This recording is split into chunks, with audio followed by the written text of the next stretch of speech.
Oh, I'm unmuted. I paused for a second to actually, like, unmute, and then I realized, oh, I'm already unmuted. Hello. Alright, I guess technically. Instead of gotcha, technically, it's now 9, so I'm just gonna... I don't know, I really like running this opening video, so...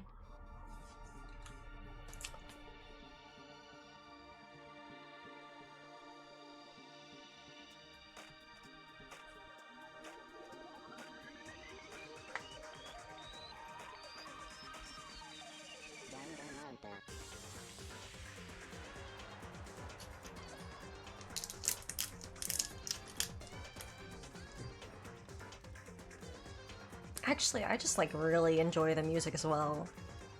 Weirdly enough. Ah, yes, that was Leon's death. Yeah, I have some candy. I've been huge sweet tooth recently. It's actually really noisy.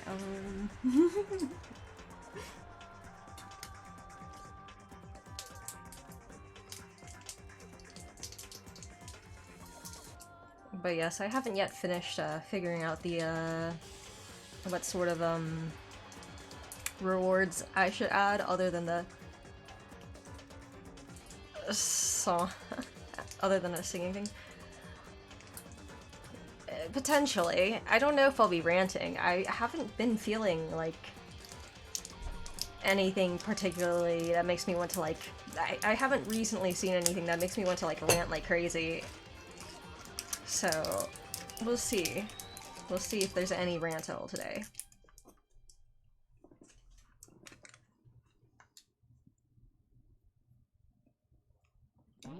Oh, fuck! No! Okay, good, good. Okay, we good. We good. Oh. Yes? Do you want to save? And then continue. Potentially. Who knows? Something will show up eventually. I don't know if it'll show up today.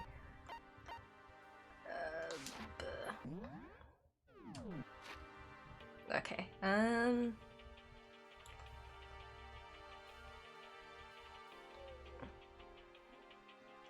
Ah, right. We were going to see if new places opened up, wasn't it? And poor Byakuya. Dragged down by, our idiocy, and then we beat him because we brought him down to our level. Don't remember the exact phrase, but whatever. Let's see.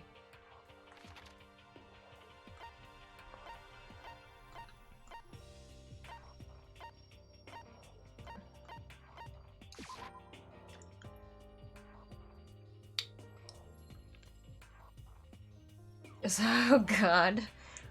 You rant about children and makeup. Nah, I don't really. There isn't too much to say about it, because when it came to makeup when I was a kid, it was, like, for stage specifically, because, yeah, to prevent us from looking like little ghosts running around. So, there's nothing that strange about it. It wasn't like there was anything weird, like, in China, where it's all like, now we need to make everyone's face super pasty white, you know? I would like some tea. It's been so long.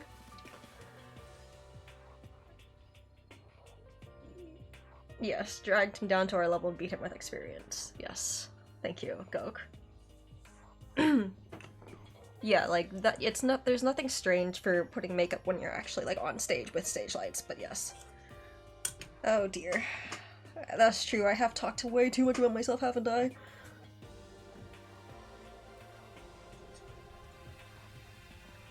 So here I am on the 5th floor of Hope's Peak Academy. The 5th floor has been opened up to us, and is totally different from all the floors we've seen up till now. I mean, it looks prettier. I like the little decorative bamboo, Jesus, bamboo, and the little glowy lights. Makes me think of like those rooms that have those pretty little fairy lights that I'm just always like, God, why are their rooms so pretty?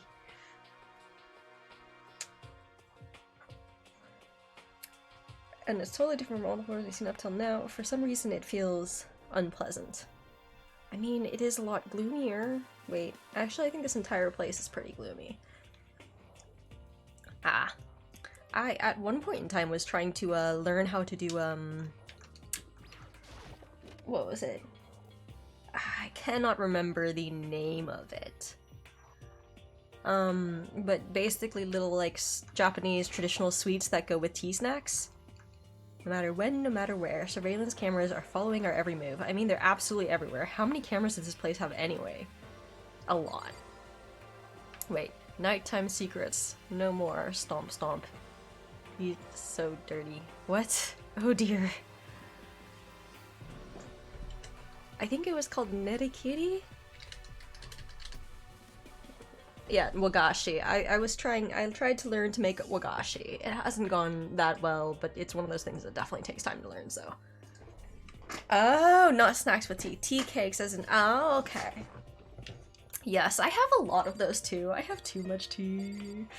I should really start drinking it again when I can. Like, I've got a few pounds of tea in my room. Pounds of it. I've got a gigantic fucking tea cake that I think is like an entire pound of tea. It is like dinner plate sized tea cake.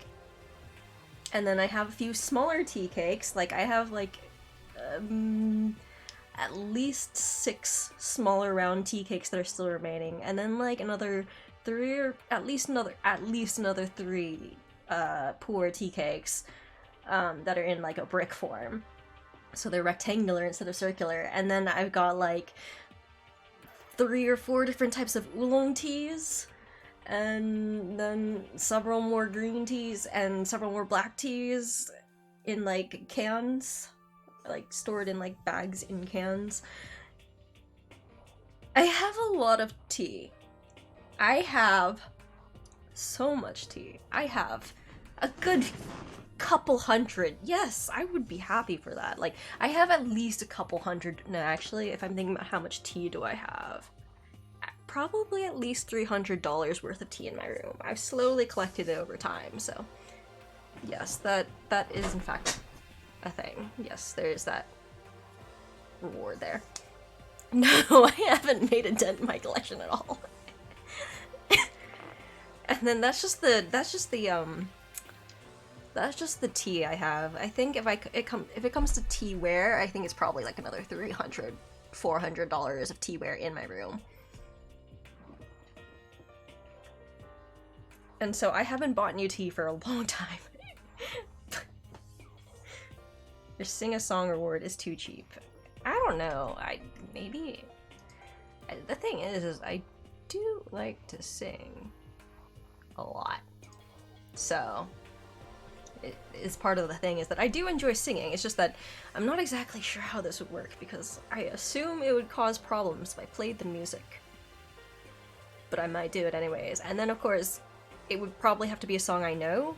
Otherwise, I'd just have to be like, I can't sing whatever song you requested, and I'll just have to try something else.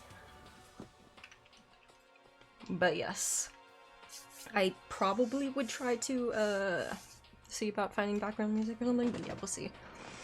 This is where a window would make a normal classroom, but there's some huge metal plate mounted over it now. Let's see. This floor has been sealed up with sheets of metal too. I'm so sick. Wait, the floor? The floor has been sealed up with sheets of metals too. I'm so sick of this. There's what? The floor? Wait, no, okay, I don't see that. What do you mean the floor is sealed up with metal? I don't see the floor being sealed up with metal? Am I crazy? That doesn't look like metal to me. That looks like wood or tile or something. Alright. That's true. I can always change the price later if it becomes like too troublesome. Metal plate here, metal plate over there too. Alright.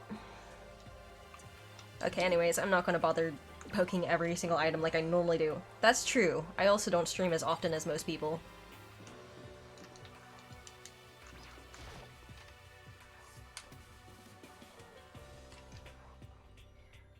Haha, catch me if you can, Makoto. Wait up, I'm going to punish you. Gross. The fuck? Wait, what do you mean? What is this on the- what is this on the- wait, what is this on the fucking- who wrote Makoto there? What? Yo, what? Oh, wait, what the fuck is going- What? Jesus, what is this on the- on the blackboard? I agree with this person who's off on the side. Gross. That's weird. That's weird. I don't know who wrote Makoto, but y'all weird. Whoever you were.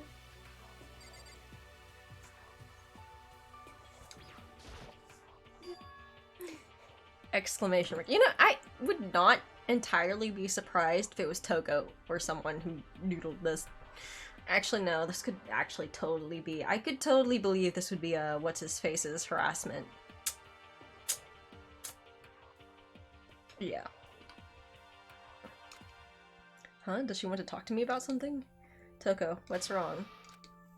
Ellipses. Is she trying to say something? I think she's almost. Just a little more and I might get it. Ellipses. I'm sorry, but I have no idea what it is that you're trying to tell me. She just let her shoulders drop. She looks so sad. I guess she gave up. Oh, that's right. She's not allowed to talk, if I remember right. Is that she was, ordered not to talk, and then she actually listened. Like, listen, if someone tried that, well, first of all, I don't think I'd be in that situation, but if someone tried that, it'd be like, ha ha ha, no, I'm gonna talk just to be rebellious. This floor feels different compared to the others. I'm not sure what it is. Is there some reason for that? I hope it's not anything too creepy. Huh, 5C, okay. Oh dear. Oh Oh. Oh, this is a little fucked up. Eye for an eye. What the hell is this? Good question. That's a lot of blood. It is not pink this time. Weird. Also, like, there's a lot of scratch marks everywhere. And a lot of body thingies on the floor. Alright. The grotesque core of the room struck me hard and fast. I assume this room would also smell pretty bad because blood. Admittedly, the blood would dry, but yeah. What I saw was bad enough, but what I smelled, it was sour, pungent, and possibly rank. It smells awful, doesn't it? It must be at least vaguely familiar to you. After all, you've been around your fair share of corpses. Are you saying it's the smell of death? Their flesh and fat and blood. Ah, that's true, because this is not super cleaned up, which means there'd probably be a lot of blood drag marks everywhere, and pieces of,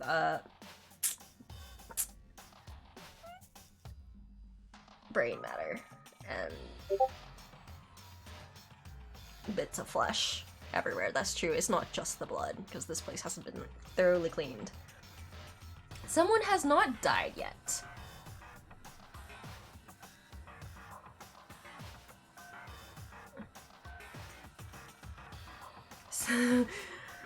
Discord pinged me and I'm not in Discord. Oh, that is me. Oh my god, wait, why is this? Hold on, I need to check my sound settings. Why is this a thing? Why is it should not be playing. Oh, wrong button. My sound should not be running, or it should not be something that people can hear currently.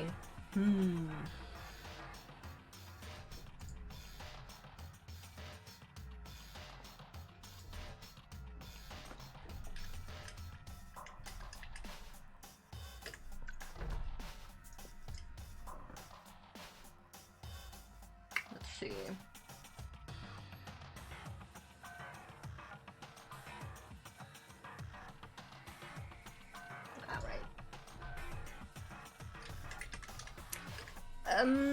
Discord in streamer mode has always acted a little weird for me, where if I have streamer mode on, sometimes there is no sound even when I'm not streaming, so let's see, that. Oh, that is so weird. My sound is no longer. Alright, okay, now I need to redirect my sound. Because it is not supposed to be playing on the default channels. I wonder when that changed. Huh. Alright, well, I think I fixed it now, so So even if there's more pings, it should not be there. Oh, that reminds me. Doot doot doot doot doot doot doot doot doot. I have not put in an announcement.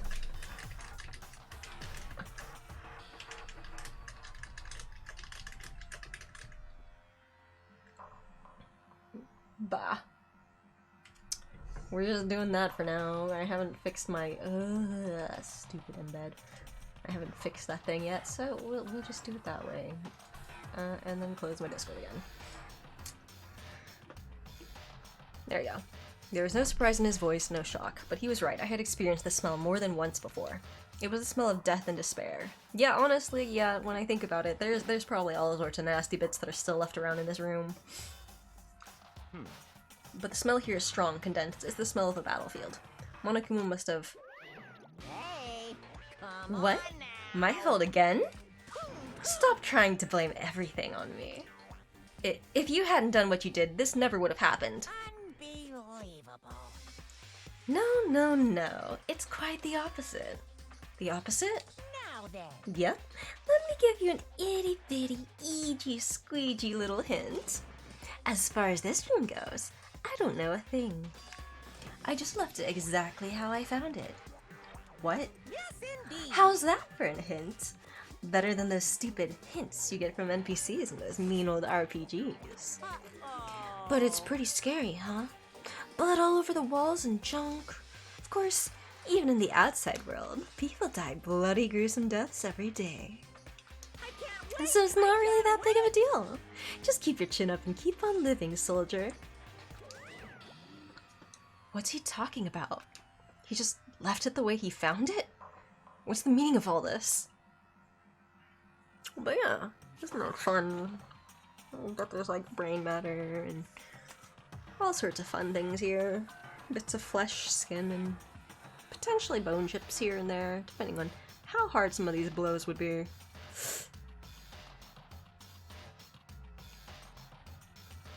I'm gonna say that if it was me who was here, I'd just be like, I'd open the door, turn around, and leave. I'd just be like, nope, fuck that, I'm out. Bye-bye. This is too much. Nope, fuck no. I would not be standing in the room, for sure. Especially not where either of these characters are. Is there any blood? I assume there's no blood underneath. Technically, where Makoto might be. Yeah, I would not be leaving through the window. I'd just be like, fuck that, going down to the floors, locking my room, bye. Bye, I'm not coming back. No, absolutely not. I'm too squeamish for this type of thing in real life.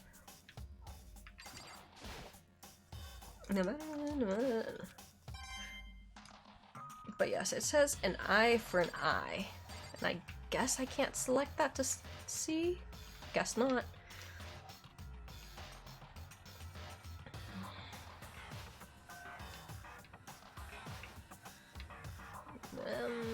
Oof, bloody handprints, that's not good. Also, they're pretty high up there for some of them. Because I assume these doors aren't like... Yeah. Chrono's the ultimate squeaking prodigy. Probably much more close to that than any other sort of ultimate, yeah. Byakuya, about what Monokuma just told us. Ellipses. It's like I'm not even here. He must be lost in thought. Is he really thinking that hard, or is he just flat out ignoring me? I don't think I've seen everything there is to see. Alright. Oh, okay, I guess we can examine some pretty serious bloodstains. So there are white chalk outlines drawn all over the floor. How many bodies were there? A lot! I've seen this kind of thing on detective shows and stuff like that. You always see it at the scene of a murder. Ellipses. I wish I could say I don't believe it. Well, let's see. 1, 2, 3, 4, 5, 6, 7, 8, and potentially another one back there. And yeah, so there's at least 8 bodies that were found here. At least. And potentially other body marks back here and there, because that looks like a space where, yeah, that's a podium. So behind the podium was definitely room for at least another couple bodies. So at least 8 people have probably died in here. The blood is in weird places. At least they haven't written on the wall in poop. That is true. The blood is in weird places. Well, let's see. The blood splatter here would make sense as if someone was slashed through. Well, but it's quite a spray, isn't it? I don't know, man. Now, I do understand some of the blood on, like, the desks and chairs and stuff is, like, could be people hitting their heads on there, or people using the chairs and such as weapons to bash people's skulls in and stuff like that. No blood under some of the bodies, lots of blood elsewhere. That's true. Could also be some people dragging themselves out, but who knows? Because, like, there's a bit of a blood stain here and there, where both of the feet are. There's some blood stains around this guy's feet and one around their hand. Blood stain around, I think, this guy's neck? I think that's where the head is. I can't tell for sure, because the shadow's kind of... Oh, no, that's the legs. Oh, there's a huge puddle of blood right there. But it is also possible that, to some extent, some of these people were not insta-killed and dragged themselves a little bit of a way or tried to escape as they died. But yeah.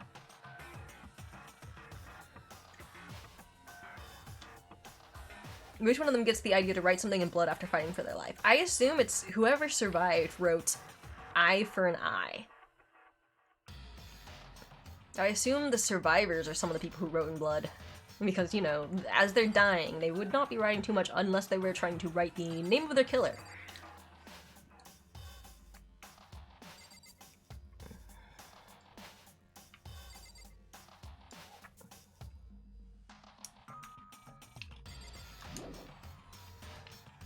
Oh, right. Bloodstain. There's blood all over the place. I want to shut my eyes forever against such a ghastly sight. It appears all the bloodstains are dry, and their color has changed as well. I think it's safe to assume that these stains are considerably old. This is all really blood? Yeah, I know, right? That's what I thought. I was like, why isn't this hot pink? But no. Of course, I wouldn't find it interesting otherwise. And it is interesting, I assure you. What on earth happened in this classroom? He seems like he's enjoying himself. No way can I keep up with someone like that. Let's see. I guess. Alright, I think that's probably most things. Actually, no, it's totally useless no matter what. Alright. Okay, yep, can leave now. Honestly, I was confused by that for the longest time, because I was definitely taught when I was a kid that blood was blue. And then I was like, people were like, no, that's wrong, and then I was like, how do you know that? I'm confused. I'm so confused, because I was taught one thing, and then I was like told, no, you were taught wrong, and I was taught, well, I was taught a lot of things wrong. Well, I was definitely taught a lot of questionable things. Oh, archery range, indoors, okay.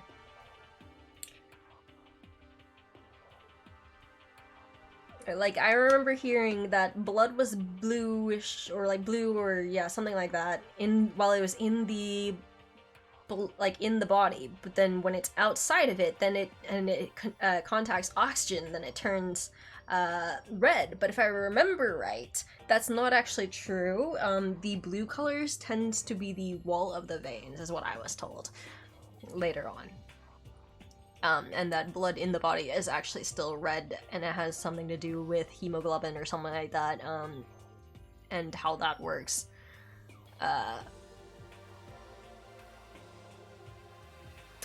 like, I don't know. I was literally taught that the world was less than 10,000 years old and was probably like 6,000 years old when I was a kid, and that evolution was absolutely impossible. And that evolution would, like, clearly never happen, and that a bunch of animals were impossible to exist through the process of evolution, and bumblebees, there's no way for scientists to prove, like, bumblebees are impossible, the way they fly is, like, scientifically impossible, therefore God must have made them. That, all sorts of stuff like that, yeah.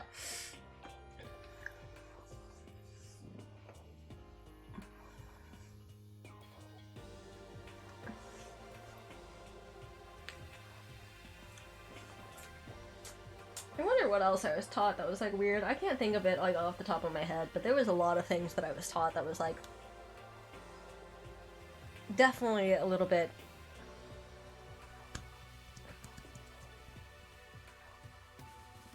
Different?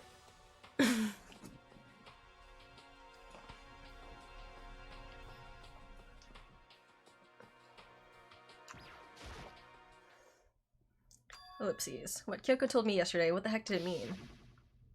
Yukiro Ikusaba. Ah, that's right. The 16th student, lying hidden somewhere in this school. The one they call the ultimate despair. Watch out for her. Kyoko? I'm not going to say anything. Huh? I can't say anything. Kyoko narrowed her eyes. Her gaze darted up to the surveillance camera. Hey. You understand why, right? She was trying to tell me that whatever it was important. The mastermind couldn't find out. But how did Kyoko get her hands on information that could be that important? So then... We're finished here.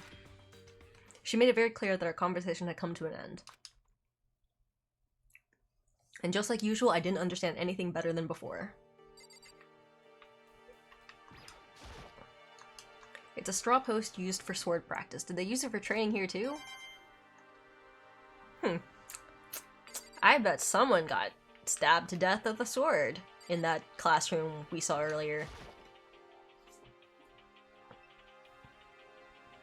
Hi, Golden Deer. A suit of armor is on display. It's extremely Japanese. Alright. And I assume someone got shot to death with an archery target. That target seems pretty far away. Gotta say, pretty proud of my eyesight. Fun. Alright. Oh, okay. Wait. We have trees in here? I mean, I should have noticed that earlier, but... Even though this room is totally enclosed, there's a cherry tree planted in here, and it's in full bloom. It's quite elegant. This is what you consider elegant? Indeed. I lived overseas for a long time, so this kind of Japanese-style scenery is refreshing. But considering our situation, isn't it kinda out of place? I wonder why they're blooming so well. Couldn't be that there's bodies under the sakura trees, Even this room still look at it. Hey. If I remember right, that is actually sort of like a thing from like some novels and stuff like that. Like some very classic Japanese murder novels or such would have bodies underneath cherry trees. Yes, human fertilizer. Or certain plants that bloom very, very well, and you find out they're fertilized with people's bodies. Stop seeing bodies and death everywhere, Kronos. It's some very innocent trees with no human fertilizer. Well, you see, we've literally just seen a room full of bloodstains and stuff, so... yeah? You know, if it wasn't for that room, I would actually, like, really, really like this floor, but, you know, after seeing that room, I'd be like, yep, nope, raw. Fuck. I'm gonna buy a room. Rattle, rattle, it's locked. We came all this way just to be denied here. The sign in the hall says Biolab, a biolab that we're forbidden from seeing into. It kind of sounds like something out of an old cheesy horror movie. I wonder if there's a meat locker back there.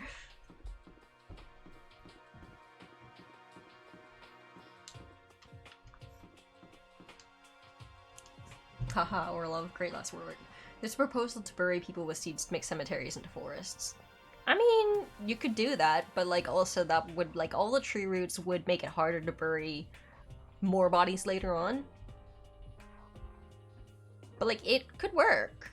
It's just that also the tree roots will definitely mess with some of the coffins in there. And would also make further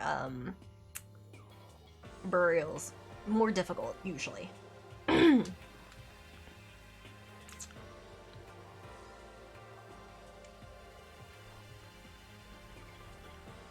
There's also the suicide forest in Japan. Forests are fun, but yeah, suicide forest, where a lot of people go to die there. It's a reforestation trying thing. No, that makes sense. I'm just saying that, like, if I remember right, there's a lot of places that you buy a grave site for X amount of time, and then after that amount of time passes, it's open to be bought again and have new people buried in there? Okay, but it would still be a little bit difficult to just bury people in the ground because tree roots will get in the way when you're trying to dig up the ground. I mean, there will be less tree roots, but it would still be difficult to, yeah, it'd be more difficult to dig up the ground. But then you'd also have situations of people, also burying victims there. Tree roots spread pretty far.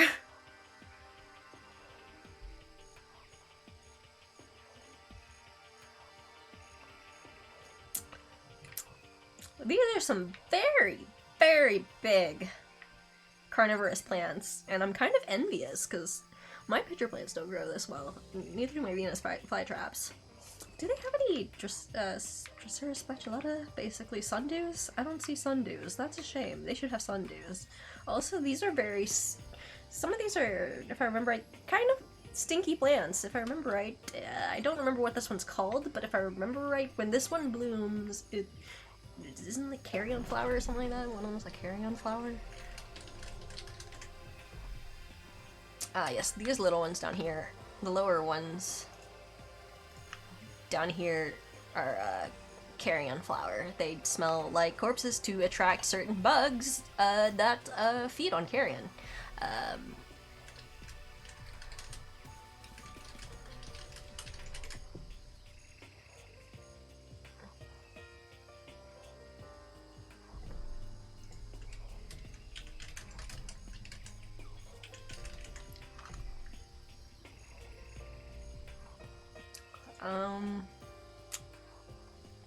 Let's see. What was this flower? Let's see. Corpse lilies, the little ones at the bottom that are like one of the oddish evolutions.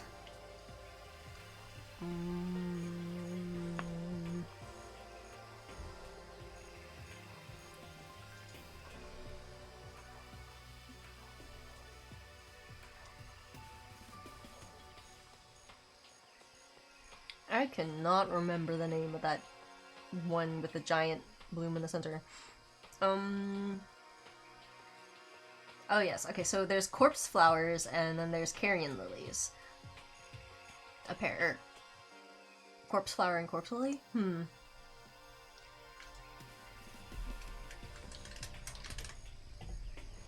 Ah yeah, okay, yeah. Yeah, so the big one in the center is called a corpse flower, the little ones in the bottom are called corpse lilies. And they all smell like corpses. Yay!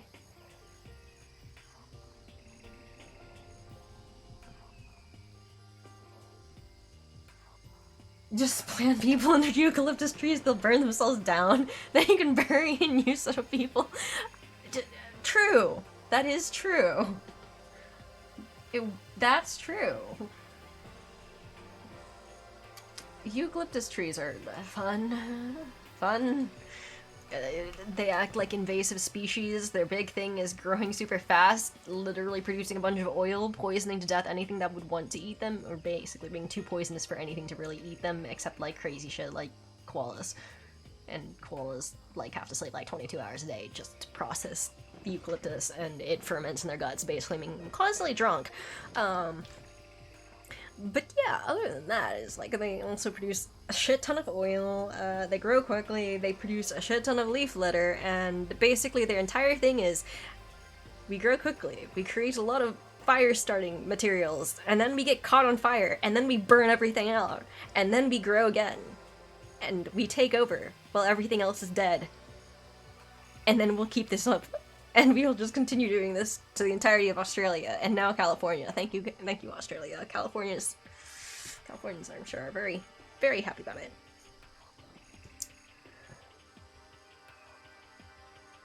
Honestly, yeah. I remember a guy who was studying plant biology but was actually talking with Jingo about how eucalyptus act like invasive species with how much damage they do to the other local wildlife. No matter when, no matter where, surveillance cameras are following our every move. I mean, they're absolutely everywhere. How many cameras does this place have anyway?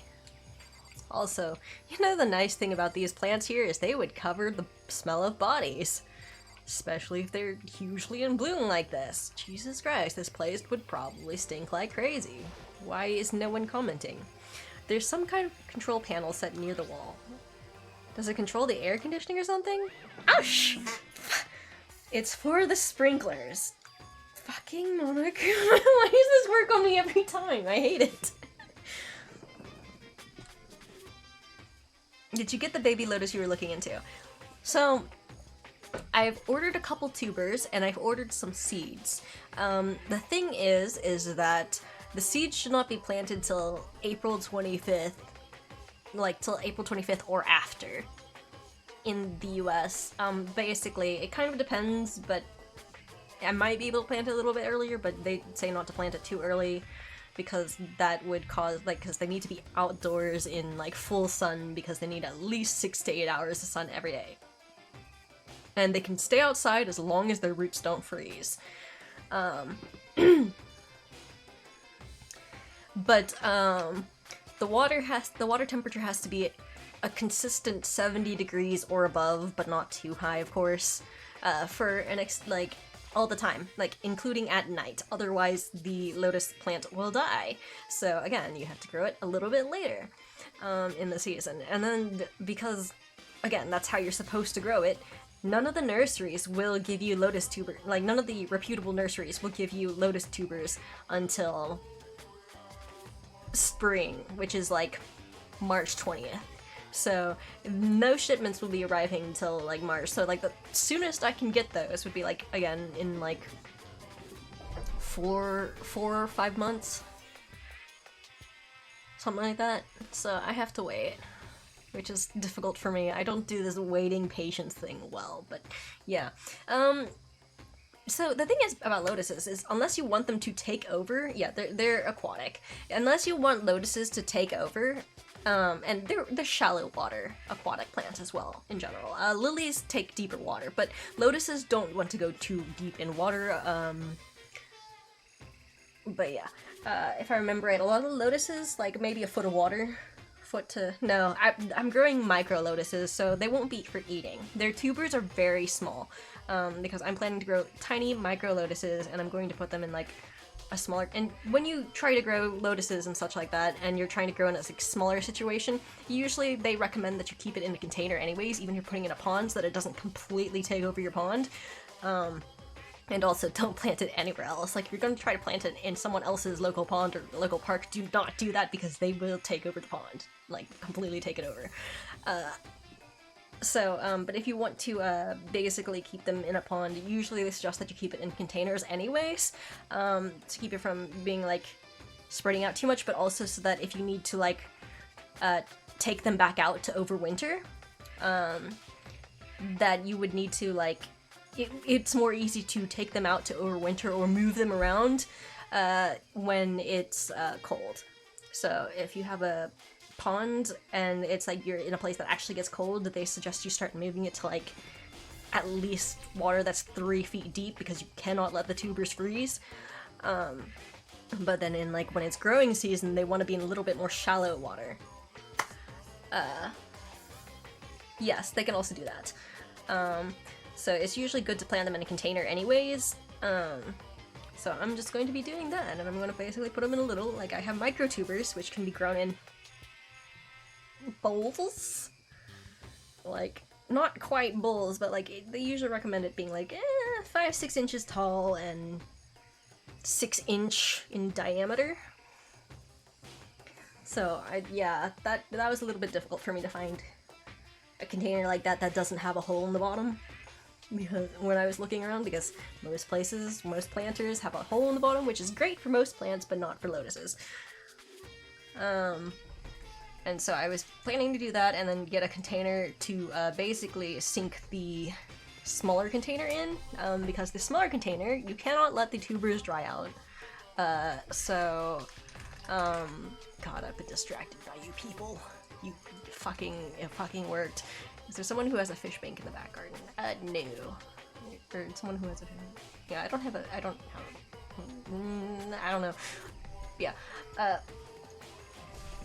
Yeah. I don't remember what I was saying. So I guess that's how that goes. It's not a fish wing. Yeah, I don't know. I put it into Google Translate just to like quickly. Let's see. 是一个后院有一个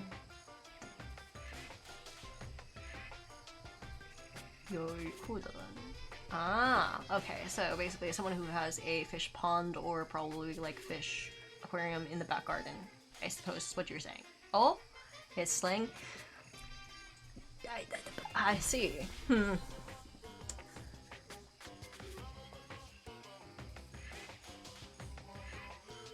Yeah.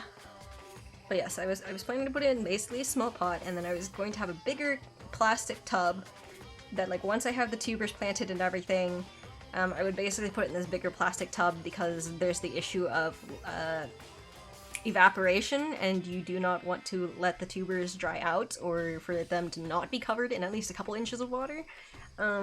So basically taking like a smaller container and putting in a larger container would allow me to ensure that there's water constantly covering it, even in the hottest times. So I don't have to worry as much about evaporation. And that's what I was planning to do with my micro tubers. Oh, it's a place that you keep potential romantic interests in. I see.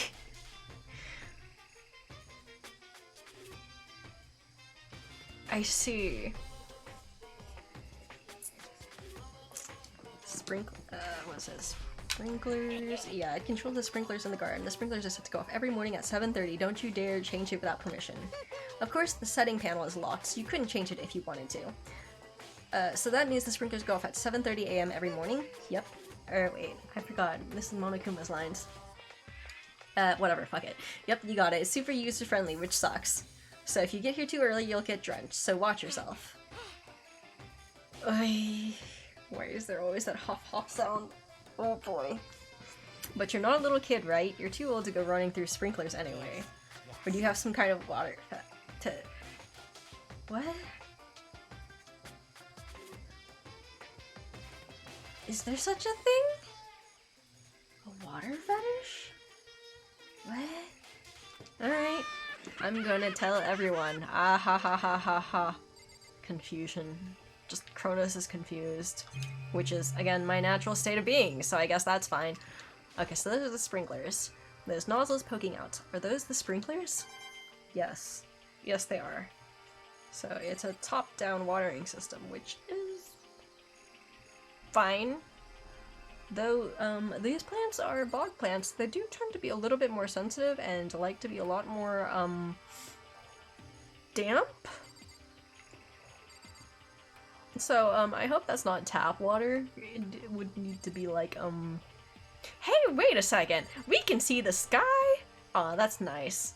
That's nice. I don't think I've seen the sky in God knows how long, especially not as Makoto. It's probably been weeks.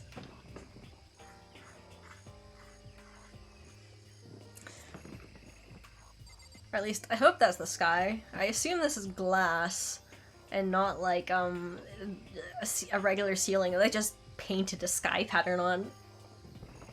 What is this outside you speak of, Kaladin? I don't know what that is. I've never heard of such a thing.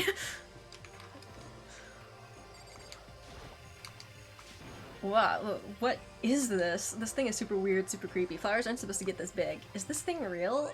The other thing you would want to notice is that it should stink! But okay. Watch out! But that's a Monokuma flower. I came up with the name myself. Try and touch it, and you're in for some real excitement.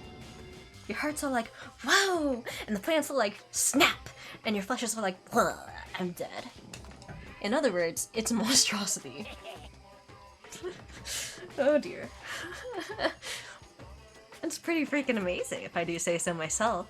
A student at Ho's Peak added improvement after improvement and created this miracle creature. Wait, this is a modified one? Ah, shit. I mean, that does explain why these are so fucking gigantic, including this Venus flytraps in the background. The ultimate botanist, although they don't go here anymore. They died during the tragedy. By the way, despite how it looks, that flower is super practical. It can eat paper, plastic, even people. So it's totally good for the environment. Such an eco-friendly creation is vital for the future growth of a healthy society. Not that I know anything about that myself. I don't know how to do laughter like that, no. Spouting more and more nonsense, Monokuma eventually disappeared. Why doesn't it smell like corpse? Like, you should be smelling rotten meat smells everywhere. Unless that's one of the modifications, but like, it should smell horrible in here. Whatever it is, I'd better keep my distance. Yeah, probably. If it can potentially eat people, yeah, it also is freaking gigantic. It's already normally a big flower. I was not sure how, the proportion scale, I wasn't sure how realistic the scale would be because, yeah, the way this is drawn, but like, big as it looks, let's see. Oh yeah, it's super big. It's super gigantic. Even these Venus flytraps are like basically like his torso at least in size. So yeah, those things would fuck you right up. Usually, if I remember right, Venus flytraps have a few little trigger hairs inside here, and the way they work is that if you touch one of them, and then you touch it again, within like if it's like touched twice in in a second, then the Venus flytrap will snap close. Normally, it won't snap close that easily. Like, if I remember, you need to touch at least, like, I think you need to touch at least 2 trigger hairs, and they need to be touched more than once in a second, because the energy it costs to close a Venus flytrap is pretty expensive for the plant. So they don't want to be closing it willy-nilly for, like, dumb reasons and not get any benefits. So, that's one of the things they do. And then the other thing is that they close, and then if the trigger hairs still get like touched or like tweaked afterwards, then they will go, okay, yeah, we've definitely caught something. We'll leave this shut. However, if this trigger hair isn't basically like I don't know, messed with, I guess. Like if the trigger hair isn't messed with for an extended period of time, then they go, oh, I guess we must not have caught anything, and then they'll reopen. I have a small container of Venus flytraps, so yeah. A streamer gets hanging in the sky. The place with wind and trees and the sun and moon, perhaps there's a good ventilation system. That is possible there'd be a good ventilation system, but even then, the Carrion Flowers, if I remember right, their normal scent is, it travels very, very far, because part of it is that it is trying to attract a lot of different bugs that would feast off of Carrion. So if I remember right, the smell is pretty dang strong. Let's see, yeah, corpse flowers don't bloom that often, if I remember right. The Titan Arum, Amorphophallus titanum, which is basically the giant corpse flower. Let's see. The parent plant has bloomed 3 times in 2013, 2017, and 2019. So yeah, it blooms, like, it doesn't bloom that often only.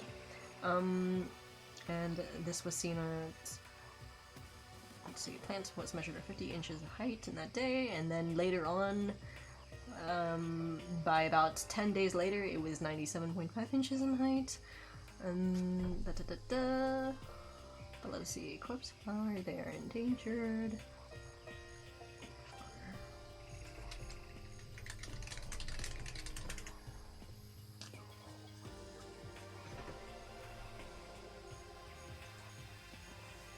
Let's see.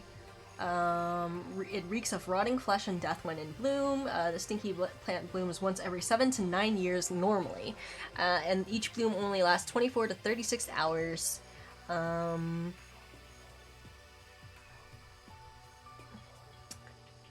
And the smell, color, and even temperature of corpse flowers are meant to attract pollinators and help ensure the continuation of the species. Basically, it attracts carnivorous insects, flesh flies, dung beetles, etc. for this type of flower. So the smell and dark burgundy color of the corpse flower are meant to imitate a dead animal to attract these insects. They are also able to warm up to 98 degrees Fahrenheit or 36.7 Celsius to further fool the insects. Basically, human body temperature. The insects think the flower may be food, fly inside, realize there's nothing to eat, and fly off with the pollen on their legs.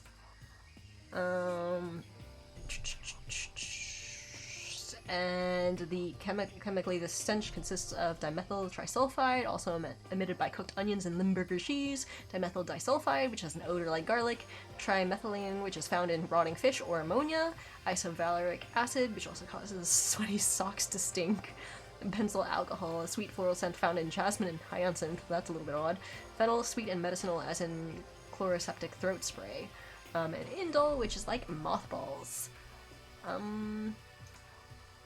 But, like, how far does the smell go? I remember reading that, like, the smell spreads pretty far, but I don't remember where I read that. Corpse flower. Corpse flowers.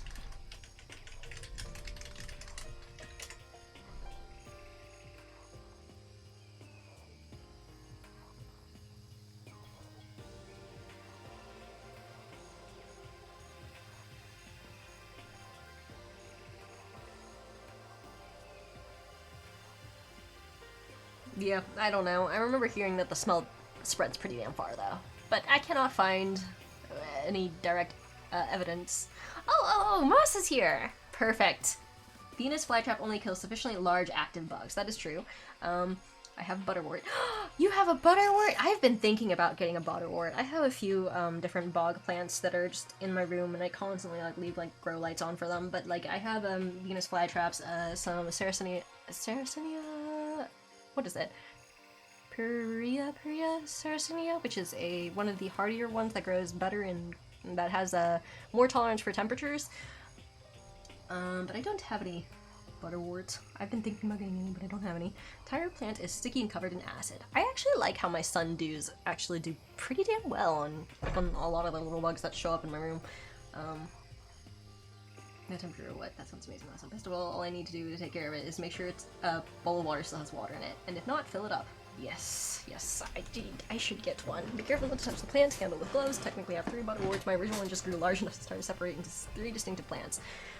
Very nice. I definitely should get some. Like, I've been ordering from, a carnivorous plant nursery up in, like, Massachusetts or something like that, I think. And so I have a few different ones. I don't remember specifically what my Venus flytraps are, but I do have 2 different sundews, which is nice. And then a small collection of Venus flytraps, and then a pitcher plant, which is growing super well, but I need to like start trimming it and setting it up for a dormancy period. Otherwise, it won't do so well if it doesn't have its dormancy period. But I'm not going to cut like anything till it's, if I remember right, I think I should only cut it once the leaves are like actually dying, so it's pretty gross to look at during the spring, early summer. Yeah, that's fair. Like, I sometimes take my plant to like wherever the, like when there's like fruit flies or something from the trash can, I sometimes take my plants down near the trash can to just help deal with that. Note to self, if you go to a tea party at Cronus' house, don't touch the plants unless you want to die. No, you'll be fine. Well, don't touch my Venus flytraps. Like, if you accidentally make them close, you will kill the, like, trap, and I will not be very happy about that, but otherwise, like, it wouldn't be an issue. The Drosera, like, the sundews have a little bit of, like, a sticky little glue, but it won't really do anything to you. It's just sticky and kind of messy, but, like, you wouldn't want to poke it anyways, so that should be fine. And then the pitcher plants also have a little bit of this, sort of sticky nectar thingy on the outside as well as the inside as to help attract bugs. But yes, the little plants will not kill you. Now these big ones here, there's big ones in this game. These big ones in this game might kill you. Wait, is Masa still here? Masa? Are you here? Can you tell me how far the smell of the corpse flower goes? Is this a chicken coop? What's a chicken coop doing here? Yes. Masa, tell me how far, do you know how far the smell of a corpse flower goes? Like the big corpse flower thingy, the arm, whatever, titanium. Giant corpse flower. And this place even has chickens, huh? They're just regular chickens, right? Like they don't eat people or lay bombs into their eggs or something crazy like that, right? Ellipses. It seems safe. You know, these chickens, I wouldn't be too surprised if they were used to feed some of these crazy-ass plants. Oh, you like chickens too, Makoto? Yeah, I love these little guys. They're seriously cute, right? And there's exactly 5 of them here. Exactly? 5, you know, the number that comes after 4 and before 6. At least, in terms of natural numbers. Anyways, whenever the number 5 pops up, that's a good omen. It contains the mysteries of the cosmos. It's a number of power, a refreshing number on power, with hand-squeezed all-natural lemonade. The fuck? Also, the music has gotten concerning. He never lets me get a word in edgewise. So, I assume that's a very important point. Damn, I can't check the coop again? That's a shame. But I assume it's super, super important to note that there are 5 of them and that the sprinklers go off at 7:30 every morning. So I suppose I should take notes. I haven't taken any notes. I should maybe take some notes.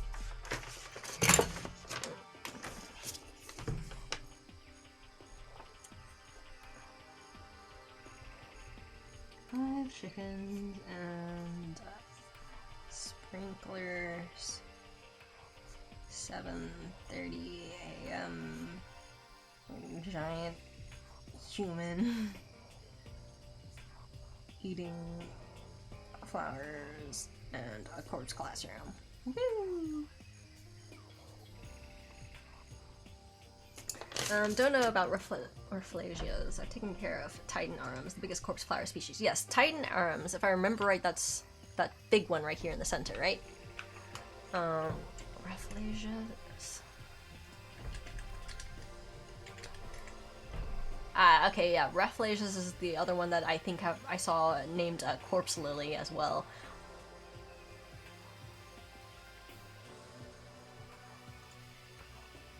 Let's see. Let's see.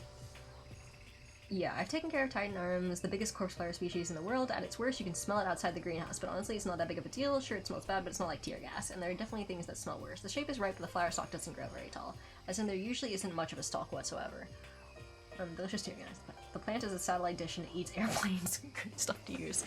Okay, thank you, Masa. I was wondering, because like I did remember hearing that the smell of a corpse flower is very, very, very fucking strong and goes pretty far, and I was wondering why no one has commented about that in this game yet, because it would stink by what I would understand. If I remember right, though, well, I assume you've played this game before, but yeah, basically the ultimate botanist modified the shit out of this plant to eat a bunch of other random crap.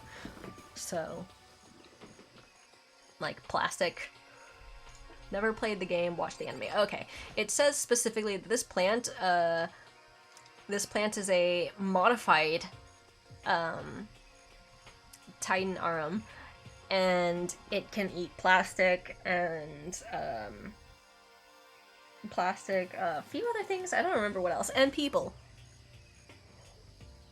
The flowers only bloom for like a week. I see. Apparently eats paper, plastic, and people. I really hope the last part's not true. Whatever it is, I'd better keep my distance. But yeah, this is a heavily modified one that has a bunch of extra modifications to it, so... yeah. Yes, I remember hearing that. That it doesn't bloom for very long. But yes, I don't know how long this one's been in bloom because it's a weird modified version. Yes, it gives off enough heat to basically match human body temperature, if I'm right. It has a life stage where it's basically a tree. I see. A pseudo-tree. I think I remember hearing you talk about this before a long, long time ago. Like, I think I hopped in and you and Jingo were talking, and it had something to do with this plant at one point in time. Because I feel like I've heard that, how you were talking about this before. I feel like you've talked about this before. It possibly... how long ago was it when you were taking care of the Titan arum?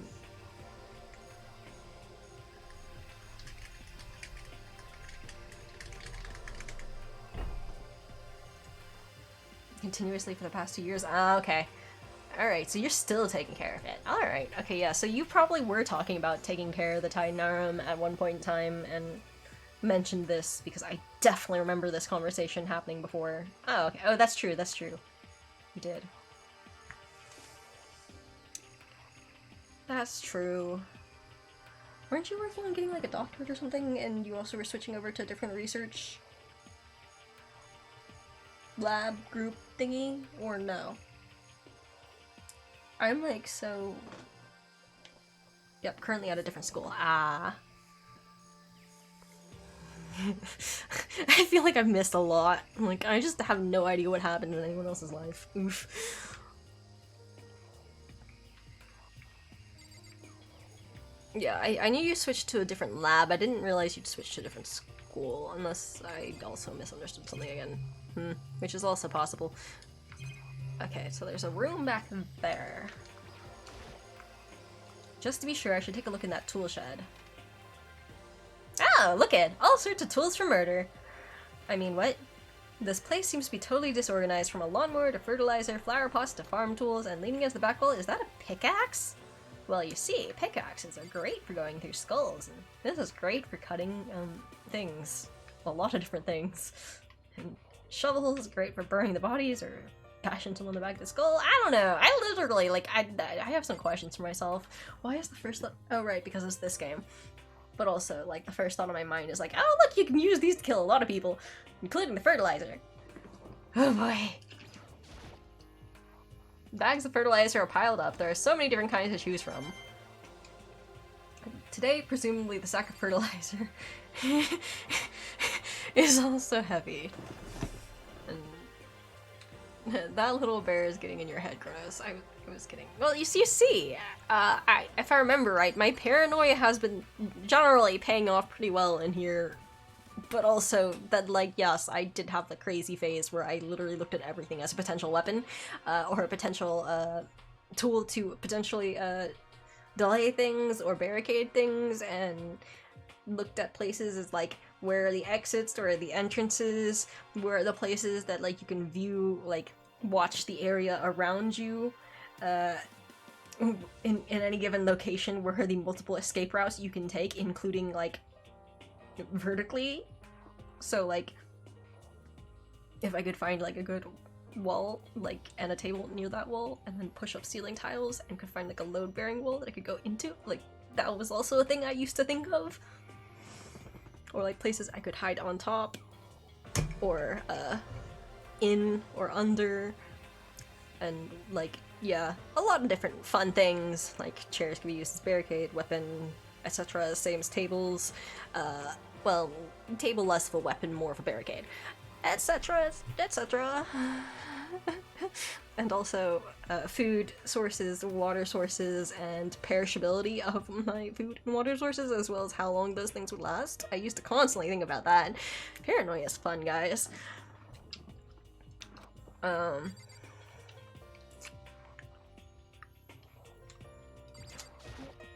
Mono Kudu. There's a lawnmower here. Even with this here, who's actually going to take care of the lawn?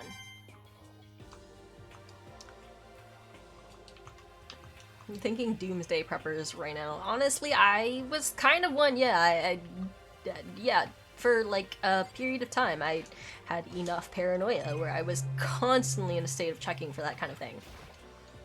So many flower pots, big ones, little ones, any size you might need. Maybe I'll grow some flowers to put in my room. Also, like, yeah, if you had some large flower pots, those could make pretty good bashing weapons. It's an improv bashing weapon. And then if it breaks right, you can also use it as a cutting weapon. It wouldn't be great compared to an actual blade, but you know. Man. Should look around a little bit more. Okay. I mean, I looked here, didn't I? There are different kinds of gardening tools here. Are they trying to get us to become self-sufficient? What else was I missing? Oh, the pickaxe. Okay. Crazy diamond. Wait a second. That's Mondo's. Dia and Mondo. Or something like that. Huh? There's something carved on the handle of this pickaxe. Crazy diamond? I feel like I remember seeing that somewhere. Yeah, Mondo! Crazy diamond pickaxe. Take note.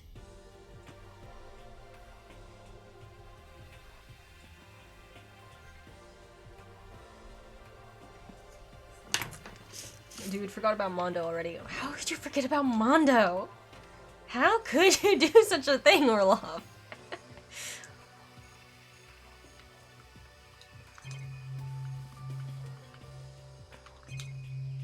I'm sad I can't check the chicken coop again. I wanted to look at the chicken some more. No, every time I have to see what's his face's face instead. Hero. This is one of the monitors Monokuma appears on. It seems pretty useless when he's not on it. Actually, no, it's totally useless no matter what. I just wanted to look at them. Damn it. I don't care, Hero. I just want to look at the cute chickens. I don't think I've seen everything there is to see here. What do you mean I haven't? Okay, what else did I miss? The sprinkler, the monitor, the flower up top, the sprinklers, the camera, the room. What am I missing? Oh, I guess I should talk directly to him. At first I thought I saw blue skies, but turns out they just painted the walls ceiling. No! Damn it!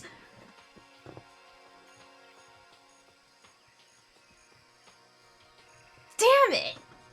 I was like, yay, sky! But also, like, the sky is a little bit weird in some of the corners, so maybe it's painted on, but like, no, wouldn't it be nice if it was actual sky? But the answer is no. Fuck.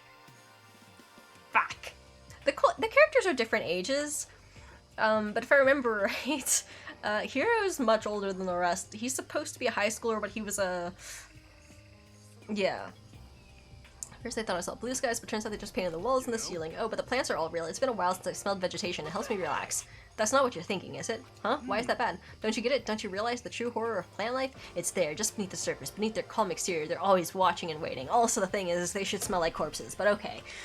And when they decide they can't leave us in charge of Earth anymore, they'll put up their plan for global human extinction into action. Ellipses. I'm serious. Okay. But yes, I did notice that there was like something a little bit odd in how some of these clouds showed up, if I remember right. Like some of the cloud angles just looked a little bit odd.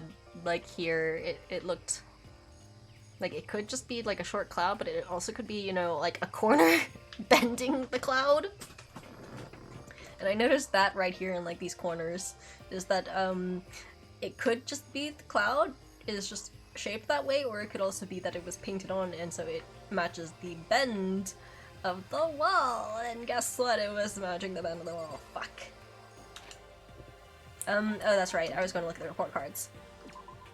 Oh, it doesn't say the age. Alright. But, they're all high school students. Except, like... Well, I mean, all of them are high school students, but if I remember right, this guy was, like, in his 20s?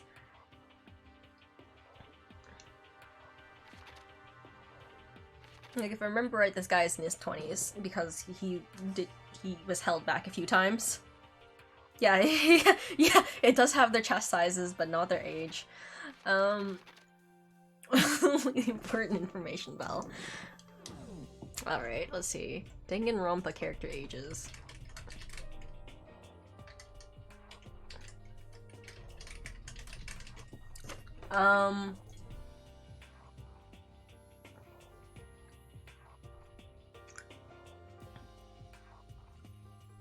Okay, the DR1 cast at the very least reference being 16 in some way more than once just from sources I wouldn't take at face value like the actual game. Let's see. The first one that comes to mind is line in something... Okay, let's see. Let's see. Okay, so... The characters are supposed to be like 16? So, he was... Oh yeah, so... Yeah, he was in his 20s. Like 16 or 17. So yeah, they're roughly around that age. Maybe don't Google anime ages. Yeah, I don't know. Oh, hi, Irreverent Wellington. How are you? What happened? Oh, is it a response to the only the important information bit? I guess I've seen what there is to see up here for now, but once again, nothing I found seemed to make any real sense. I need to head back to the dining hall and find out what the others turned up.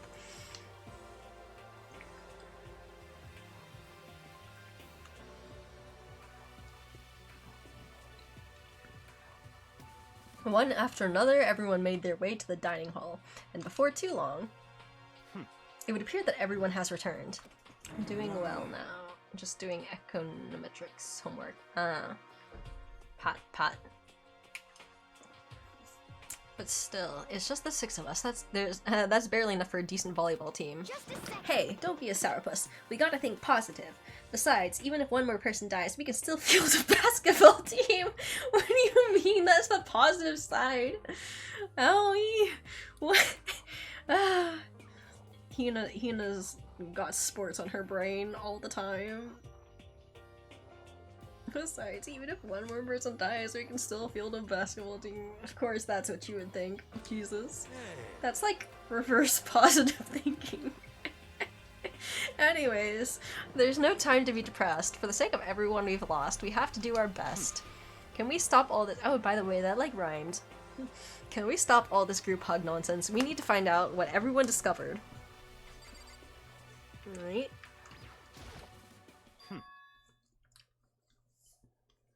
By the way, did any of you find it? The other strange room on the 5th floor? Well, no. Strange is a massive understatement. The smell of flesh and fat and blood. The white outlines of countless corpses. It was more dreadful than anything I've encountered here so far. What the hell are you talking about? The smell itself was horrific, far beyond any normal murder scene. Everybody's smell, concentrated. God, I'm glad I didn't see it. I feel like I'm gonna barf just hearing you describe it. I mean, there's the other thing where, because all the windows have been like completely fucking sealed, it hasn't been ventilated very much. But I mean, what the hell happened in that room? So in other words, I can only think of one thing. A large group of people died right there in that room. A bunch of people were killed in there? Stop. Seriously, I'm going to throw up. It can't be. Perhaps that's what was meant by the biggest, most awful, most tragic event in human history. Huh? You're thinking the same thing then. My theory is, the mass murder that took place in that room is the incident said to have happened 1 year ago. The awful scene in that room, that was the tragedy that happened a year ago?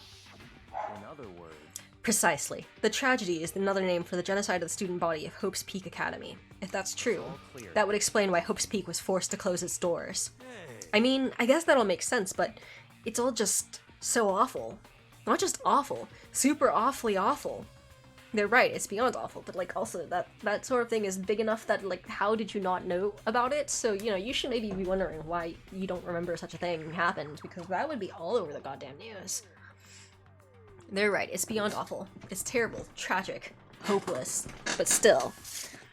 Yep, there we go. Good job, Makoto. At least you're asking this question.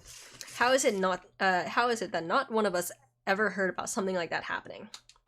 They aren't into true crime, Kronos. I'm not either, actually, in general, except a few times that I did get, like, a couple cases that I ran into that I was like, oh, that's interesting. But otherwise, does that mean they really did cover it up?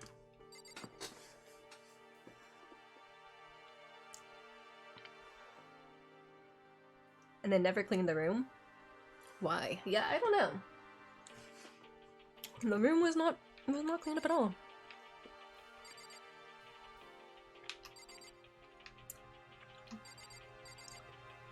Maybe it was left for investigation, but even then...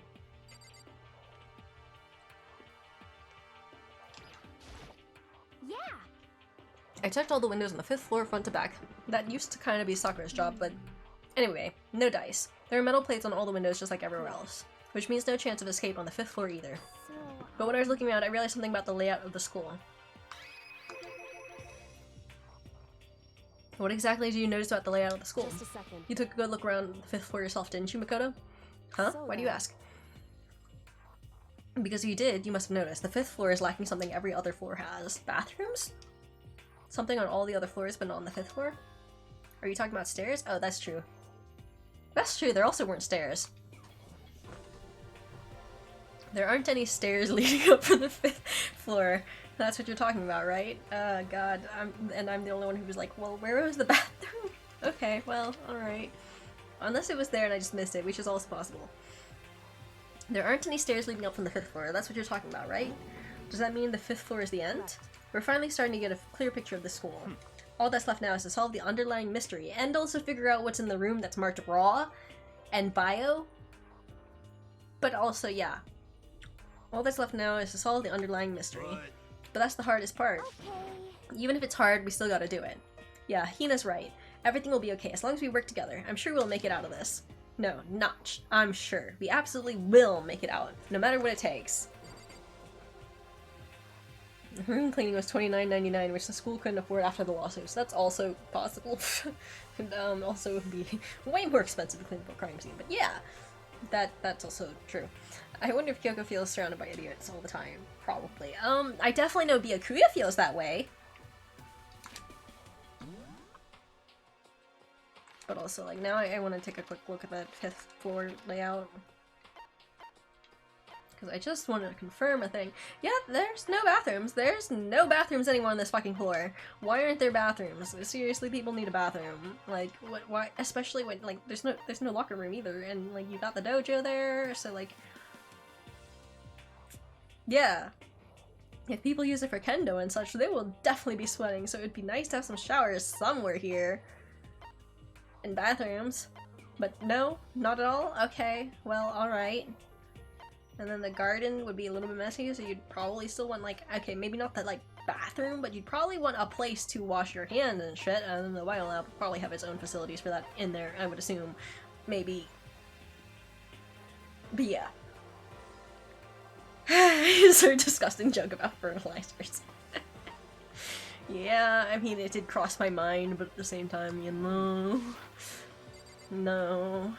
Also, like, there's also the whole public decency thing, which would also be another reason why school wouldn't, arrange for that to be how it goes.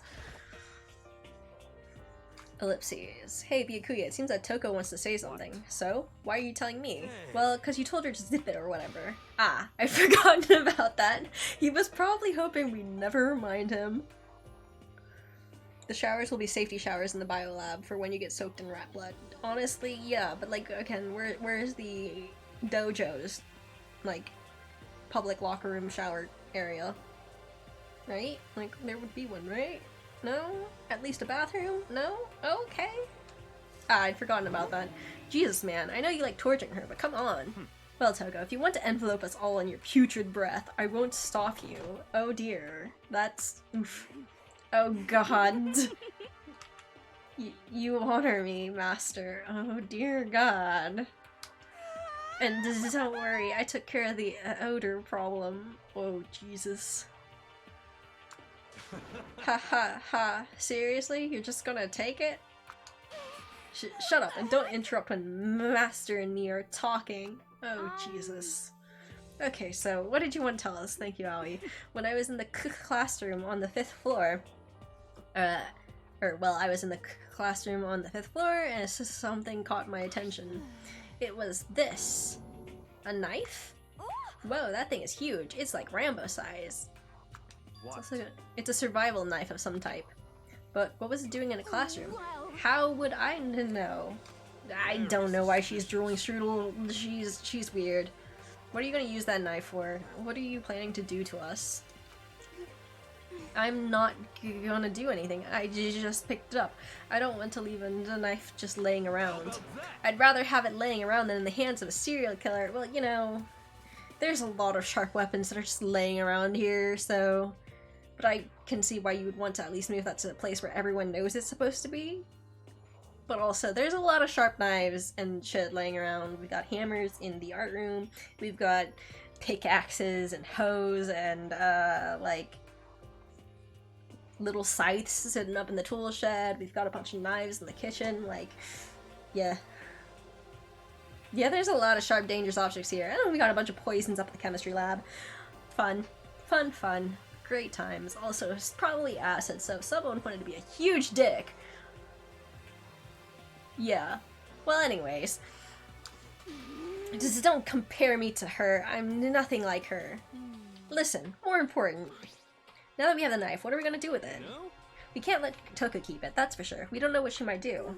I don't want it anyways. It's too dangerous, and Genocide Jill would hate it because it is not her favorite scissors, so... so what to do? So then... Why don't you hang on to it, Makoto? Why me? Huh? Me? Oh yeah, I totally trust Makoto to take care of it. You probably shouldn't, but okay. Then that's that. What do you mean? Hold on, don't I get a say? It's all clear. It just shows how much they trust you. You should do as they ask. Are you sure it's trust? I feel like they're just using me. Okay, so here you go, Makoto. They're acting like I already said yes. Fine. I guess there's nothing I can do. I'll just keep it in my desk drawer for now. Anyway, that's all I wanted to say. Hey, Toko. Do I still have bad breath? Sorry. I'm sorry it stinks. I'm sorry it stinks. I'm sorry. That's fine. You made a valuable discovery. Good job. Huh? Huh? Huh? Did Master just praise me? Hey, good for you. I'm dreaming. I must be dreaming. That I would ever experience such a dream. Oh, Jesus, I need help. She needs help. But I also need help. Help. Oh, shit. I feel so strange. Yeah, well, me too, Toko. I actually have literally started leaning away from my screen. So strange. Really strange. Oh no. Yeah. Yeah, well, we're gonna scoot further back.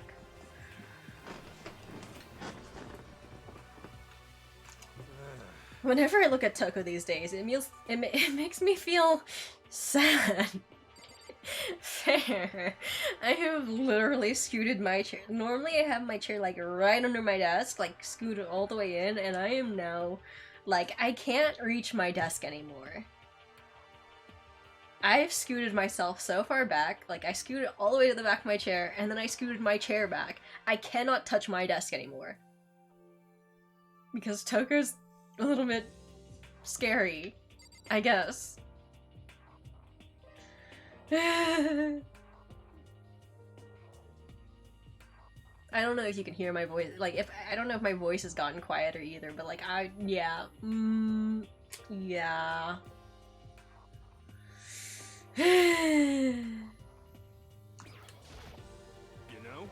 Well, there's a big garden up on the 5th floor, and I found more than one thing to be worried about. A stupidly large plant, a chicken coop, I know what you're gonna say, but a tool shed. I guess we'll go straight to the tool shed, because that's the furthest. You noticed it too, huh? That pickaxe. Huh? What about the pickaxe?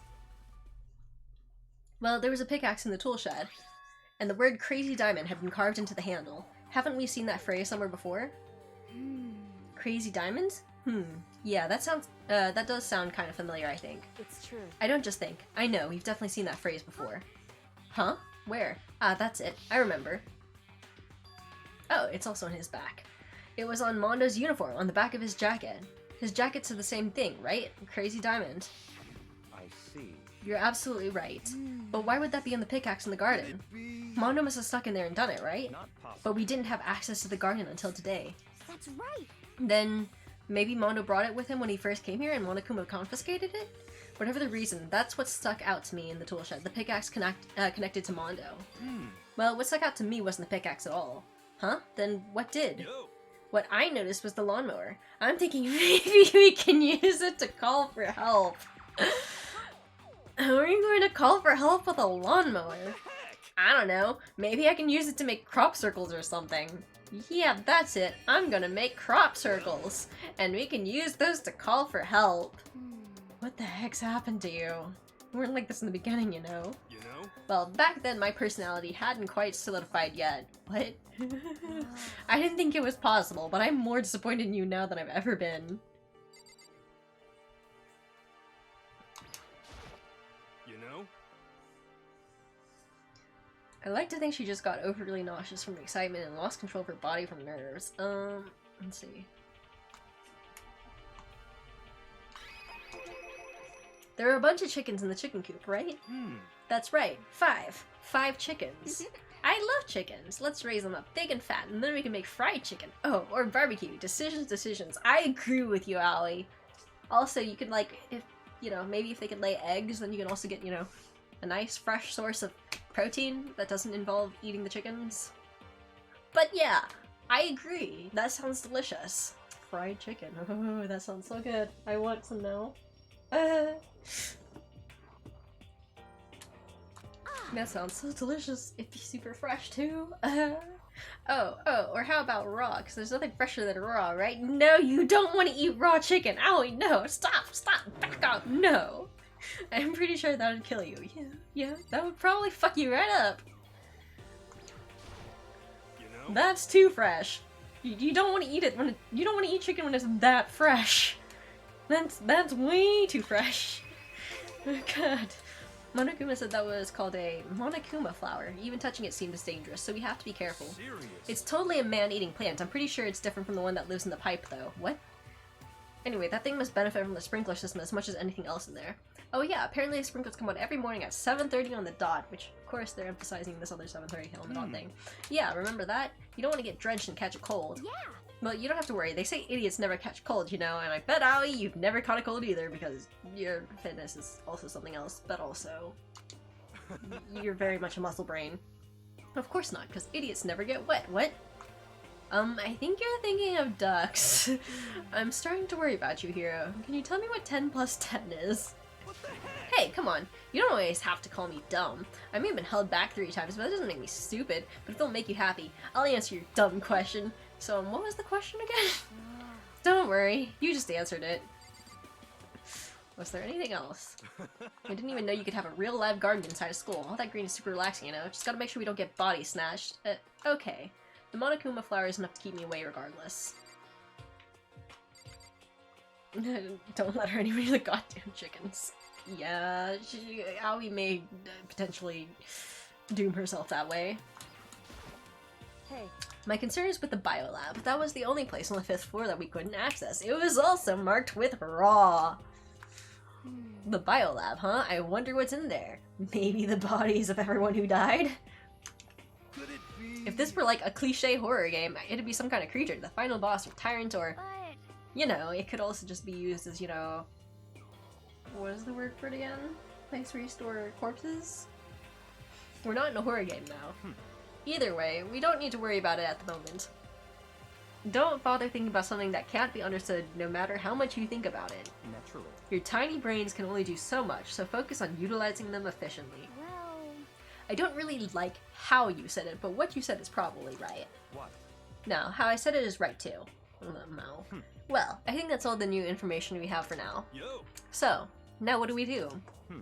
Well, starting today, you're all under my command, but before we proceed, I need to figure something out. What do you No mean we're all way. under your command? Fuck you. Jeez, how cocky can you be? You're gonna bust through the ceiling if your head gets any bigger. So, what is it that you want to figure out? Kyoko's identity. Huh? Ellipses. well. Kyoko's identity? But Kyoko is Kyoko, right? Yes, but who is she? The rest of us a clear, definable reason for having been selected to attend Hope's Peak Academy.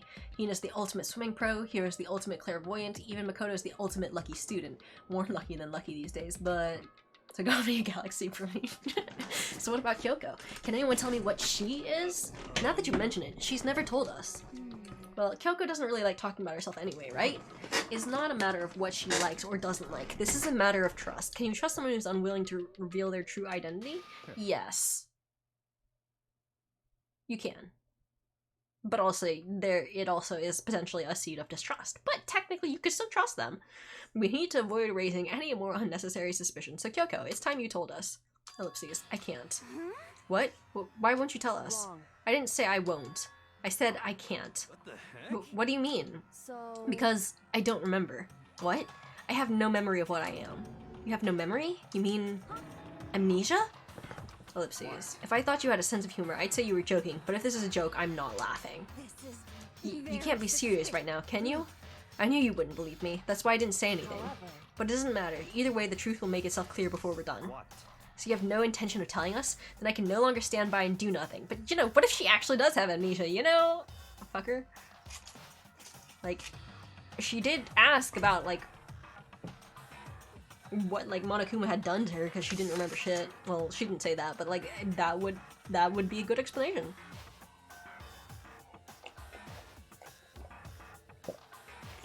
hey, What are you going to do? Torture me?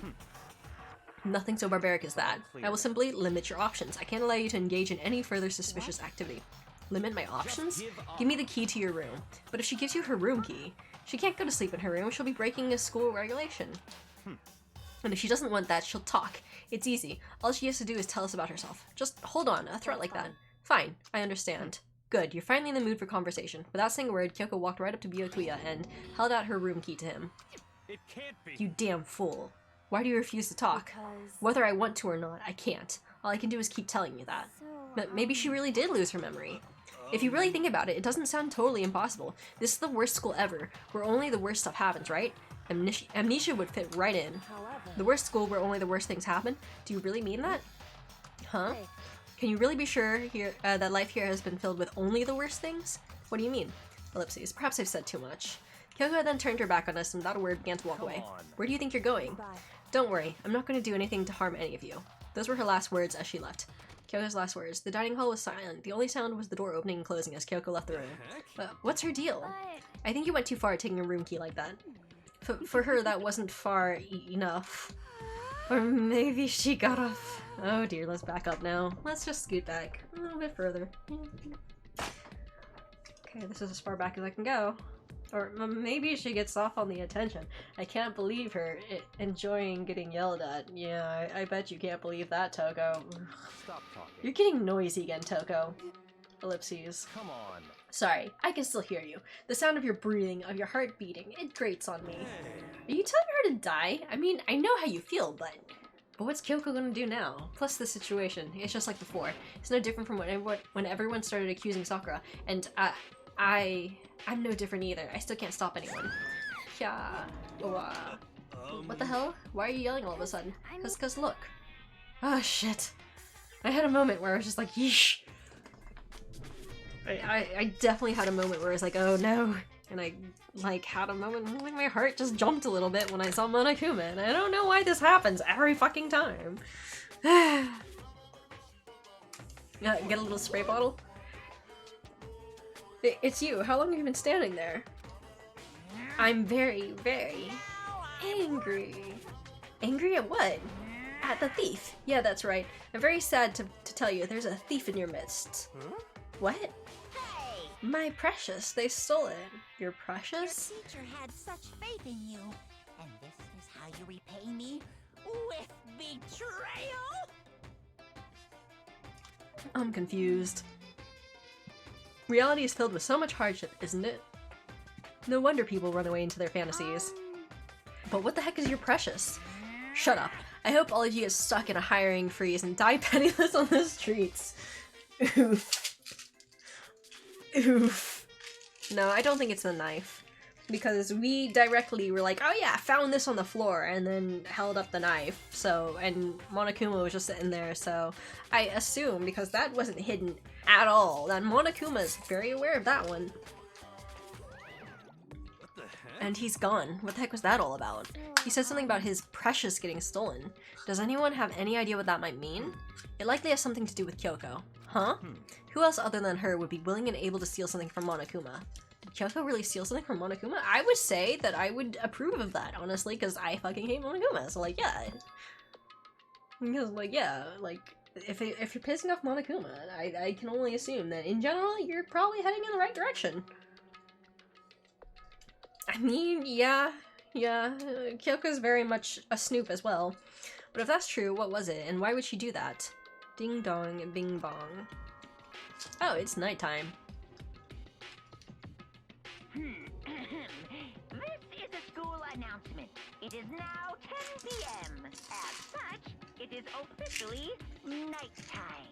Soon the doors to the dining hall will be locked, and entry at that point is strictly prohibited. Okay then. Sweet dreams, everyone. Good night. Sleep tight. Don't let the bed bugs bite. Uh-oh, we need to get out of here. And also, Ferret Olaf. You know? That is true.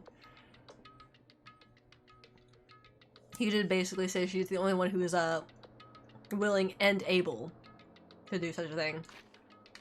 Or something like that.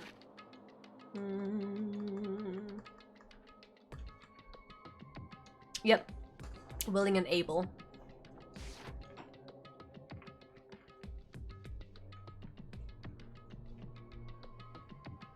We can talk about this more tomorrow, and about Kyoko. However, after what just happened with Monokuma and Kyoko, I feel like there's something in the air. I would suggest you take extra precautions tonight. Stay in your rooms, don't go wandering around. Not like we need you to tell us that. Well then, let's disperse. I'll see you all tomorrow. Following his lead, each of us went back to our rooms.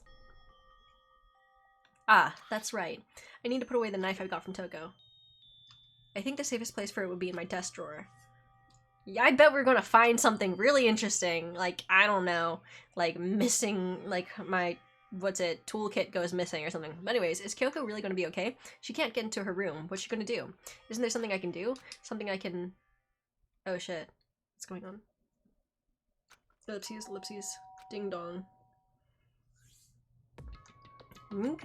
As I opened my eyes, I realized I'd fallen asleep without realizing it. But more important, did I hear the doorbell? How did you fall asleep before you even went to your desk drawer, though? Hello? Or did we go to the desk drawer? And the drawer along with the toolkit is that survival knife. Okay, good. We have both the toolkit and the survival knife. Got it. What do you mean leave it where it is? It's not like we have like a way to check through the freaking doorknob. I would actually keep that knife on me because I'm a crazy person, but okay. And Makoto pressed the off switch and kissed the floor.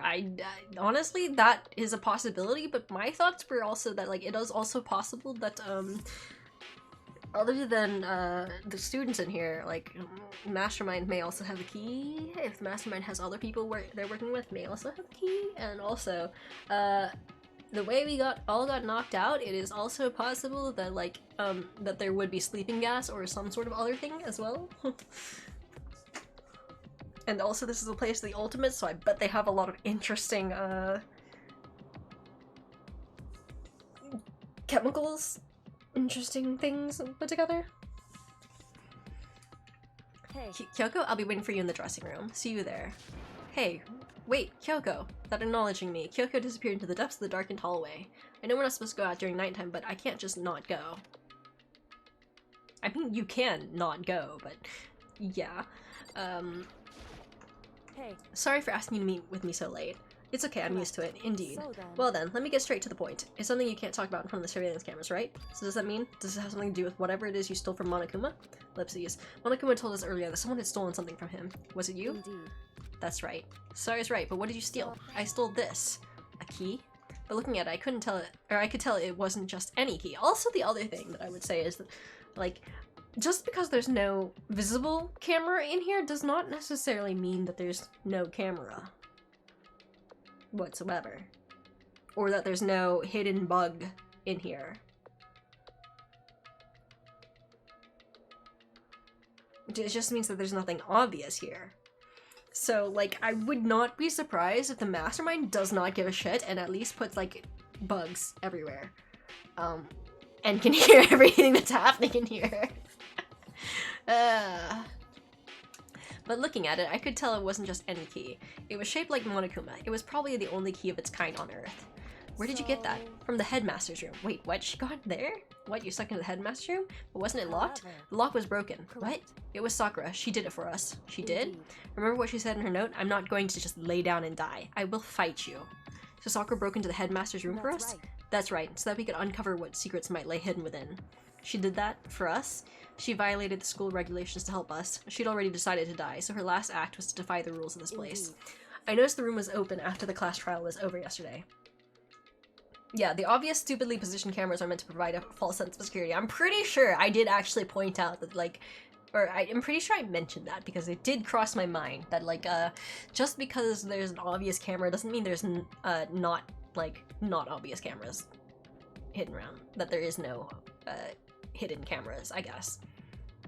Yeah, that's a better phrasing. Just because there's an obvious camera does not mean that there are no hidden cameras either. And then I remember saying, I think I remember thinking, I don't know if I said it, but I remember thinking that, like, that there would probably be some hidden cameras around, that it was a good way to, let people focus on the obvious thing and not notice the hidden things as well. Yeah. And that because they're like, oh, we know, like, this obvious camera is there, then you pay attention to the obvious camera and potentially miss the less obvious camera. If I remember it, that's also, like, a tactic that's used, that you have some, like, if you're bugging people who, like, especially if you're bugging people who, potentially are going to be cautious of it, then you have some that are a little bit more obvious that are still hidden. You naturally want them to be hidden, but you have some that are a little bit more easy to find in order to hide the ones that are less easy to find. And to make people falsely think that they have successfully found and disabled your bugs when you still have some extra hidden ones around that are hidden even better. And that is actually a tactic, is to have several layers of hidden monitoring, so that if someone clears out the first layer, they may just be like, oh, yep, we got rid of the monitoring. All good. And not realize that there's another set of hidden monitoring that's even better hidden. If I remember right, that is a thing that is actually, like, done.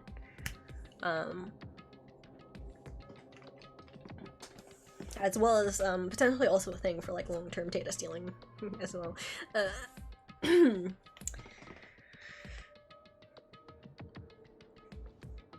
Yeah, if I was the mastermind, I would be like, I'm already killing people. Who gives a shit about privacy laws? Like, I would absolutely, like, if I could afford it, I would absolutely be like, make sure that there is no chance of missing anything that happens just in case it's important to me. And, like, I would probably still miss things because I'm only one person. I cannot, like, monitor every fucking thing. Though with the technology, it is possible I could make something that would automatically monitor things and just notify me if something important's happening, but I would at least have, like, increase my chances to have an option to, like, listen in.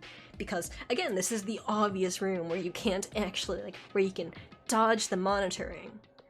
Except, if that's how it's set up, I would totally be like, if I'm someone who's already going out and, like, mass murdering people and trying to set up a death game, like, I don't care. Like, I wouldn't care about that. I've already set up, like, things in people's bedrooms and shit. Like, I would, like, yeah. Cronus is a scarier headmaster confirmed. I don't know if I'm a scarier one. It's just that this is the logical conclusion. That, like, if I was the person who was, like, making myself the enemy of a bunch of, like, ultimates and such that are, like, people with high skills and trying to set them up against each other, like, dealing with the possibility of them coming after me is absolutely something I'd want to do, and I would want to have backups and ways to keep my eye on everything, just in case, so that I have a better chance of getting out of it alive. It's a trend among serial killers, establishing a sense of challenge about it. Like the weird stuff the Zodiac Killer did. Was it about the Zodiac Killer sending, like, hints, like, coded hints about, like, what he was up to, but, like, people hadn't cracked it for, like, the longest fucking time?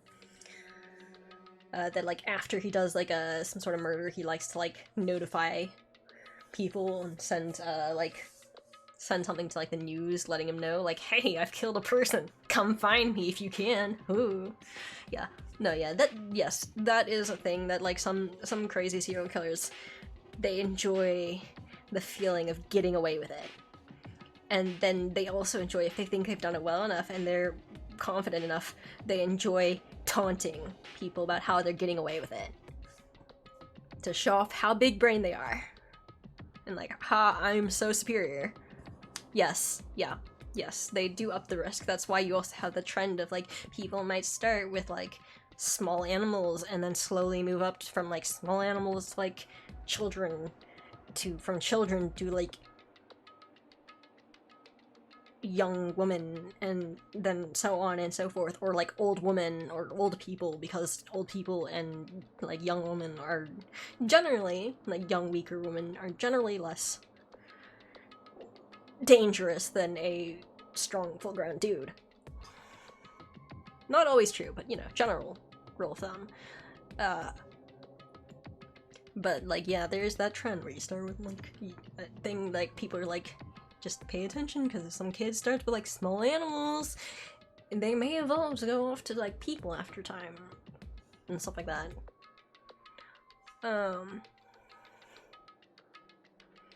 I like watching Bailey Sarian true crime stories. I actually don't pay that much attention to true crime, but, like, when I do, it's always interesting. Generally interesting. But yeah, I do remember I had a period of time, but mostly as a child, where I was super into, like, mystery novels. Though, again, that was, like, middle school and elementary school was when I was super into mystery. Like, all the fucking time. So I actually used to be, like, super observant anyways, or tried to be. Not always. I usually wasn't very good at the observing thing, but, like, I would have periods of time where I'd be, like, trying to be super observant. Yes, but no. I was more into the Hardy Boys, and I certainly didn't play any games.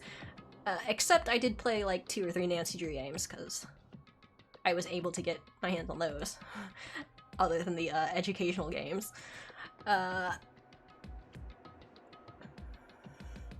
Oof. I like watching Bailey Sarian, true crime stories, and one of the last ones she did, the guy started with breaking and entering, then sexual assault of single woman, then sexual assault of woman with partner, then added homicide. Oof. Yeah, the more they get away with shit, the more they feel like I can get away with bigger things, and then someone like to chase that thrill, and then go for bigger and bigger things, and it gets worse and worse. Yeah, also that's pretty fucked up, but I guess that makes sense. And by the end, he was calling the police to laugh at them. Oof. Yeah, I could believe that. Probably with like some sort of voice changer or something. Cronus and the mystery of why people suck. But if I just strolled into the room, Monokuma would have noticed right away, which is why I used you as a decoy. So you asked me to meet you at the data center in order to... Correct. I wanted you to draw Monokuma's attention. I took that opportunity to sneak into the headmaster's room, and as a result, I found this key. Wow, then what you told me about yesterday, did that come from the headmaster's room too? Mukuro Ikusaba. The 16th student, lying hidden somewhere in this school. But, like, yeah, I did think about, like, a lot of different things, and I came to the conclusion that no matter how fucked up my, like, the worst things I could imagine would be, there's always someone who's definitely done worse. Because, like, I did think about it as, like, what's the worst possible thing I could do to a person? And then I was like, oh man, that's horrible. How could anyone do that? And then I found out that that was, like, totally already a thing. And then it got worse. It was just like this period of time. It was like, I don't even remember why I was like trying to see like what the most fucked up thing I could ever think of was as a kid, but like it just kept getting worse. And then I found out that like people do even worse shit than like what I could possibly imagine, and so I just like it's just like yeah. I don't underestimate the imagination of people who want to hurt others. Okay, it was about the guy that got caught 40 years later, so at the time he did the stuff, I think they didn't have the technology to trace phone calls. Ah, I see. And also, he probably used something like a payphone as well, because operators and shit. The one they call the ultimate despair. Watch out for her. Did you find out about this Mukuro Ikusaba while you were in there? I did find a file in the headmaster's room that talked about her, yes. I don't know all the details yet, but one thing I do know is that Mukuro Ikusaba is dangerous. Dangerous? In other words, she may very well be the mastermind. Mastermind? But didn't Alter Ego say that the headmaster is probably the mastermind? wrong. No, the headmaster isn't the mastermind, I'm sure of that. What? I don't have proof yet, but I have no doubt I'm right. Make such a strong statement without proof. That's not like Kyoko at all. But if it isn't the headmaster, does that mean Mukuro Ikusaba really could be the mastermind? Anyway, this key is the one big opportunity we've been waiting to get our hands on. Now that we've grasped it, we can't let it go, can we? Sure, but I mean, what's this key even unlock? so... I don't know yet, which is why. I need to draw Monokuma's attention again while I go and find out. Wait, so you're planning on sneaking back in again?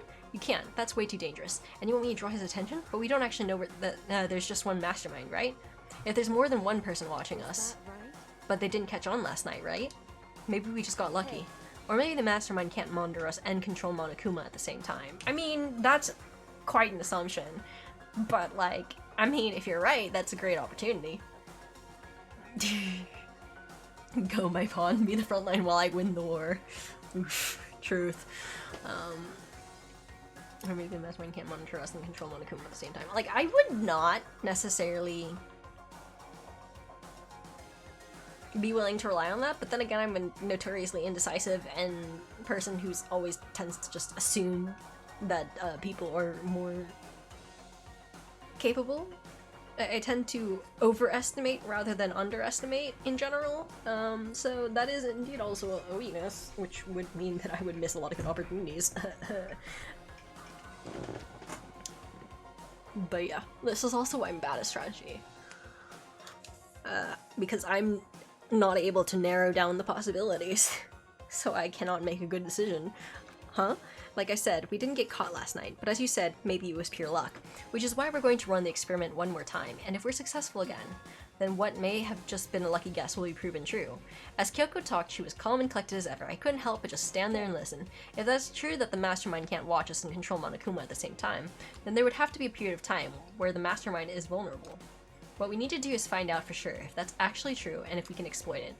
Maybe, but no matter what the reward, the risk is just too high. And I think what might happen if we fail. Why is that? I don't think you need to worry all that much, after all. With minimal restrictions, you are free to explore Hope's Peak Academy at your discretion. No restrictions have been placed on our efforts to solve the mystery, am I wrong? Even when I took the key, I didn't break any rules as far as I can tell. But if the mastermind decides to do something, all the rules in the world won't matter. He could just kill us all without a second thought. See. I see. In that case, even if the plan fails, we'll still be able to prove or disprove that hypothesis. Correct. What?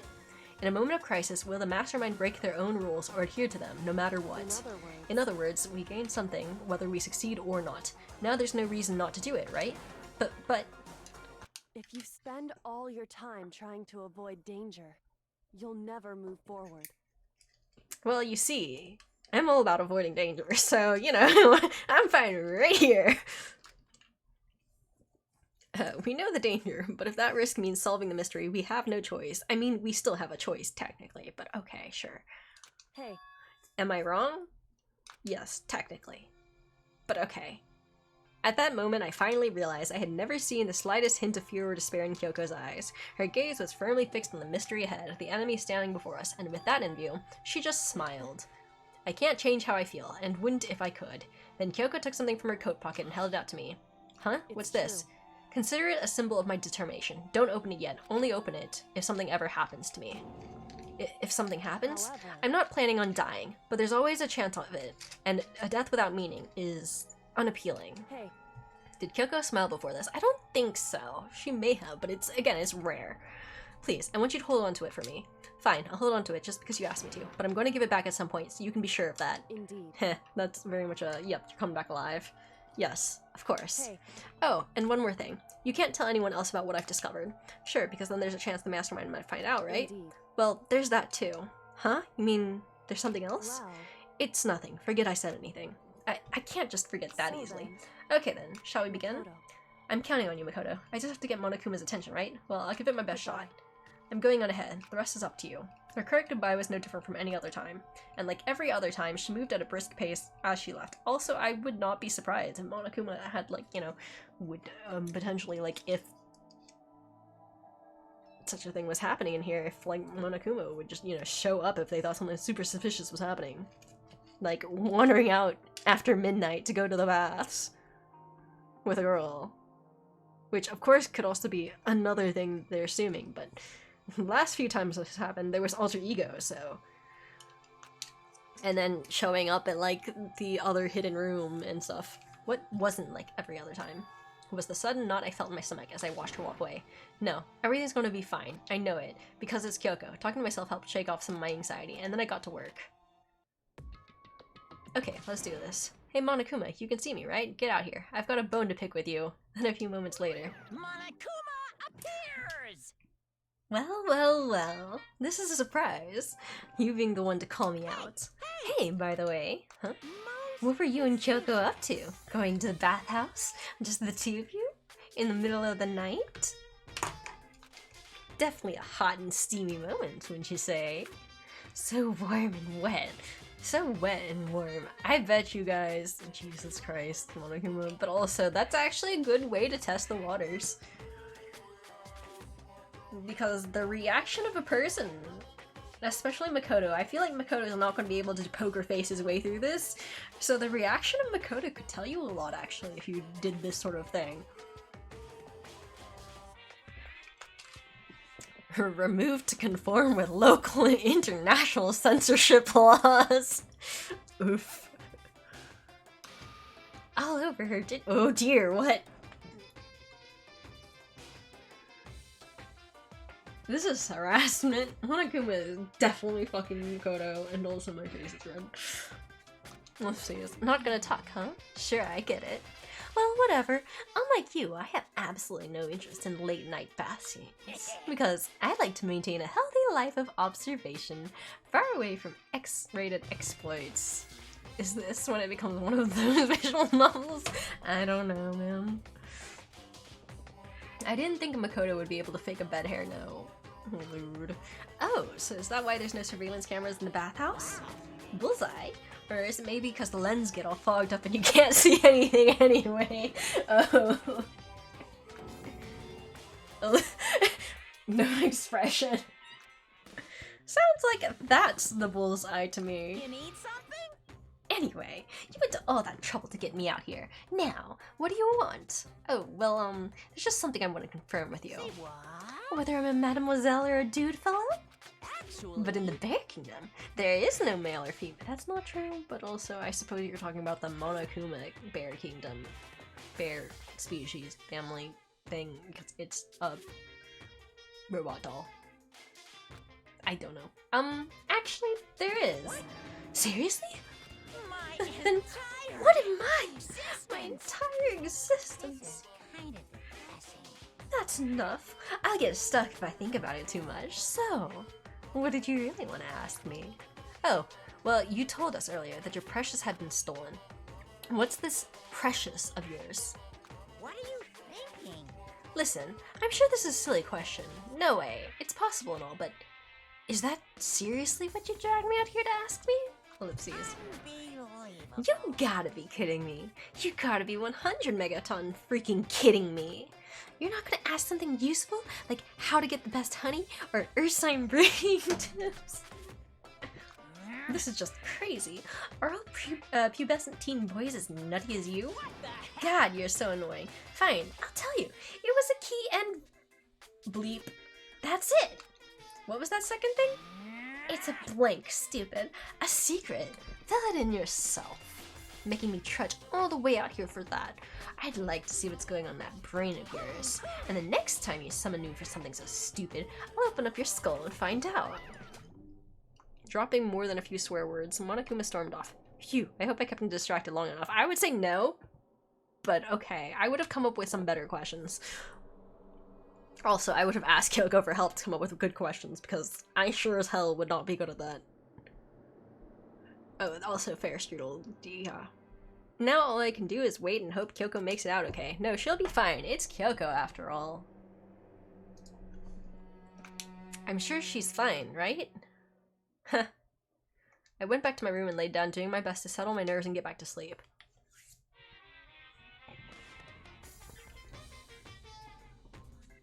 Ah, the TV showed up. Theater, brought to you by Spike Toonsoft Company Limited.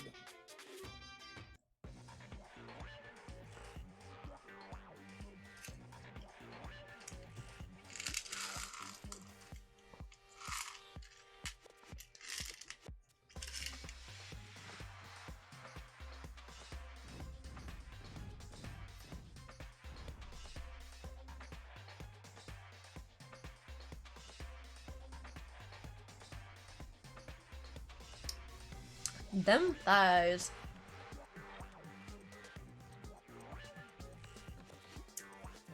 Those quads are thick. Also, her feet are tiny. Soccer's Revenge, the game the world has been waiting for. Unfortunately, development has been cancelled. Of course, if enough people buy Danganronpa, who knows? So buy copies for you and all your friends. Hoo hoo hoo hoo hoo.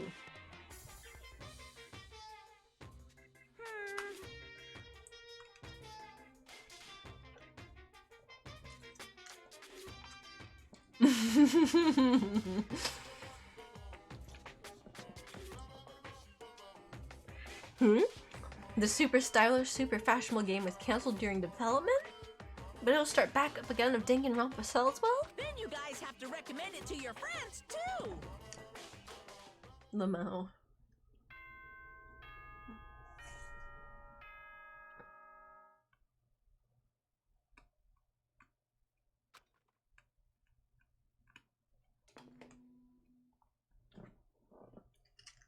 Good morning, everyone! It is now 7 a.m. and nighttime is officially over. Time to rise and shine! I wonder what's in that glass. Also, let's see. I can't quite figure out what else is... Let's see. There's the rec room being monitored on one screen. Maybe rec room or pool from a different angle? Purple hallway. I don't remember which one that is. Get ready to greet another beautiful day. I think those are some classrooms.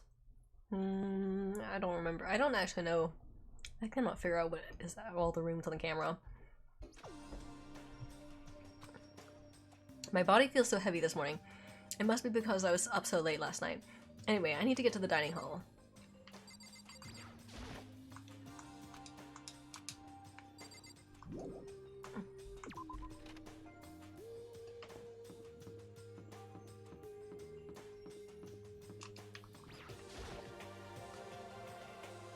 God, I had the creepy thought of just waking up and seeing the masked person who knocked me out just in my bedroom. Like, not me as in me, but like as Makoto. Like, God, that would be terrifying if you wake up one night in the middle of the night and you just see that masked person who like knocked Makoto out just staring at you. You're 1 minute late, Makoto. How do you explain this? Sorry, I'm not feeling so great today. What's your problem? You really think... Yeah, that would be terrifying even if you aren't Makoto, that's true. You really think a tired excuse like that is going to work? Huh? Are you allowed to talk again? I don't recall giving you permission. Huh? I just thought... I mean, since a day had passed, it had maybe reset. Sorry, please don't hate me. Whatever my punishment is, I'll accept it. I'll hang a sign from my neck that says bad girl. I'll clean your bathroom with my toothbrush. If you stop making disgusting comments like that, maybe I can forgive you. Oh God. Thank you. I won't make any more disgusting comments, I promise. I feel like that's impossible for you, Toko. If I do, you can stuff my mouth full of trash. Yeah, you failed already, Togo. As long as it hits you and no one else, I don't mind. Oh, Jesus. Okay, needed to search from that screen as quick as possible.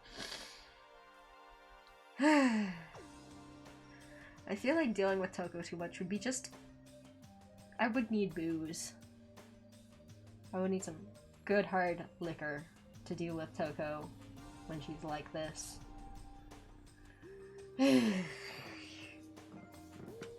It's no use. She's disgusting to the bone. Truth. Anyway, where's Kyoko? I haven't seen her this morning. Not cool. This is worse than being late for lunch, for a date, for your wedding, for anything. Maybe she's mad about what happened yesterday and she's not gonna show up anymore. Lipsies. I can't tell the others why Kyoko might not be here. The best thing to do right now is just keep quiet. Whatever her reason, I'm curious to know what she is doing. I know she's not in her room, so... Oh yeah, you still have her key, right? What's this? Ah, are you looking for Miss Kitty Kitty? What do you want now? Hey! I'm right? You're wondering where Miss Kitty Kitty is, right? Do you know where she is? Well, it's hard to say. Huh? You don't know either? What? It's because he doesn't know. That's why he's here, to try and prod us for information. Hey, don't you hate it when someone, when you ask someone what their favorite movie is, and they name some indie bullcrap? I feel like I'm getting whiplash, the way he changes subjects like that. Thank goodness, it looks like Monokuma really didn't notice, so I guess our plan went off just fine last night, which could mean... Hey. Maybe the mastermind can't monitor us and control Monokuma at the same time. Could she have been right about that? So what, so, was I right? You're looking for Miss Kitty Kitty? Any idea where she might have gone? We have no idea. And even if we did know, we wouldn't tell you. For serious. I see. Well, fine. Whatever. I don't even care anymore. Sayonara, suckers. As soon as he was gone, we all glanced around at each other. So what was that just now? Does that mean Monokuma doesn't know where she is either? It would seem that way. Where the heck could she have gone? Don't you think we should all go look for her? And how would you suggest we approach that task? Even Monokuma can't seem to locate her. Very suspicious. Yeah, how can he not know where she is? Yeah, totally. So strange. Kyoko must have used the key to sneak into some unknown part of the school, but somewhere even Monokuma wouldn't notice? Where could it be? I mean, I wonder if that's a master key. It could be. That could be a master key, in which case there's a lot of different rooms she could sneak into. We spent the rest of breakfast talking about where Kyoko could have gone. Afterwards, we returned to our rooms. Also, if it's a master key, then technically Kyoko would be able to find a spot to go, like, sleep in. Phew. Breakfast didn't help me feel any more upbeat, that's for sure. I feel like this is more than just me staying up late last night. Oh, is he getting sick? I'm just gonna paranoidly double check things.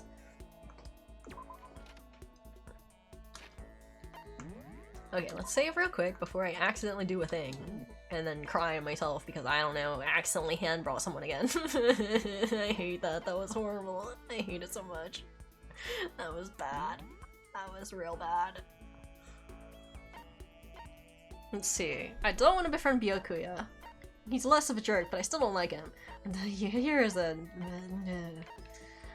we can't find Kyoko. Fuck. Definitely not Toko. Oh, does that leave? Okay, so there's only Aoi left. Fuck. If it's not Aoi, then the next person can only be Byakuya, because Toko's a no. Well, maybe Hiro. Hiro could work. Yeah, choices are getting real slim. How much did we figure out? Wait, how much did we figure out about Aoi? Did I get everything from her? I don't know. Extraordinary focus. I feel like maybe there's one more? We'll see. We'll see if I can, find her and hang out with her.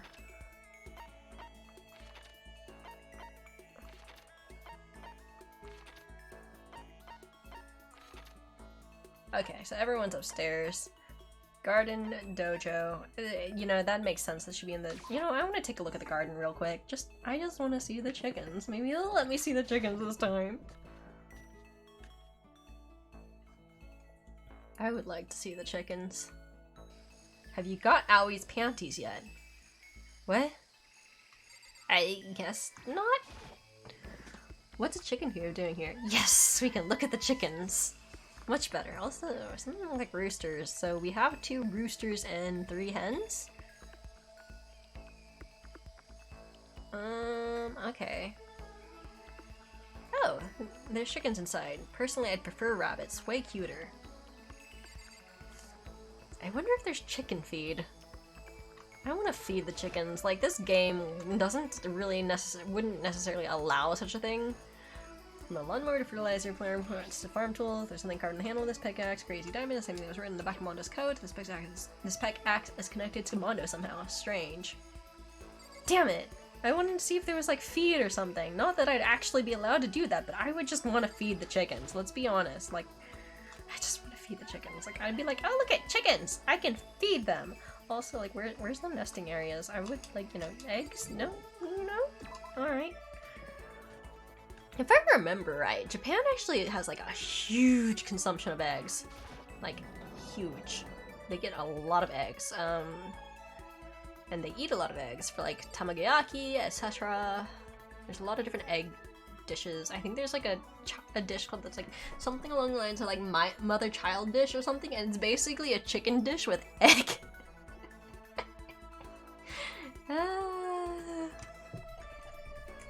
What was it?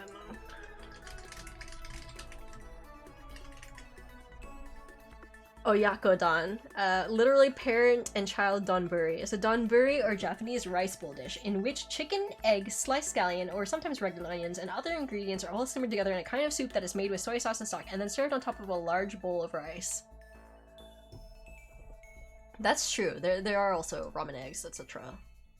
Yeah, that's true. Yeah, if I remember right, I remember hearing something about, like, Japan having a huge consumption of eggs. Oh, rice, that's also, yes. Oh, maybe I should cook some rice and then I can make a donburi. Wait, do I have any chicken? I don't have chicken. Look, I should make a shopping list. Maybe I should go shopping tomorrow. Oh, wait, I have a thing to do tomorrow. Maybe I can go shopping after. I should add... And then I can add ribs to this, and then I can make, pork ribs again, just Memphis-style pork ribs, well, baked, because I'm a loser and don't drool. Oh wow, you can get people's underwears. Amazing. God damn it, Chrono. What? Talking about cooking? Of course I'm talking about cooking! Well, okay, maybe not of course, but, like, listen, it came up, and... yeah! God, I need to go find, like, a recipe for, like, I need to go double check my recipes for Byakudan. You're still on a low-carb diet. Ah, true. I mean, when I was on a low-carb diet, there was some pretty good dishes, though usually it was like, chicken breast for me. fried up with some like oil and eggs and stuff like that. And then seasoned with like a little bit of like kelp. Sounds like a you problem. Like, I actually enjoyed, when I was on the keto diet, once I actually got on the diet and everything, I actually enjoyed it. Like, yeah, you could like also make ribs and stuff, but like, well, admittedly you wouldn't be able to add the brown sugar to it, but yeah. I definitely, I remember eating so much delicious meat, and then I also had like, I was on keto, so like I was super low like carb, so I was also adding like a fiber supplement because that was just way easier than like potentially going over my keto diet net carb limit by eating too many like veggies. If I remember right, it was like at the point where I was like, I can have 14 cheeses today. I remember that period of time. That was fun. Then I think I also could make, I think when you're making that, you can also make things like, chashu, while on, like, keto and stuff like that. And there was, like, a lot of good keto recipes as well for, like, yeah, like, there's a lot of keto substitutions you can use, which I didn't do that, because I went super crazy on keto, like, I went all in. So I didn't even use like most of the keto recipes, but like you could actually also have, there's a lot of keto substitutes for things. Yeah, that's true. The brown sugars add a lot of flavor to ribs. Even if it's hard, you have to endure. That's a quote from the famous marathon runner Samuel Wanjiru. But every person's endurance has a limit. Should I talk to Hina for a while? Yeah, sure. I think we need a change of pace, and when I think of change of pace, I can only think 50 laughs in the pool, Jesus. I changed my pace with Hina in the pool. Hina and I grew a little closer today. Would you like to give Hina a present? Ooh, also, like, a thing that I like to do, by the way, Masa, when I was on the keto diet, like, I would make the chocolate mousse. I would make chocolate mousse with, like, if I remember it, I would use actually, like, a 100% cocoa chocolate, and then I'd add, like, a keto-friendly sweetener, stevia is an option, like, but like there's like erythritol and stuff like that, and so I would basically like take like the 100% cocoa and melt it in a double boiler, then basically put this like bowl over ice and whisk it, and it'll set up that way. It has, I don't remember the exact explanation, but it's all you needed is just like chocolate, like melted chocolate with some water, and like you melt it and you mix it with like, I think you mix it with like hot water when you melt it, and then basically when you whisk it over like an ice bath, that cools it down quickly and allows it to set up in a new form and basically make a smooth chocolate mousse with just water and chocolate. And the carbs in 100% cocoa is definitely lower, and then if you add in a carb-free sweetener, then you can still get like a sweet cocoa, and then if you add a little bit of salt to that, that can actually help enhance the flavor of the sugar. Chocolate mousse, yes, I believe that's the pronunciation. Mouse. Oof. The words.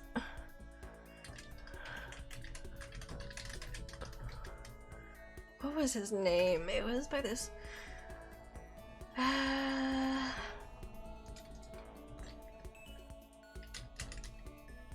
Heston. I believe the recipe I saw was Heston Blumenthal's 2-ingredient chocolate mousse. Yes, it was. That was indeed it. This is the recipe. I linked it. It's Heston Blumenthal's. We're not doing cooking with Kronos. That's absolutely a horrible idea. Also, like, my knife skills are awful, and my cooking skills are questionable, but like, I can usually make something that doesn't taste horrible. It's edible. It's okay. Like, it's not bad, like, but like, it's not bad, but it doesn't necessarily mean it's all that great either. I can only make a quiche. It's the only thing I ever bothered to learn how to make. There's a lot of recipes online. Recipes are very helpful. For making a bunch of different foods. But like, I think other than that, like, I think I used to do, when I was on like a keto diet, I would basically take like chicken, like I would get like chicken thighs with like, if I could, like bone in with the skin, and then I'd basically like fry it up in a pan real quick, and then I'd basically put it into like a crock, like cookware sort of thing. I'd put it in, and I'd put it with like I'd fry it up with some like garlic and like some onion, and then I'd basically put it in there, and then I'd add a little bit of like, well actually no, I think I actually didn't do onion back then, but I did garlic because I was doing keto, like super extreme keto.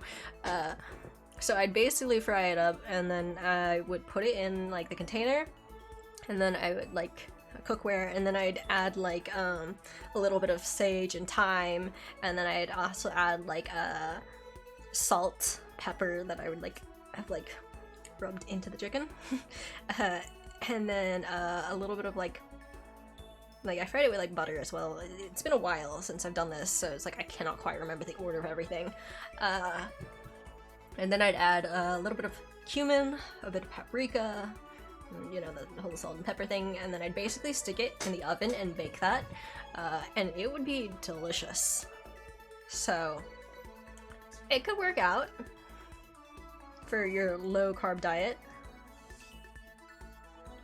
It was pretty good. Like, it was pretty savory.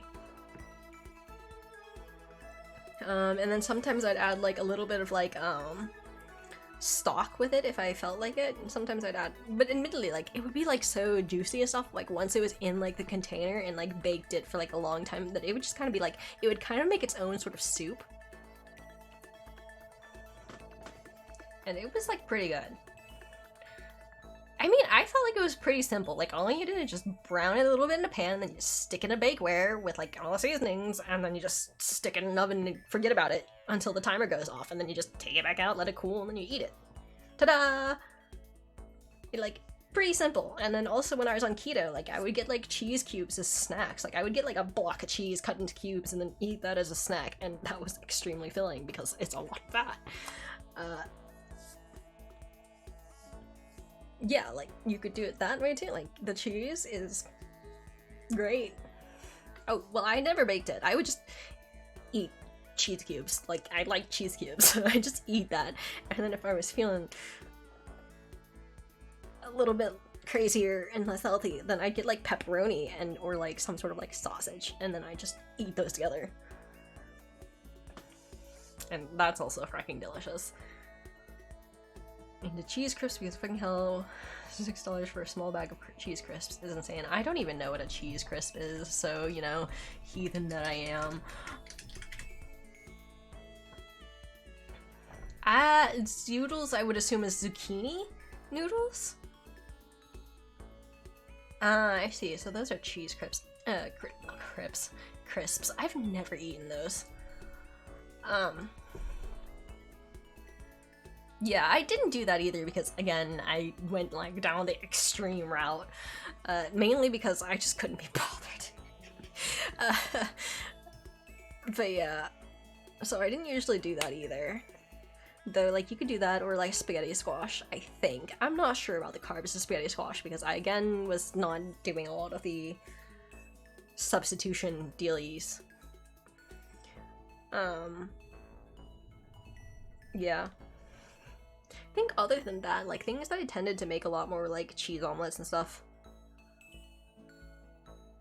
Or, like, something like an oyakodon, but, like, not quite, because I didn't have the rice or anything, so it would just be, like, veggies and chicken with, like, egg.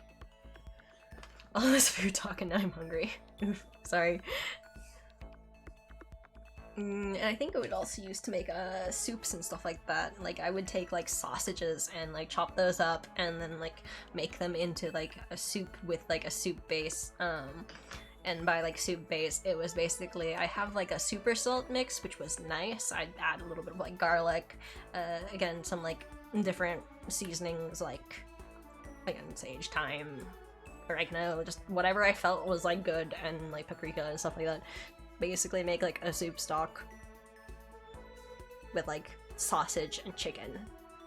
And, like, just, it was delicious.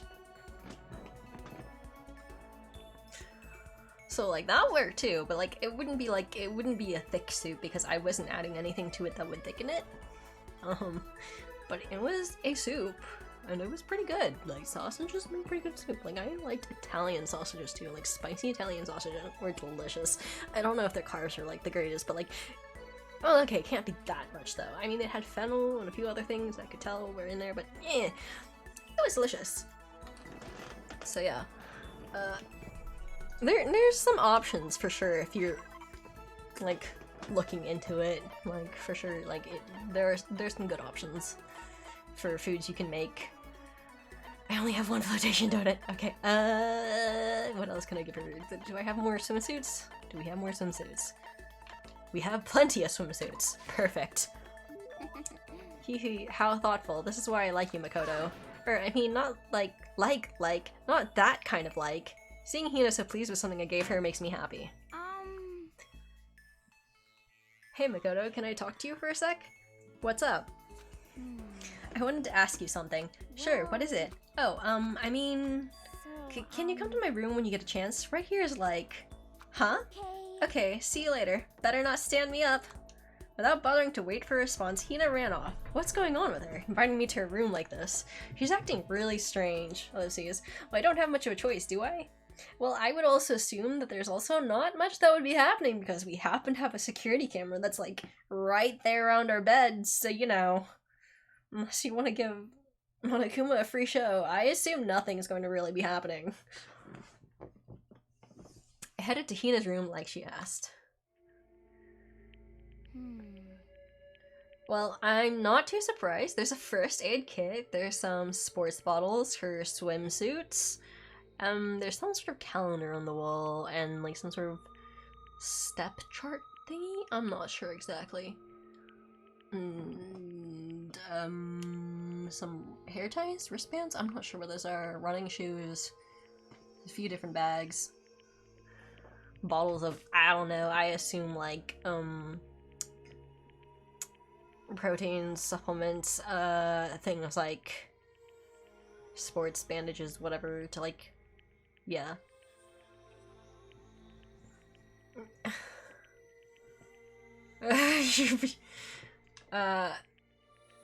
Whoa, get hot and heavy. You're going to, let's say, look, he's seen people that, like, died. Might as well see them get made. Oof. Like, oh man, you're just getting hot and heavy with Kyoko and Naomi. What a lucky guy. Sorry for making you have to come here. Oh, I don't mind, but what's going on? I just wanted to ask you something. Will you promise to give me a real answer? Sure. What do you think about me? Huh? I mean, me, as a woman. Oh dear. Help. Okay, hold on. I'm gonna just scoot back now, because I don't know, I'm embarrassed, actually. No, I'm just embarrassed. I'm actually, like, not even looking at my screen now, because I'm just feeling secondhand embarrassment. Like, I'm just like, oh dear. What do I think? But what I'm trying to say is, do I have, you know, womanly charms? Well, I mean, wait, where's all this coming from, Makoto? You should answer her first, and then be like, wait, where's all this coming from? You should say that, yes, she has womanly charms, because, she has that figure. Like, objectively, she has plenty of charms. In fact, if I remember right, that was one of the things that was mentioned, is that a lot of people were very impressed with her full figure. Cronus's parents walk in now, honestly. Maybe. What are you learning, Kaladin? I'm concerned about what you're picking up. People have always told me I'm not ladylike. Well, womanly charms is different from being ladylike. You can be ladylike, but not necessarily like full of womanly charms, or be someone that like people are like, yeah, I'm super into her. Like just because you're not ladylike doesn't mean you don't have womanly charms, or that you're not charming as a woman. Everyone's got their own thing. Like, you don't have to be like, I'm so good. Well, okay, I guess that makes sense. If people are constantly telling her she's not ladylike, she might potentially take that as, oh, I'm not womanly, not charming, people don't see me as a woman, which would be incorrect, but I could see how that could form as the impression. But alright.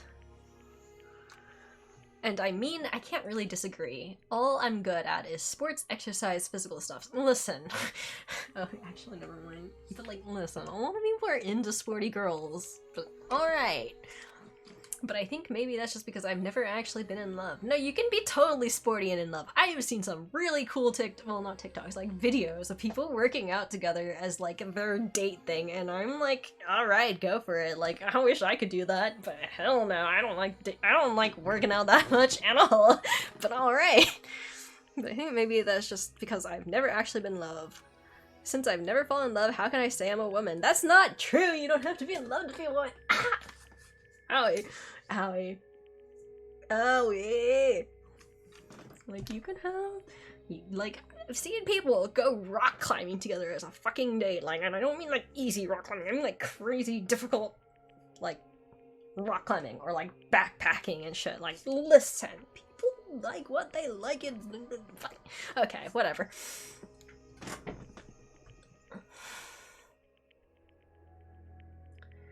Goddamn, she's the woman with a hot bod who doesn't know she has a hot bod droop.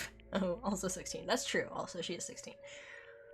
We're learning too much here. What are we learning too much of? I don't understand. It's just me.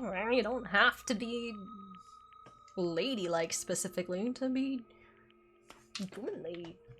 What? My thoughts saying that, like, people can totally work out and be, like, perfectly fine as a woman or like a person and still fall in love and stuff like that. Like, I don't think there's anything strange about any of those statements.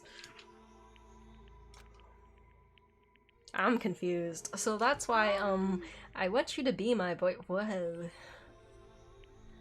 I think you've jumped to the wrong conclusion. I don't think this will solve your issue. That you get very embarrassed at right of what she's proposing. At the thought of what she's proposing. Is it Andarius Aoi kick your ass to share? I'm not sure the donuts didn't do it. I mean, yes, I would naturally be embarrassed by that sort of situation, I would think. Is this like a private thing? And I'm kind of like, it feels weird. Feels dang weird. This feels like something that's like not of my business. I want you to be my boyfriend. No, I mean not like my real boyfriend, just like a practice run. I'd buy her 200 donuts, and I don't care if she's stronger than me. Also fair and Taurus. Practice run? I'm not a woman because I've never been in love, and I can't fall in love because I'm not a. Hey, owie, owie, owie. It's like a vicious cycle, you know? Okay. So my strategy is I'll do a practice run to dry out my feminine side. I think you have plenty of femininity, man. I mean, God, I meant that as a gender-neutral term, but okay. That way, God, that would be the worst thing to say at that point in time. That way, I'll be in the perfect position to fall in love. So I'm asking you, begging you to help me practice and pretend to be my boyfriend. But I mean, seriously? You're the only one I can ask, Makoto. I mean, how many other guy friends do I have? Please, I'm on hands and knees here. I won't even take that long. It won't even take that long. Okay, Hina seems really serious about this. Fine, I guess I can help for a little while. You mean it? Alright, so what am I supposed to do? Oh, good question. Well, whatever. Let's just get started. Whatever? Okay, here we go. Oh, darling, you're home. Are you ready? Jesus. Lady, your idea of what is womanly is wrong. Oh dear. I just saw like the first bit and I immediately just stopped looking at the screen. I'm just like, oh no, owie, please, why? I feel like this is also another thing that I might need liquor to handle. Oh darling, you're home. Are you?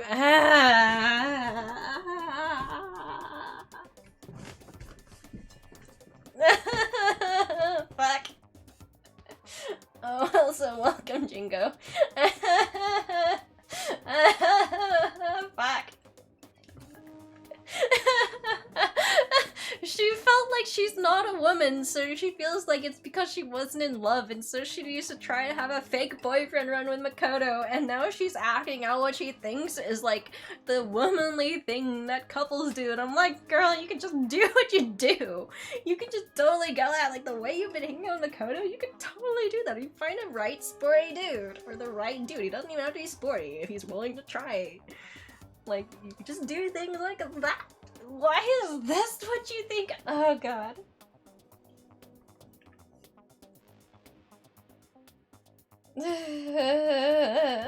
She wants a fake boyfriend.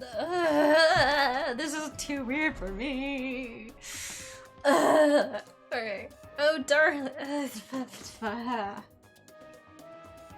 This feels like a. This stream here would probably be. If I had my alcohol, this stream would probably be at least. I would probably be at least 2 or 3 drinks in to deal with this.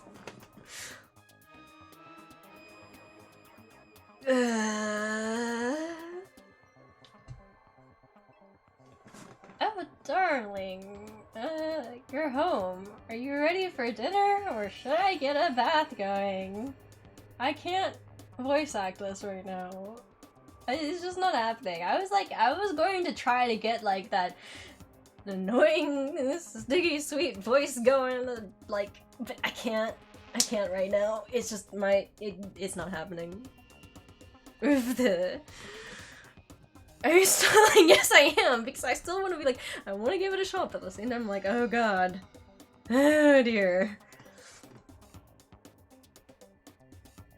Oh darling, you're home? Yeah, whatever. Wait, you know, that's more like a stereotypical 1950s married couple than anything. Oh, different approach then? But, well, you lied to me. You you said you left your wife.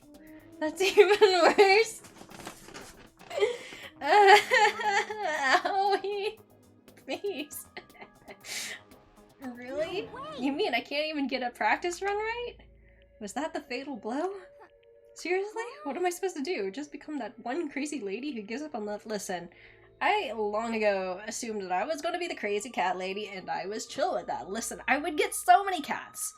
No one could tell me what to do with my cats. People couldn't be like, you have too many cats, you should, like, you know, stop. No, I could have, like, I could be the crazy cat ladies, and I could come home and just cuddle a bunch of kitties and never have to deal with any other people. Like, it's not that bad.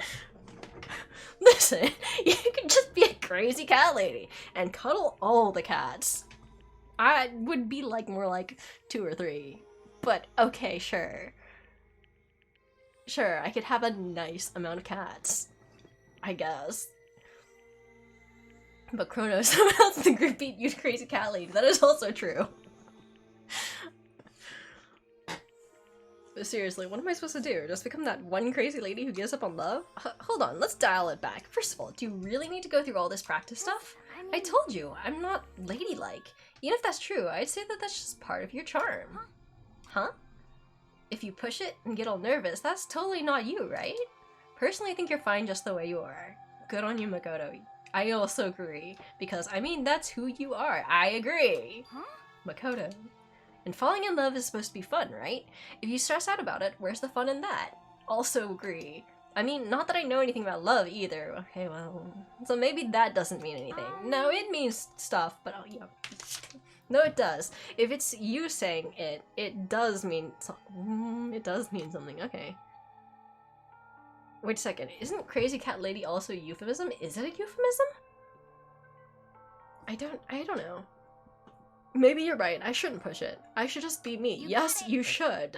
You will find the right person and it will be great if you just be you. And of course, like, that isn't to say that you shouldn't work on yourself and work on improving yourself in the way that you want to be. If that's like what you really, really want. But like, you'll find the right person for you as you are. Cat has many meanings and connotations. I don't think crazy cat lady is a euphemism for anything other than like a single lady who has a lot of cats because she's single. But like, yeah.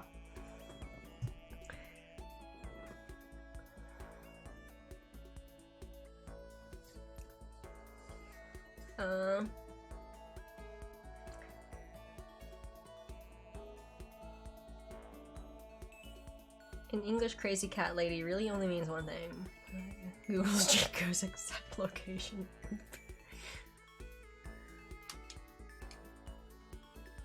Yeah, I know some of the negative words for one, a lesbian, mostly because I've seen it in situations where people were being bullied for it, but, I've also seen jokes about tacos and burritos, but like, yeah, I don't know. You have a very specific taste. I think you'll be waiting a while on that one. Spinster is usually another word for crazy cat lady. Yeah, like there was actually,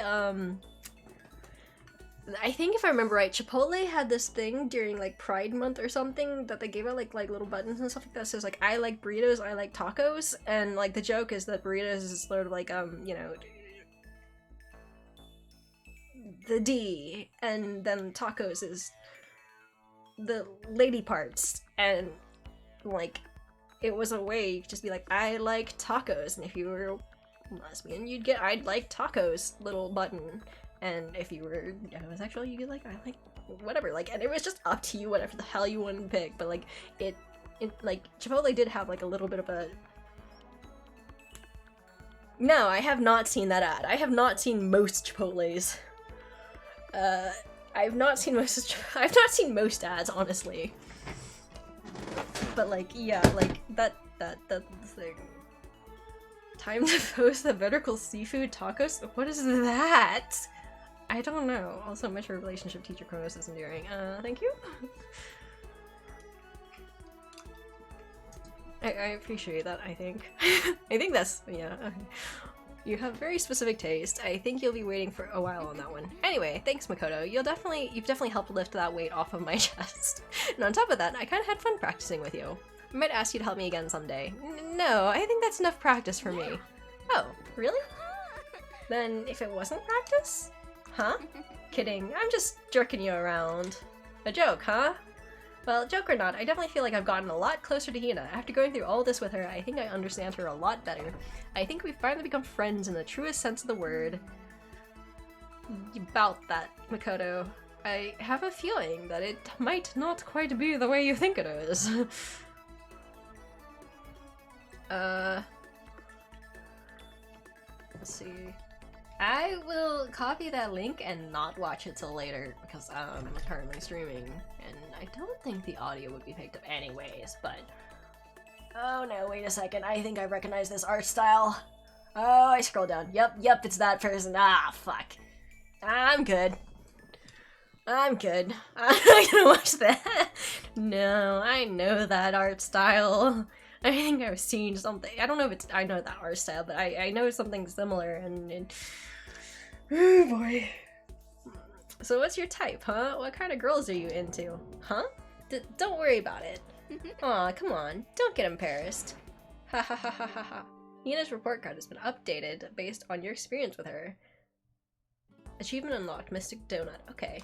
You just unlocked the skill ambidextrousness. Give yourself a pat on the back. You've earned it. Yay. Makoto can't get into any girls. He's too oblivious. Also true. Obliviousness can definitely kill that relationship. If you don't realize that people are seriously trying to ask you out, like, yeah, that can just... Oop. I think that should be... Oh. Pat, sorry. Golden. I wonder if we have... Is that follower thing out yet? I want to make that just a general vote everyone can use. I really do. I don't think follower emotes are out for me yet. Yeah. Fuck.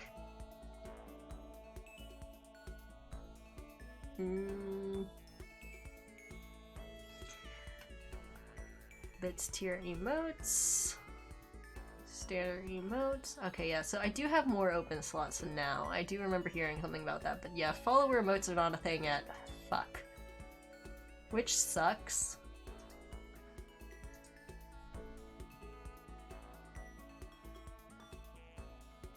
Victory from Makoto. Handy Bell. You don't want to know about the cats. I also just have Jake's. I always taught him to use 2 hands. I don't understand, but alright. Hina and I got more fired up about love than I expected, and then I went back to my room, as it should be. Or maybe not, but also, like, this is not the right place. You have creepy camera here, so, you know. I feel even worse than I did this morning. My body feels like lead, and now I'm getting chills. This is bad. I think I might be getting sick. You know, maybe you could just go to bed. I have a little time. Maybe I should get some rest. Well, let me think about it. Is there anyone I actually... No, you know, there's not really anyone I particularly feel like hanging with, so this is fine. Let's go take some extra rest. I don't think this actually will help anything, but you know. But if you're sick, you should rest, so like that would be fine. But also, I wonder if that means I'll be up in a weird hour. Yep, I'm up at nighttime. Grr, I'm getting the chills. I feel kind of dizzy. I rested! Fuck. I can't help it. I need sleep. Nighttime wasn't for a while, but I felt like my body had reached its limit. But I didn't. Fuck, okay. Yeah, I didn't think it was gonna actually work. But I tried. As I dropped onto my bed, I felt like I was falling into a bottomless pit. I was unconscious before my head hit the pillow. Well, that's not quite true. I didn't pass out completely. It was more like my consciousness went dim. I weaved back and forth between sleep and wakefulness, which is all to say... I was restless. At some point, I found myself wandering through a strange dream. And within the dream, a voice echoed across the walls of my mind. I understand. That voice. It's so familiar. It's... Understand. It's me. I understand. I should understand everything. My goal isn't to get out of here. It's to stay here. Huh? What am I trying to say? Hope. This is all for hope. And that's why I have to stay. I have to stay here.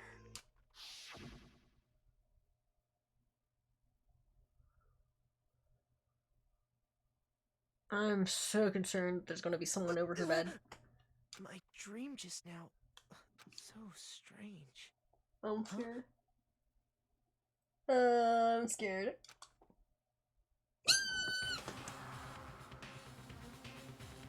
I knew this was gonna fucking happen! I hate it! I hate it! I fucking hate it! I knew this shit was gonna happen! I fucking knew it was gonna happen! Why can't you fucking do this? Why are you doing this to me? You fucking hate me. I can't scoot back any further. Fuck! I hate it. I hate it. I hate it. I fucking hate it! I hate it! I hate it so much! Squeak him out. I'll note that down as a maybe. But Jesus Christ! I fucking hate it! I hate it! Honestly, should have.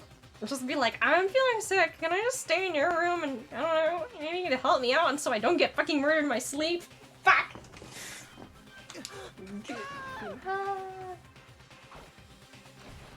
Ellipses, ellipses, ellipses, ellipses, ellipses. Pant, pant, pant, pant, pant, pant. Kyoko? Kyoko.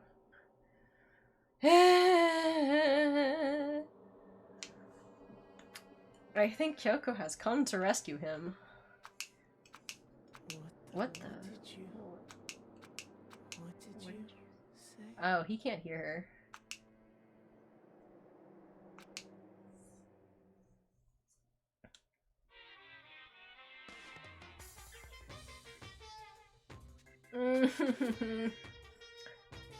Every day is peaceful, every day is joyful. Happy days from the time you wake up to the time you go to sleep.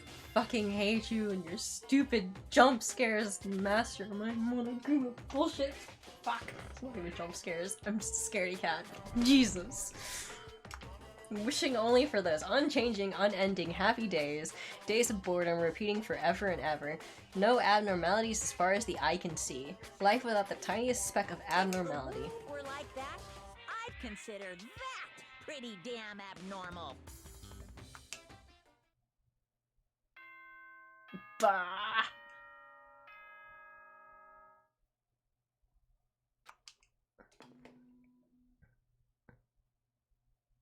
Good morning, everyone! It is now 7 a.m. and nighttime is officially over. Time to rise and shine! Fuck. Get ready to greet another Stupid beautiful luchador day. mask. You're not actually supposed to show up when I start being like, man, wouldn't that be creepy? Fucker.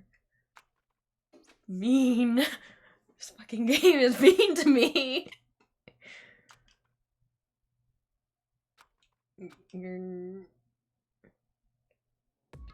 It took longer than usual for me to open my eyes.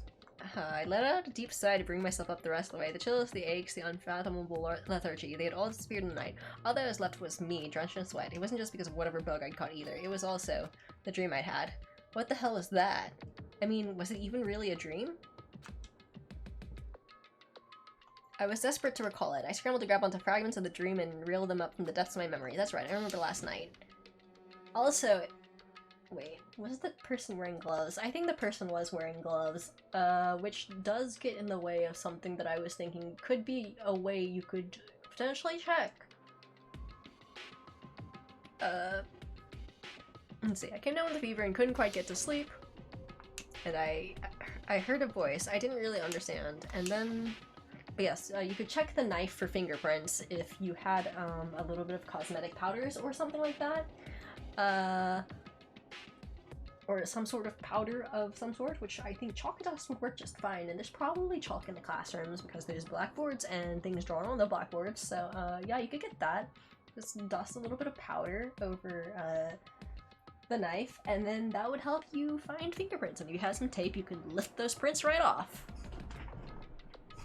Their rooms are supposed to lock, yes. But Kyoko does now have the master key, I believe. Though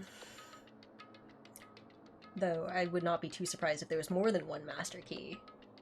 Janitors usually at least have a master key as well. But yeah. Their rooms are supposed to lock, but I would not be surprised if the mastermind kept a set of keys for himself or herself for entering any of, like, these rooms. Because if I was the mastermind, like, I'm already setting people up to kill themselves. Like, why should I let them actually lock themselves into a safe room and not have a way to access their rooms if I decide, fuck it, this is too much effort, I'll just get rid of them all. Like, backup plans. And then there was a straight- oh, they're not wearing gloves. While I wouldn't be able to confirm it's not Kyoko's fingerprints, I would at least be able to confirm who was holding the knife.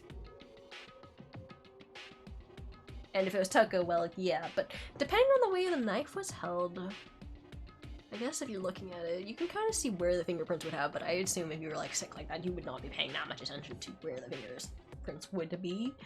But yeah. No sense of fun, Kronos. And then they were holding a knife. I want to say I fought them off, but I don't actually remember. I felt like my mind had been detached from my body, burning up with fever. I was somewhere far away watching my body move on its own, and because of that, I don't remember what really happened, but still, I feel like I resisted them desperately, feverishly. After that, things go black again. The next thing I remember, Kyoko was there, and as usual, she is wearing gloves, so there's that. But what would she have been doing in my room? Well, potentially rescuing you from whoever the fuck was trying to murder you. But alright, what a strange dream. No, was it really a dream? Because, I mean, I did hear a thump, and then Kyoko. But alright, how can I possibly find out either way? Well, you could check the fucking knife! I open the desk drawer and... huh? It's empty. There's nothing inside. Wait, nothing inside? That's strange, because it definitely wasn't before. I'm positive I put the knife I got from Toko in here. Wait, that means... ha ha ha ha ha ha ha ha. Fuck. The knife they told me to keep safe. Yeah, I knew something like this was gonna fucking happen when they let me have the knife. Fuck. I knew it. I just had a feeling. It wasn't a dream after all. But if that's true, this all makes even less sense. Why would someone have wanted to attack me? Like the fucking mastermind? And who is that behind the mask? And why was Kyoko? Kyoko could be rescuing you. Of course, Kyoko could also be the murderer, but she was wearing gloves, and the person who was trying to shank you wasn't. But who knows? That could be part of the plan. Also, though, like, yeah, who knows? But still. What the hell is going on? Well, I don't think I'm gonna figure it out on my own. Maybe you should head to the dining hall again and let everyone know what the fuck just happened, because that's horrifying. I would just be like, time to room with other people. Fuck that, no one's sleeping alone tonight. That's a horrible idea. We know that the mastermind can fucking sneak into our rooms. Hey, Makoto. Ah, Makoto. Yep, that's Makoto. Sure as the sky's blue. Hey, Hina. Let's see. Who else is alive? There's Byakuya. So technically, if there's an odd number, if I remember right, of people. Makoto, Byakuya. Okay, that's 2. Oh, Yasuhiro, 3. Okay, so there's 3 guys.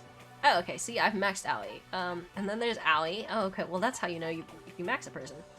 Gotta just go sleep with Allie in her house. No, I would say that I would have, like, drag, if we can, move all the beds into one room, and I'm sure Byakuya would fucking hate it, and if he fucking hates it, well, alright, he can take the risks, and I'll just move in with Hiro, even though Hiro's a weirdo, but like, you know what, it's better than being dead.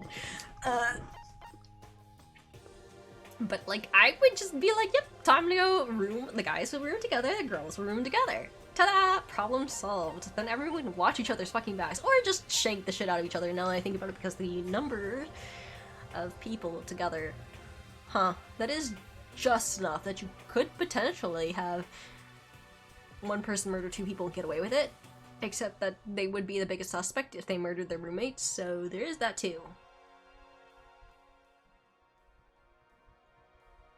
But because you would be the biggest suspect, I mean, unless you're gonna go try for some, like, big brain scheme where you try to use the whole, but I would be the biggest suspect, so of course I didn't do that deal, to, like, reverse psychology people. Like, yeah, like, it could work. Worst case scenario, you could have, like, everyone room together and just have a guys section and a girls section. But, like, that's also risky too, but, you know, it could be done.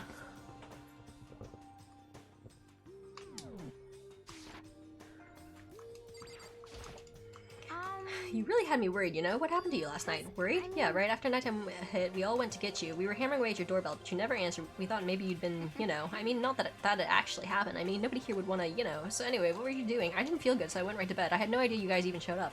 Why'd you come to get me? Did something happen? Well, lots of stuff, actually. I'm not sure I can really explain. Let's go meet up with everyone else, and they can tell you all about it. So is everyone waiting somewhere else or something? That's right. Oh yeah, we all stayed up the whole night. The whole night? I lost at rock, paper, scissors, so I had to come get breakfast for everyone. Okay. So you got here just in time. Come on, help me carry it. Okay, sure. Everyone's in the gym. Hurry up, I'll meet you there. The gym? Why is everyone in the gym? The entire night? Well, something interesting must have happened. What did I miss?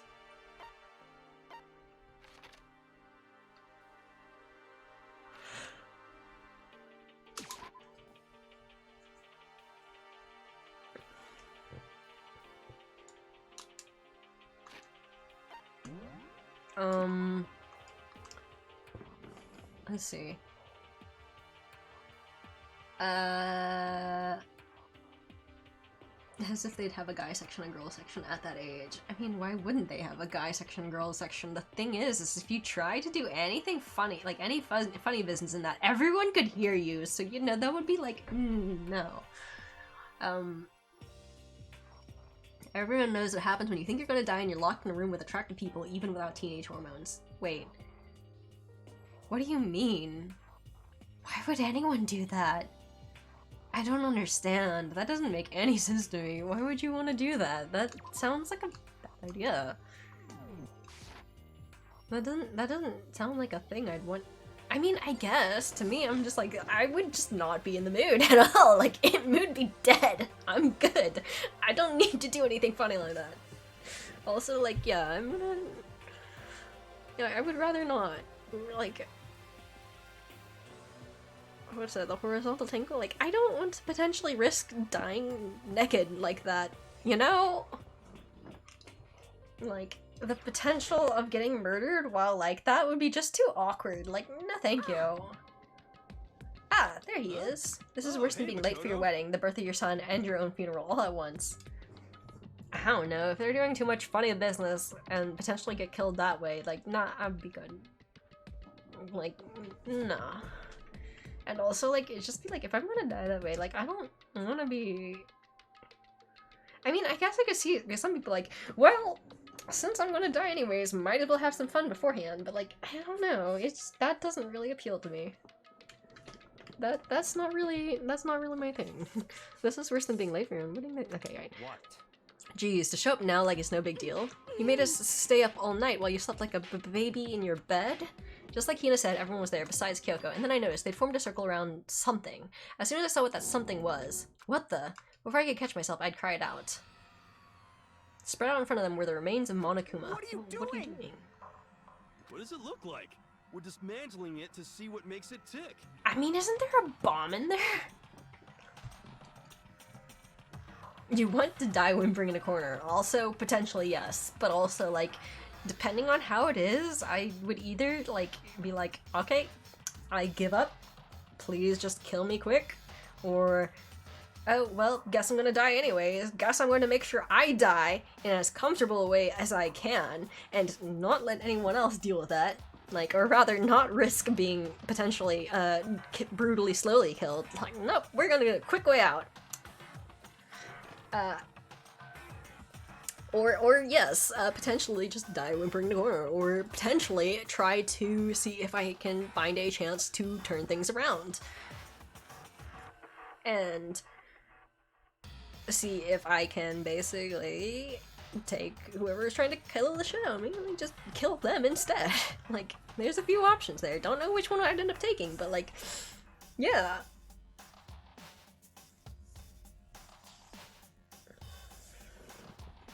That's an interesting pose for Aoi.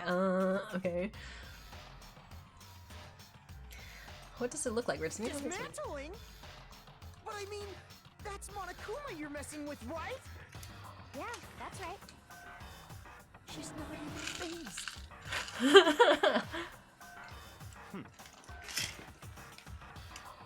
Relax. There's no danger. You say that, but what is this? What are you guys doing? Seriously, what are you thinking? How can you say tearing apart something like that isn't dangerous? Hey, come on. Well, I guess I'll handle this. I'll explain what's going on, Mikoto, because that's how much I like ya. What? Alright. Biku found this little fella laying around, then we tore it apart. That doesn't explain anything. What? Just before we went to bed last night, I came to the gym to try to talk to Monokuma. I wanted to see if he had any new information about Kyogo's disappearance. I found him here, just like normal. However, when I found him, he was no more than a regular toy. He didn't react, didn't say a word. You're saying he wasn't moving at all? I waited there until nighttime officially began, but still, Monokuma laid there motionless. I gathered everyone up as quickly as possible so they could take a look. Even then, he still didn't make a move, so I immediately initiated the disassembly process. It was Master's stroke of genius, a chance to find out what made Monokuma tick. One thing we discovered is that he's quite a sophisticated machine. It's at least beyond any normal remote-controlled toy. Who has enough free time to invest in something like that anyway? But besides that, what I'm wondering is, why did he stop moving all of a sudden? I thought maybe he'd malfunctioned, but we didn't find any cause as we were taking him apart. So if he didn't break down, then maybe something happened to his puppeteer, the mastermind. Something unexpected. I can't imagine any other possibility. Something unexpected? They were probably so scared of Master they ran away in terror. Or maybe they got sick or something. But Monokuma made his announcement this morning, right? Who was that if not the mastermind? Well, I mean, it's probably pre-recorded because it's on a perfect schedule, but alright. Oh, I'm sure that's a recording. It's set to a timer and plays as necessary. Yep. That's true. He says the exact same thing every day, right? The exact same background, yes.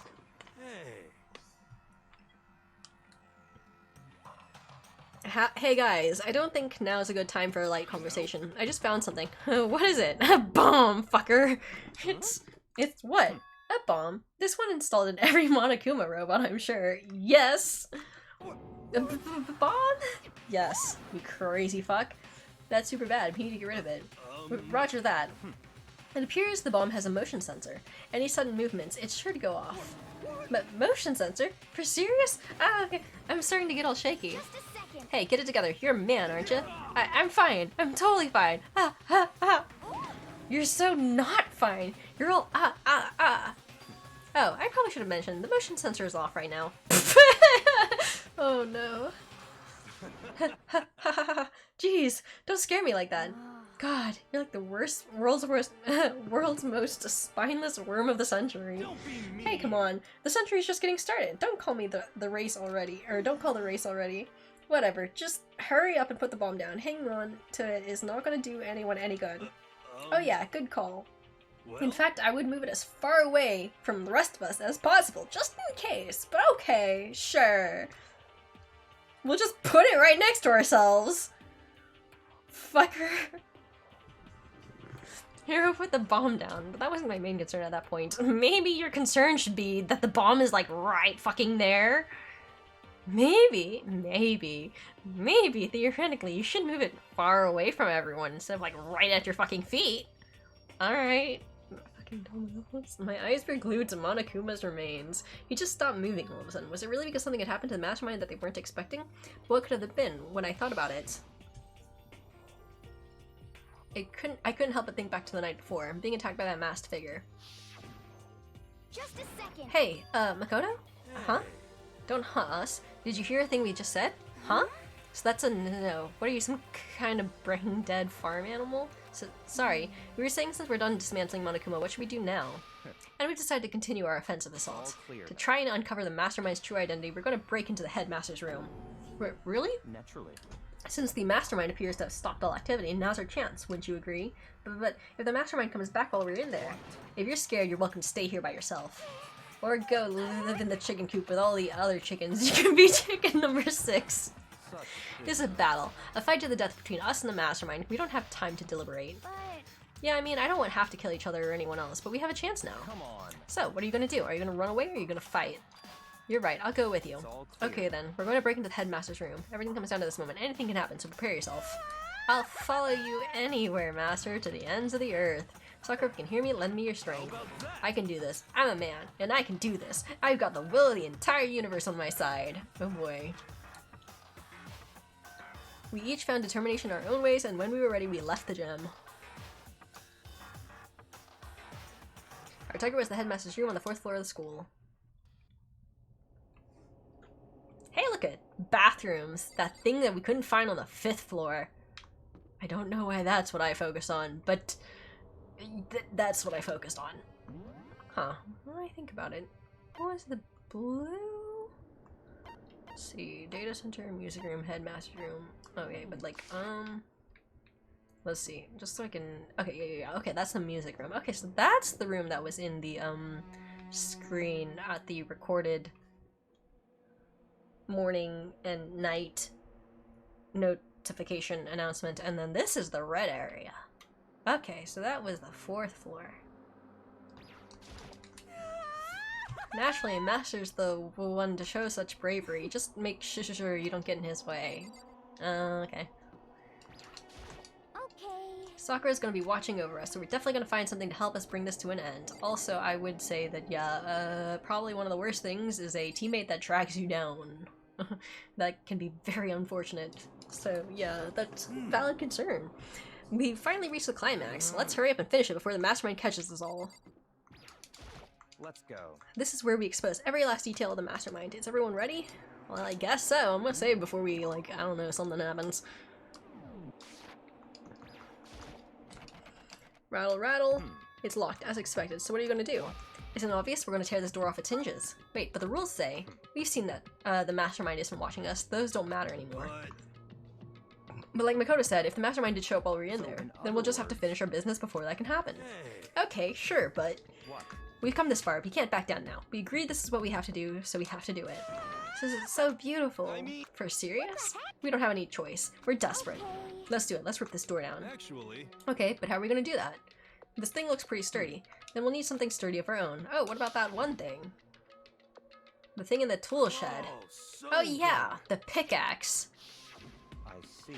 Interesting. That could very well be exactly what we need. Now then, Toko, what time is it? Well, when we left the gym, it was just before 9 o'clock, so it's probably 9 on the dot now. All clear. Okay, go get the pickaxe and be back here by 9:01. Oh, that's straight up unreasonable. I by myself? Naturally. Surely you like to have your me time once in a while, right? Well, if it's me and you, Time Master, then yeah, oh dear. What? You know how much time it took you to say that? 10 seconds. Take too long and I'll erase your existence from my consciousness. Unacceptable! With that Toka ran off loud as a herd of rabid elephants. You're serious though. Are we just gonna knock this door down? No problem is solved by running away. Find your stones and be a man. He's right. You can't move forward by always avoiding danger. If you spend all your time trying to avoid danger, you'll never move forward. We know the danger, but if that risk means solving the mystery, we have no choice. Am I wrong? Even if it's dangerous, we have to overcome the challenges in front of us. Maybe, but I'm still super stressed. I'm so tense I can hardly talk. I'm all I'm totally flapstaff. Oh no! Applesauce. Gross, where'd that come from? Wait, Genocide Jill? Where'd you come from? Called for me and so I appeared. Hello, hello, it's the wonderfulest murdiferous fiend, here to greet you with razor-sharp smile. Yeah, ha ha ha ha ha ha. What about the pickaxe? Where is it? I was supposed to pick an axe? No, you seeping imbecile, the pickaxe. Seeping imbecile? Oh, master, you win me with your executive level barbs.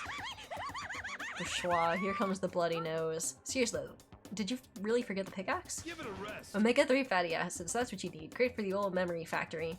But I think we already established that their memory doesn't carry over when they switch. Not possible.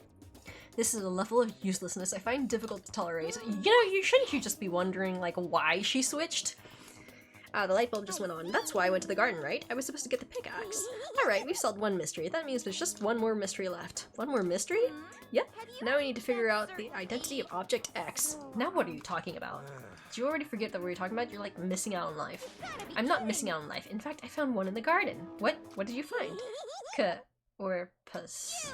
Did you hear me? I said corpse. Oh, corpse. Okay. A corpse? That's right, I found a corpse in the garden. You found a corpse in the garden? Well then, before we enter the headmaster's room, it appears we have something else to look into. Come on. We're gonna go to the garden. Okay. Well, body discovery. As soon as we entered the garden, I saw it. I didn't want to, but...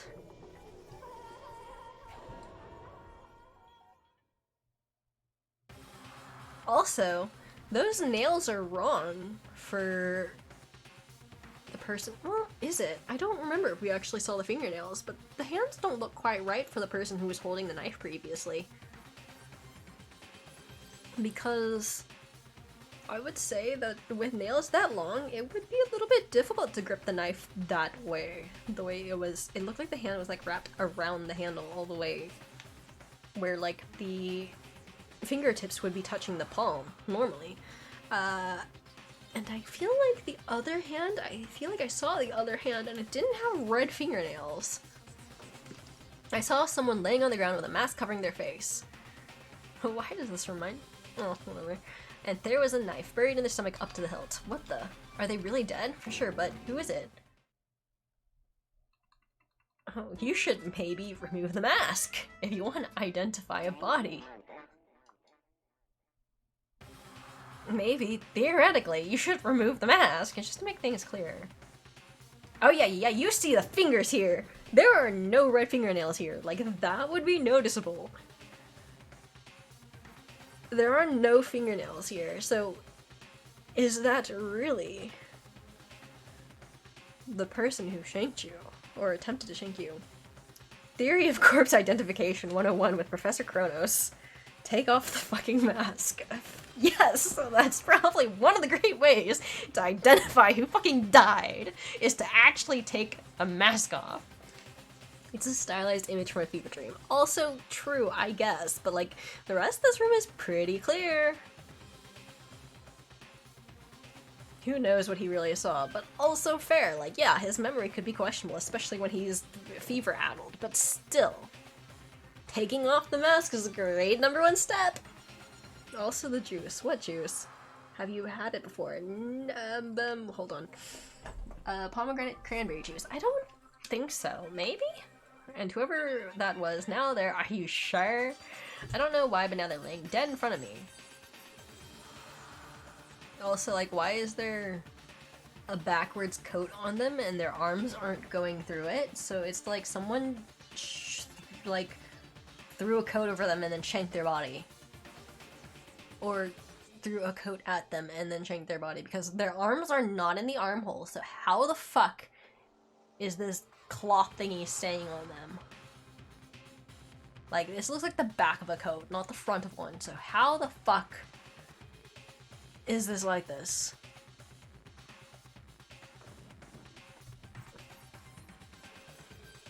It's very rich, you should try it. Like, what children imagine wine should be like. Huh, maybe I should. Let's see, It doesn't look like an open armhole to me, by the way, because if you see the sleeves are closed at the end over the hand, the right hand, I would say, based on the way this person's laying. If you look at the sleeve on the right hand that's just underneath the "I don't know why" text, you can see that the sleeve is fully enclosed at the cuff. Which means that most likely the hand should be going through the sleeve holes.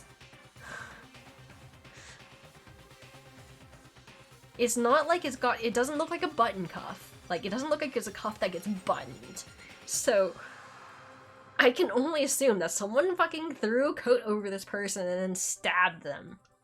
But they threw it perfectly so that the back of the coat lines up with their neck and covers their arms just right. So, like, I don't know. That's weird. That's weird. Also, I'm gonna put down a note to dry pomegranate cranberry juice?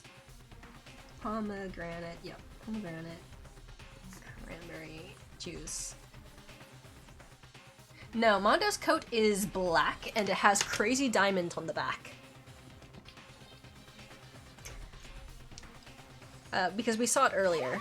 Yeah, hahaha, I told you, there's a corpse hanging out here. Are they really dead? Is this really a dead body? You need to begin looking around right away. However, be ever so careful, there's no telling what you might find. Well, the corpse isn't red. Can we remove the mask? We need to find out who this actually is, but there's no way to tell that with a mask covering their face like that, and the white coat they're wearing makes it impossible to tell anything about the body themselves. Are you sure they're wearing it? Because their arms ain't in the hole. The victim is a total mystery, but one thing I do know is that whoever it is, they attacked me last night in my room, but why? How did they wind up dead in here?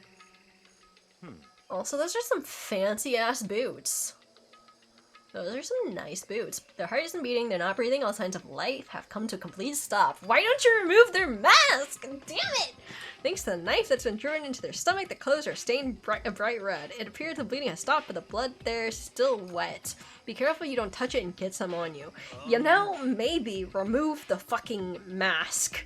How can you be so calm at a time like this? Who is it? Their face and body are all hidden, so I don't have a clue. Well, unshank the body and remove the goddamn coat.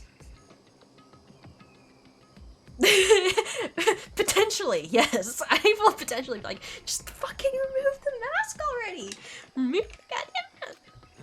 Huh? How can you tell? Well, I think I see the outline of her chest and just the general shape of the body. Well, there's that, but there's also the bright red painted nails and the giant high-heeled chunky boots, which I love the boots, by the way, but also, this is a really fashionable corpse. Really fucking fashionable, except for the fucking coat that's covering literally everything, which we should totally unshank the body to remove so we can see the rest of the details, but okay.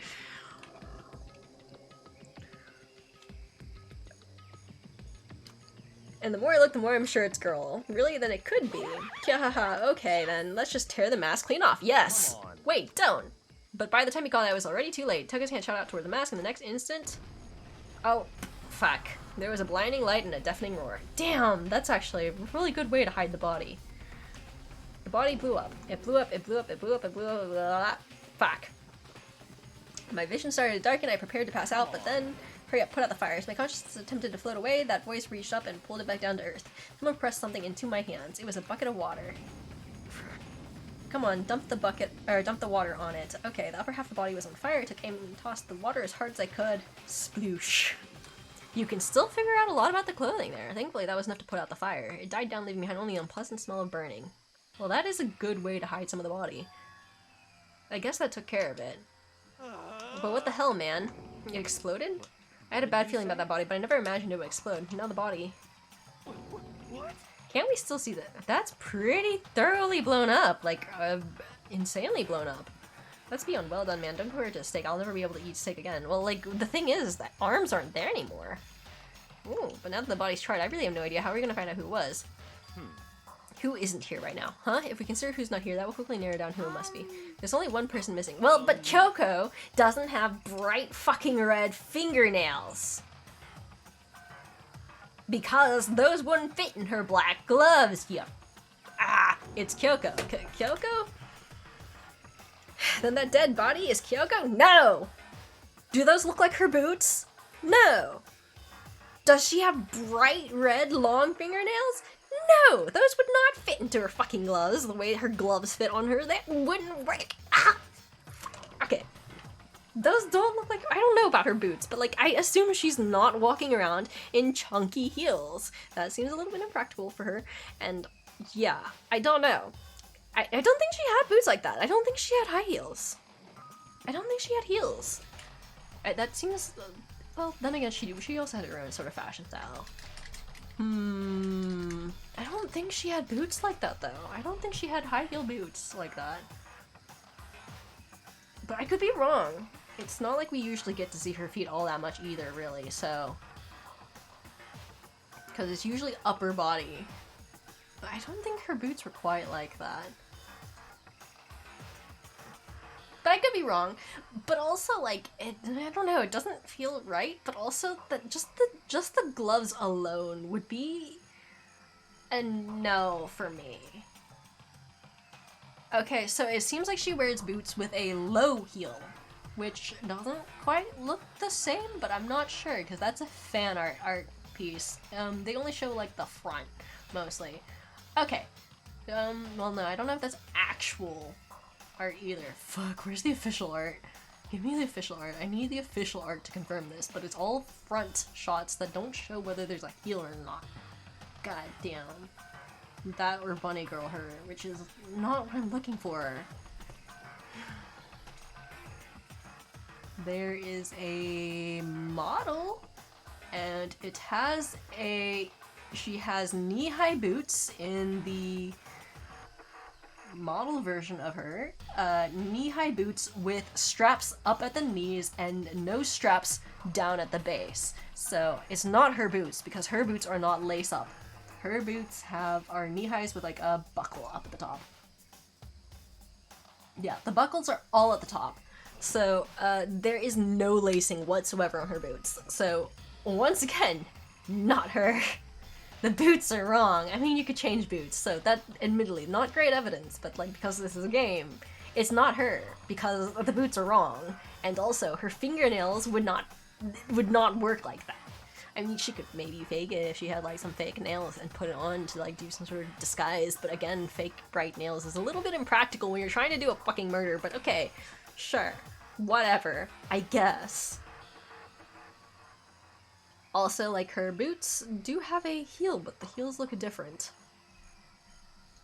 Yeah, there's a Danganronpa Kyoko Kirigiri figure, and it has thin heels, actually, which I think are a little bit, impractical, but they're also different shape. Her boots are shaped differently. Like, the foot shape is different, and the way the ankle, well, but it's a model, not the art. Kyoko Kirigiri official art. Official game art. Yep, you can't really see if they're heels in the official game art, but you can assume, I guess, that it is. And it is actually a thinner heel, which again I find impractical, but alright. I mean, it's not a stiletto, so that is less impractical than stiletto heels, but yeah. Right.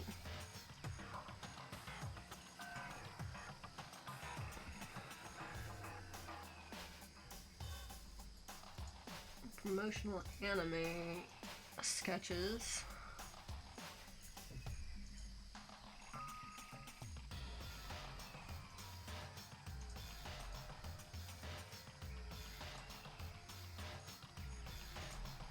That is a fucking tiny image.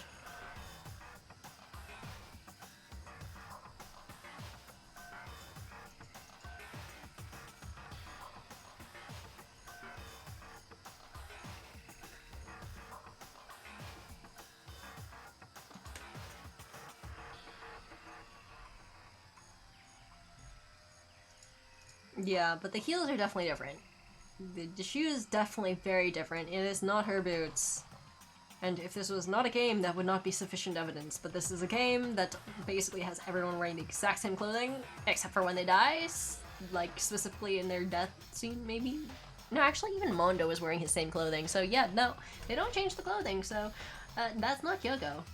That ain't Kyoko. The boots don't look right, but definitely I'm still stuck on the fingernails. Don't make sense for her gloves.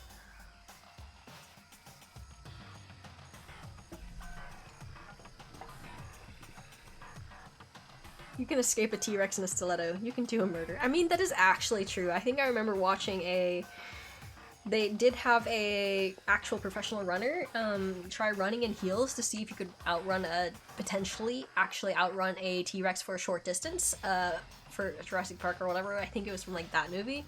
And the professional runner was running on the treadmill, which is, again, not quite the same, and actually would be a little bit more difficult to move quickly on because, yeah, well, at least in my opinion, it always feels different and always feels a little bit more difficult. But yeah, she was able to go very fast in the heels for a short period of time, at least. I would not recommend it. It's not great for the foot, but you can do it. It can work, but yeah, I would not recommend it. Stiletto heels can get stuck in places like grass and mud if you try to walk around on not solid surfaces, because a lot of weight gets put into a small area, which is the stiletto heel. I've tried to walk across grass one time in heels, and it didn't work very well. My heels kept sinking into dirt, and it wasn't even like, thank God it hadn't rained anytime soon. But it was just in the dry clay soil here, and the heels just go right into the soil. It is annoying to walk in like, stiletto. Like, it's a little bit troublesome trying to walk across uneven ground, but also trying to walk across, like, soft ground in that, because those heels just go right into the soil.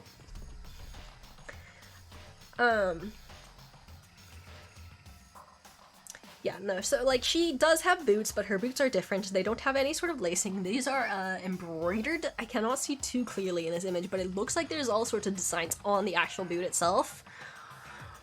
So yeah, not her boots. Not her boots, not her nails. Is it Kyoko? No, that can't be right.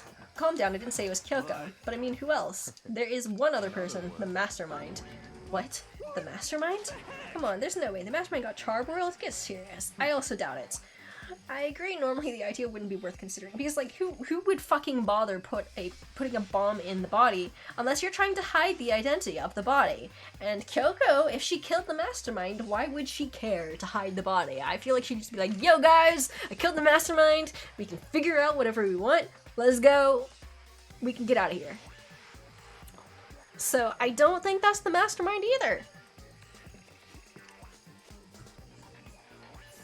I agree, normally the idea wouldn't be worth considering, but I have a reason to believe it may be true. The Mastermind being dead would explain that other matter, wouldn't it? Monokuma can hardly move around if its master is dead, right? But that corpse is a girl, right? It doesn't make any sense. I mean, remember what Alter Ego said? So that same person may very well be the Mastermind who planned all this out, and according to the files, the headmaster is a man in his late 30s, and it seems possible, even likely, that he's somewhere in the school right now. He said the Mastermind is some middle-aged dude, right? Which the corpse obviously isn't. Then that could mean the Mastermind isn't the headmaster? Is it the teenage girl Kyoko told me about? The ultimate despair? Huh? Mukuro Ikusaba, the 16th student at Hope's Peak. What are you talking about? The other day, Kyoko confided in me. Why do you have to say this on here? I don't think the Mastermind's dead, yo! I would whisper it.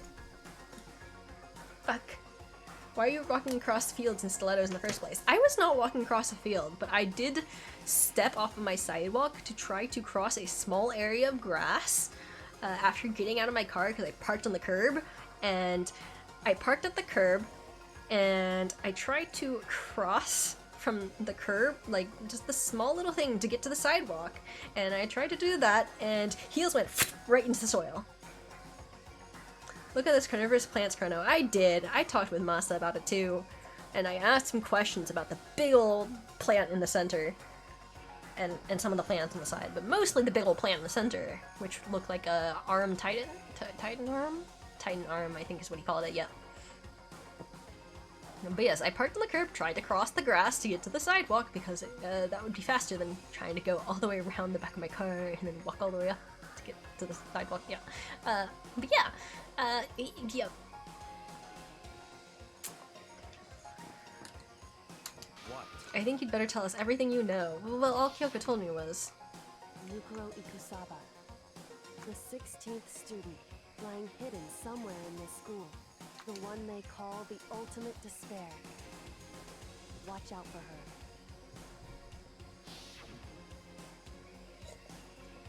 It sounded like Kyoko thinks Mukuro Ikusaba is the mastermind. No, the headmaster isn't the mastermind. I'm sure of that. What? I don't have proof yet, but I have no doubt that I'm right. I see. There's another student here and is a female? That would match the body's characteristics. And that phrase, the ultimate despair, it sounds super mastermindy, doesn't it? Could it be? Okay, so the mastermind is this girl Mukuro, and she's a student here, and she's the ultimate despair? Well, also the thing is who the fuck would bother blowing up the body? If they killed the mastermind. Like, who would bother? If the mastermind's dead, why would any one of you people in here bother blowing up the body? The answer is none of you would. Not even Kyoko. It wouldn't make any fucking sense. So, yeah, about that. I don't think the mastermind's dead. I don't think we should be saying any of this in public, in front of the monitors, but okay. Yes, not like this. We got a 30-minute talk on a dead corpse smelling plants, yes. Oh, you missed the botany with Chronos Jingo. It wasn't that much botany stuff. I was not the one who understood that much about botany. That would be Masa. But if she's been hiding here in school like some teenage Bigfoot... How'd she wind up burnt to a crisp? Well, if she's the mastermind, the answer is she probably wasn't burnt to a crisp, because a mastermind, no one would bother. None of this makes any sense. To just suddenly show up and then die? I think we'd better take a closer look at the body. There may be some clues to help us figure out exactly who it is. Ah, hey, wait. What? What? Are we forgetting something? You know, Toko? Oh yeah, she totally got blown up. Oh, right. Forget about her. I'm sure the explosion vaporized her. Oh, she survived. Oh, she survived. Lamau. Huh? What just happened, Master? Stop talking. You declared for the whole world to hear that you would never again inhale a single molecule of oxygen. Oh, then I don't mind breathing in the carbon dioxide you exhale. That's enough for me to live. Oh dear. What the heck? Yeah, bodies don't get burned to a crisp easily. Like, it would need a lot of stuff put in or on the body to, yeah.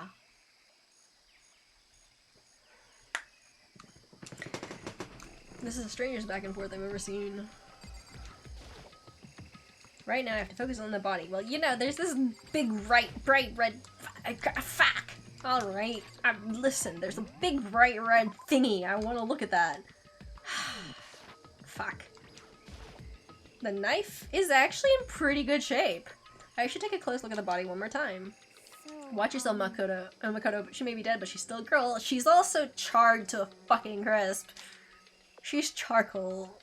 Don't worry, I don't plan on touching the body all that much. I would, rather than worrying about her being a girl, I'd be more worried that if I tried to touch her, she'd crumble. Alright, but okay. I'm not Kyoko after all. Wow.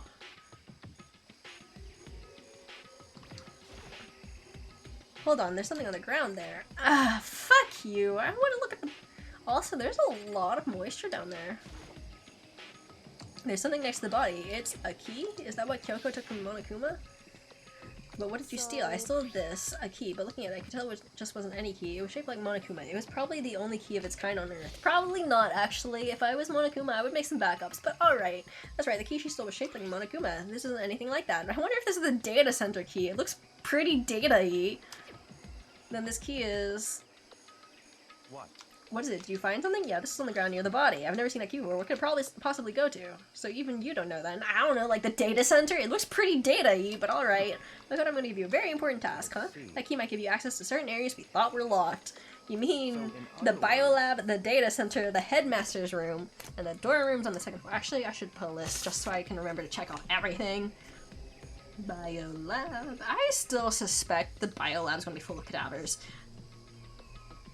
And it's gonna be used as like a meat locker for storing the past corpses, because it's literally like raw was like fucking spray painted on there. But okay, maybe I'm the crazy one who's overthinking things, but like it would make so much sense. I mean, the incinerator wouldn't do that great of a job. Well, it could. I don't know how hot those things get. Dorm rooms on 2nd floor.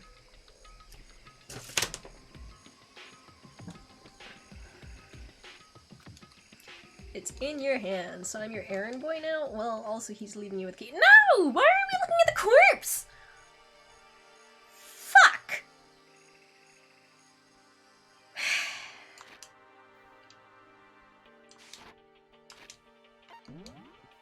I'm not mad, you're mad. Fuck. Why are we looking at the corpse? There was a weird thing on her hand! Bright red fingernails and a weird tattoo thingy on her hand. Why aren't we looking at that? And what about that bright red thingy that was laying on the ground? Why do I get to take a look at that first? Why can't I look at that first? Fuck you. Don't let me look at the cool shit first. Okay, I mean, this is good stuff to look at too, but also, god damn. Why don't you just let me, I don't know, investigate the body first? Fuck you, you jerks. Okay, wait, I don't remember where I am. Oh, okay, well that's good. I should put this little mini-map thingy. Okay, so I am going the right way. I don't like this. I don't think this is gonna be it. Unless this opens all the doors, but yeah, I would. Biolab is definitely locked. The key isn't even close to fitting. I'm not surprised. Which means the key doesn't go to this room. Shock. How could it be? Why wouldn't it go to a room marked raw and bio when it looks super techy? I don't fucking know. Bah! Bah. I'm offended. The door to the data center was definitely locked before. Okay, let's give it a shot. When I went to insert the key I'd found in the garden into the keyhole. There we go. Oh no. Never would have guessed. This is the key to the data center. Oh my god. Is it? I managed to unlock the data center. Good job, you. I guess all that running around paid off. To go tell everyone else, I immediately headed back to the garden. So you're back. How did it go? I found out which room the key goes to. Well, I would have unlocked it and then locked it again, or unlocked it and taken a peek and then locked again. Or also, the other thing is, I wouldn't have gone alone just in case someone tried to shank me from behind. But alright. But like, no one came with me, so I guess I was just going to potentially just get shanked on my own and lose the key. Fuck. None of you have enough caution, you crazy fucks. I found out which room the key goes to. It's to the data center, down on the 4th floor. Then we can get into the data center now? Interesting. But why did the now deceased have that key on them? I suppose we'll just have to go to the data center and find out. Or we can look at the corpse first! Yeah, I think you're right. Fuck! Here we are. Looks like the door is still unlocked. Hey, so when you open that door, there's not gonna be another huge kaboom like before, right? You're asking that question now? Don't worry, we have Makoto. What? In other words, It's in your hands! Oh, wow. Again? Means I trust you. No, it means that you think I'm a good pawn to be blown up for you, but alright, sure. That's an absolute lie. I'm just being used. Reach down, put my hand on the door, I close my eyes and try to clear my mind with a silent prayer. I slowly open the door. Nothing happens. After making sure I was still alive, I slowly open my eyes. You know, why couldn't we be checking the body just in case someone decided to fuck with it? I don't know. Fuck. After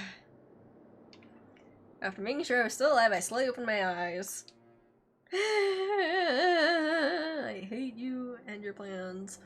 Why didn't we get to fucking look at the body more? In a word, the room was strange. Also, it has multiple chairs. I mean, all the rooms up till now were strange, but this room had a special kind of strangeness. It wasn't the surface fear like the rest of the school. Here, the fear was lurking beneath the surface. The room was filled with that kind of dread.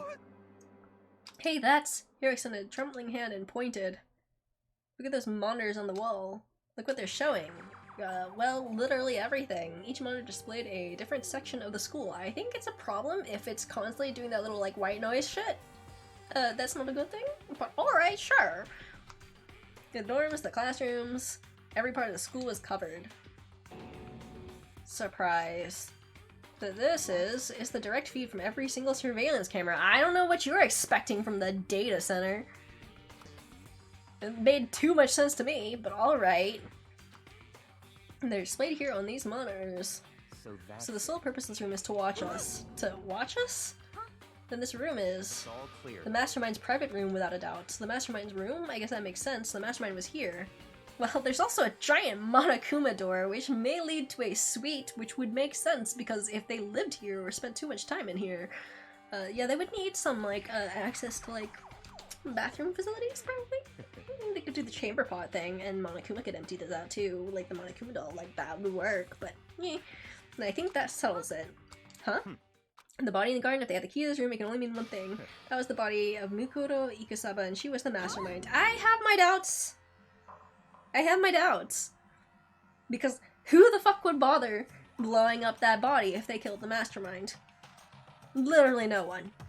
Not without telling everyone else first. The mastermind is dead? Like, really dead? No. I don't agree. It would seem so. For serious, it's too bad they had to go and die before Master could kill them himself. The mastermind is dead? Could that really be true? Does that mean it's all over? Because, I mean, that body...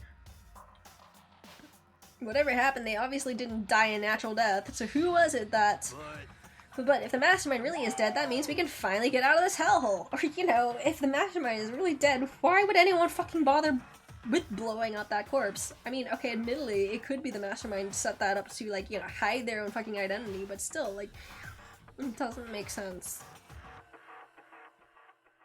Like, if I was potentially the mastermind and I had, like, a dead man switch, I would just set it up to blow myself up when I died to take whoever killed me with me.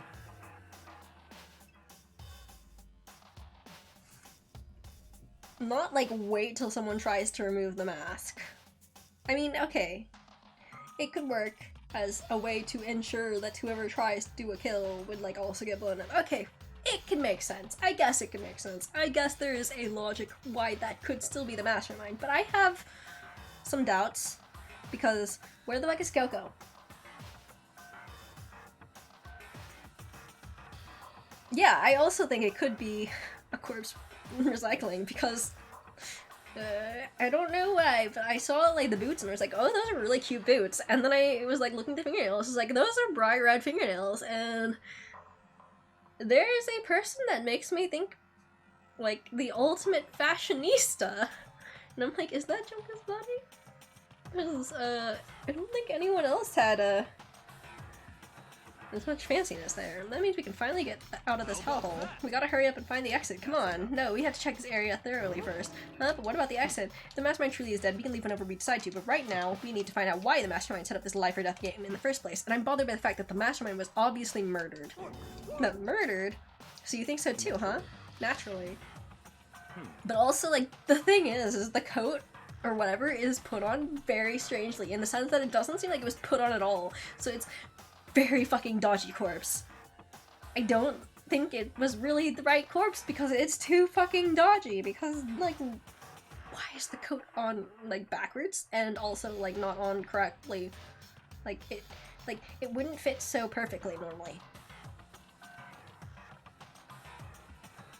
Like, it's just, it feels too artificial. Am I crazy? Okay. Seeing the corpse makes it plain as day, there's absolutely no doubt. The mastermind was murdered. Why is it gotta be that way? I mean, who could have done it? That's exactly why I said we need to investigate the purpose and identity of the mastermind. Now you understand, you useless insect. You're banned from talking to Master ever again. The mastermind's purpose and why they were killed. This room may very well hold the answer to those questions. Are you crazy? Yes, but not for this. Question mark? Question mark? Oh, okay. Yeah, you're saying that I'm a crazy person, but you also agree that I'm probably not wrong about some of these guesses, at least. I think. After all, the mastermind must spend who knows how much time in here. Okay, then let's begin our search. It's time to uncover the identity of the mastermind. Now, let me see. Oh, okay, we can't see hands here. I don't think Celeste had any nail polish on. Did she have nail polish? Now I need to see her art. She might have.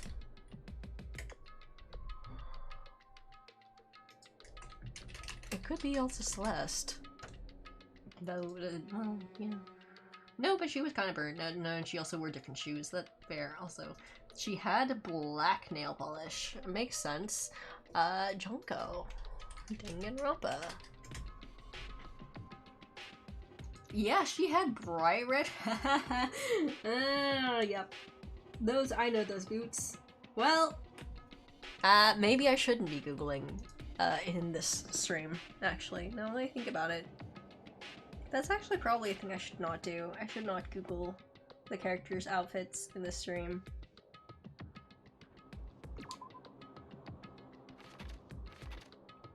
Yeah, I think I made a mistake. That's confirmed a thing for me now.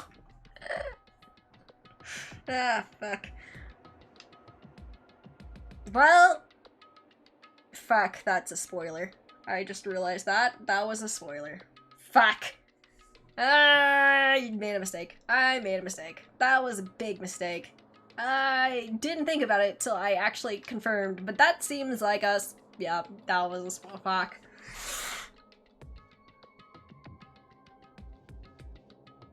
I've made a huge mistake, but I cannot undo that now, so oh well. You might accidentally find Doko be a Kuya fan. Oh no! That's a good reason not to do that as well! There's a bunch of computers all lined up. They look like high-performance PCs, nothing like the ancient laptop Alter Ego was installed on. They're all on, but they seem to be locked. So what, we can't do anything? Just use your fighting spirit to force your way in? What century are you from? Mastermind must have been using those monitors to monitor the network and Alter Ego. You may well be right about that, but there's no point in thinking about that right now. You're right. Also, this floor is very shiny. Look at these reflections, man. No, yeah, that's probably definitely way worse, but like, oh man, this floor is so shiny. This is impressive. Listen, of all the things to be distracted by, I don't know why this is what caught my attention, but like, this floor is so shiny. Look, it's like, the reflection is insane. Damn. This is a really shiny floor. I'm very impressed. How often does this floor get waxed? Oh, Jesus. Does the mastermind just get bored and clean this area? There's nothing showing up on this one, huh? Hey, look, next to that TV. Isn't that a TV antenna? How about that? It is. It's just like the one my grandma uses. It's only one of those high-def antennas. Wait, so if we hook up that antenna, we could watch TV? Oh, did someone say TV? Well, Saturday morning, Hina's here. Are you talking about me? Anyway, if we can watch TV, let's do it. Come on. Ah, you're all starved for info from the outside world, huh? Alright, let me work my magic and you'll be quantum leaping your way to TV land before you know it. I mean, I get the reference, but what's he talking about? Well, that's actually a good thing. Oh, right, wrong button. Okay, we could talk to the peoples, we could look at the monitors. We could also check it out. That's a really ridiculous number of monitors here. Mastermind animal, Spinos. As long as I have this. Look at Master Go, it's like a feast for the eyes. How much is a monthly membership? Jesus. Poor Byakuya. Why was the mastermind murdered? To figure that out, we need to find out the identity and the purpose of the mastermind. Jeez, I can't believe how many monitors there are. My eyes are flickering as fast as they are. Oh no. Wrong person. So, you think you can fix the TV? Just a little longer. What? You really want to watch TV that bad? Hahaha, another Saturday morning kid here. No matter what, no matter when, no matter where, surveillance cameras are following our every move. I mean, they're absolutely everywhere. How many cameras does this place have anyways? Why is there also a camera in here? I mean... And it's also pointed in the direction of the monitors, and I mean, I guess I could see why that might be there, is just to let someone monitor people in the monitoring room and make sure like no one's up to any funny business, but at the same time, that's a little bit odd. because I don't know why the mastermind would bother spying on their own room, but it could be something that was just here previously. They look like okay.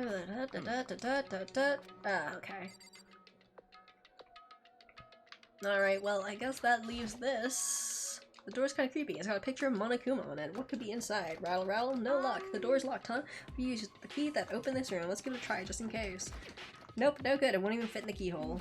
Oh, well, don't worry about it. Everything's fine. The mastermind is dead, right? So nothing is gonna happen to us. About that.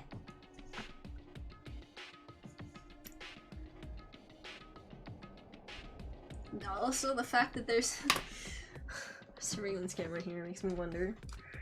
Yeah, I guess you're right. I can't stop thinking about the door with Monokuma's picture on it, but worrying about it isn't going to do me any good. You know, it could be where the real mastermind is. Yuna's right. The mastermind's gone, so there's nothing to be afraid of anymore. You know? What's wrong? Good news for all you Saturday morning kitties out there. I think I got the TV working. Really? Now all we gotta do is switch it on, and then do it. Friggin' idiot mastermind. All you guys need to cut free from your regrets of the outside world, and they were sitting here watching TV the whole time. They really thought they could get away with it? Hey! Nice. That's actually a really good move. Huh? It's the feed coming from the surveillance camera monitoring this room, isn't it? What the heck? Huh? That's weird. Come on. Hey, what are you doing? That's really weird. You're weird. Weird in every possible, and not just weird. Or weird in every way possible, and not just weird, super weird. But this TV isn't hooked up to anything but the antenna, so how's it showing the camera feed? Did you try changing the channel? Oh, good idea. Let's give it a try. We went through each channel one by one. But on every channel, it was just us. It was a live feed of us standing there in the data center. What the heck? What the heck? Is it broken or something? Could it be? No, there must be some kind of trick to it. Some weird setup. A Fuck!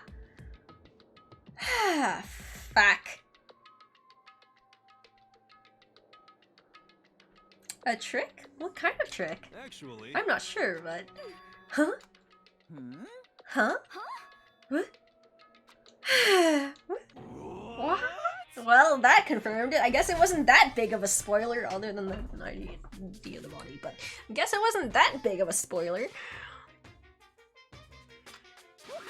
Yeah, been a while, you friggin' bastards. Monokuma? How? You're supposed to be dead. I mean, if I was the mastermind, I'd be laughing my ass off too. But also, because I'm not the mastermind, I'm just annoyed. This is mean. Fuck. Yahaha, me dead? Don't be freaking stupid. Hey, you're acting kinda strange. Something seems different. Of course I'm different. Evolution is perfectly natural. After all, I've been hibernating for 2 years already. Not even? It's been like half a day at most. How are you alive again?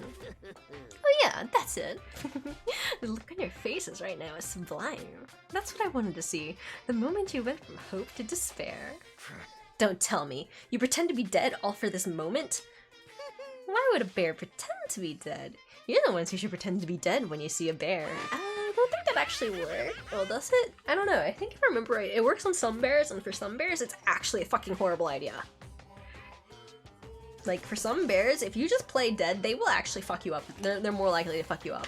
And for some bears, you actually should try to look, there's like, look more, like, try to either make yourself larger or, like, look more confident, but don't make direct eye contact. And don't turn your back. And definitely don't run. Because, yeah. I mean, that's totally laughable. It makes me laugh. I'm gonna laugh now. Ah ha ha ha ha. And that's that. Well, it's almost time to cut off your past so full of hope and begin to despair at the future ahead of you. I want you to have, you all to have way more fun in this killing game. You can't be serious. We have to keep going? No, we were supposed to get out of here. Get out of here? Are you still obsessed with getting out of here? How do you not get it? There is no getting out of here. And besides, this life isn't all bad, you know? I mean, there's stuff you won't like about life, no matter where you are. Are you serious? This place is the worst. If it's the worst, does that mean you're in despair? Ah ha ha ha ha ha ha. Well now. Yes, there is in fact a sing-a-song reward. I have not seen it used, so I assume it hasn't been used. Yeah. So yeah. If that reward is used and I didn't notice it, at me for sure. Oh, okay. I'm not sure. What do you mean, how to redeem exactly? Oh, phew, I'm pooped from all that laughing. I guess I'll just get to the point now. I mean, I'm not quite sure what the question is, but like, could you redeem it, I guess? And then request the song, like request a song, and then if I can sing the song, then I'll give it a shot, but yeah. Phew, I'm pooped from all that laughing. I guess I'll just get to the point now. The point? You guys really struck gold when you found that TV. Yes, indeed. That TV is an essential part of your school life here. What? I knew it was hiding a secret of some kind. But I connect the antenna, so why is it just showing us the surveillance feed? Look how attentive they are now. Well then, I'm going to let you in on a blood-gushing secret and tell you about it. That TV is absolutely without a doubt displaying the signal coming in on the antenna. Huh? But what does that mean? It's displaying the signal? It's just us standing here. Unbelievable. You're so stupid. Don't you get it? Fine, I'll just tell you. The Killing Game is being broadcasted live to the entire world. It's the most popular thing on TV. What? This Killing Game is being broadcast live to the entire world. It's the most popular thing on TV. It doesn't matter how many times he says it. I don't know what it's supposed to mean. I mean, even if I understood the words, I'm not sure I'd understand the deeper meaning. But what? Broadcast live to the entire world? What kind of bad joke is this? Honestly, good question, Belle. It can't be. Have they taken over the airwaves somehow? The camera feed is being broadcast? No way, that's impossible. Yeah, I know, right? Well, it's a good thing there's been no rated X stuff as far as I can tell. Or I mean, like, no nudity. There's actually been a lot of rated R stuff, actually. There's been a lot of murders. This is like basically, what is the word for it? Snuff film? Oof. That kind of overconfidence is a major weakness in your crisis management system, you know that? I use one weird trick that I found, and hijacking the airwaves is easy mode. Oh, there's nudity on Aoi's balcony. Also true. Imagine Aoi's embarrassment. That's true, she's always sleeping in her, like, undies and stuff. In front of the camera. In front of the camera, too, so, are you being serious right now? Of course. I think the bedrooms are also in the... So, well, admittedly, they wouldn't necessarily... I don't think the bedrooms would necessarily be broadcast. So that is better, at least. Of course. I heard a kind of creaking, but the sound was coming from my own mind. Like a boat tossing in the ocean, my mind had begun to creak and groan. Everything has a meaning, you know. All those hints I gave you, all those tantalizing tidbits about the school's mysteries. Even me luring you here right now. Why would I do any of that without a reason? It was all for my captive audience, to show them true despair like they'd never seen it before. I became the director of a despair-based production. This is the ultimate reality TV show, the best in despair entertainment. I also agree. Where the fuck is law enforcement then? You don't get that many teenagers locked in a place together for that long with nothing happening.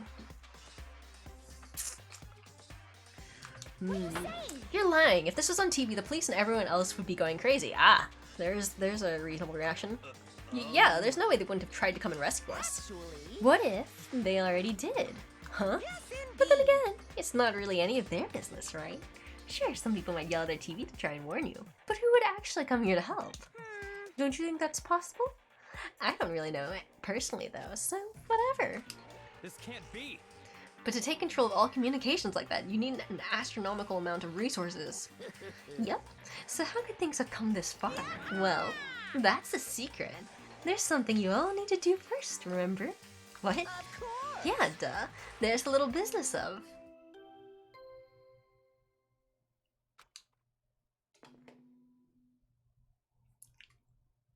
A body has been discovered! After a certain amount of time, which you may use however you like, the class trial will begin. Huh? Class trial? Do you mean... yeah, whatever. I'll leave the next Monokuma file right here. Everyone give it all you've got, okay? Now I think about it, I need water desperately.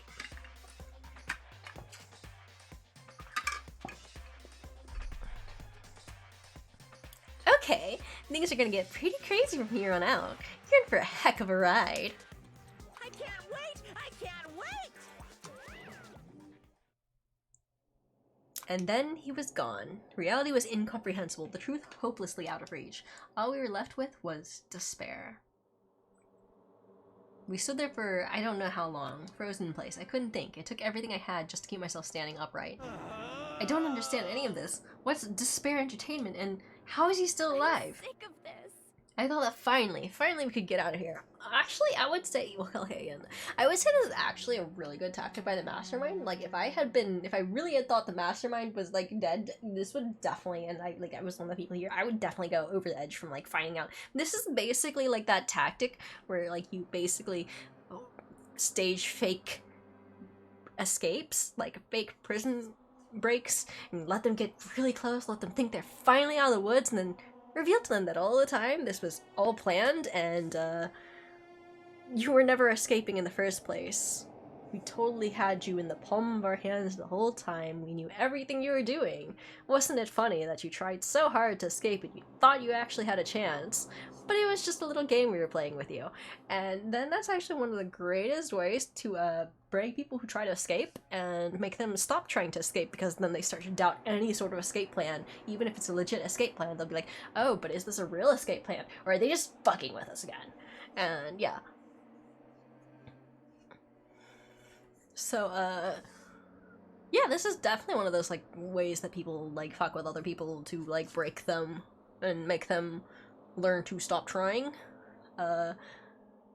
and reduce the likelihood of successful escapes and planning and stuff like that, because you basically, plant a seed of doubt that they cannot ignore, and use that to, control people a little bit more, control the way they react. Because most people, after finding out that, like, their escape plan's been, like, fake the entire time, are less likely to try again. And if they do, and you just keep repeating that, you can make them stop eventually, usually. Especially if you punish them for trying to escape in the first place. Most people will give up pretty quick. This is a good tactic. Well, not a good tactic from a necessarily moral standpoint, but it works.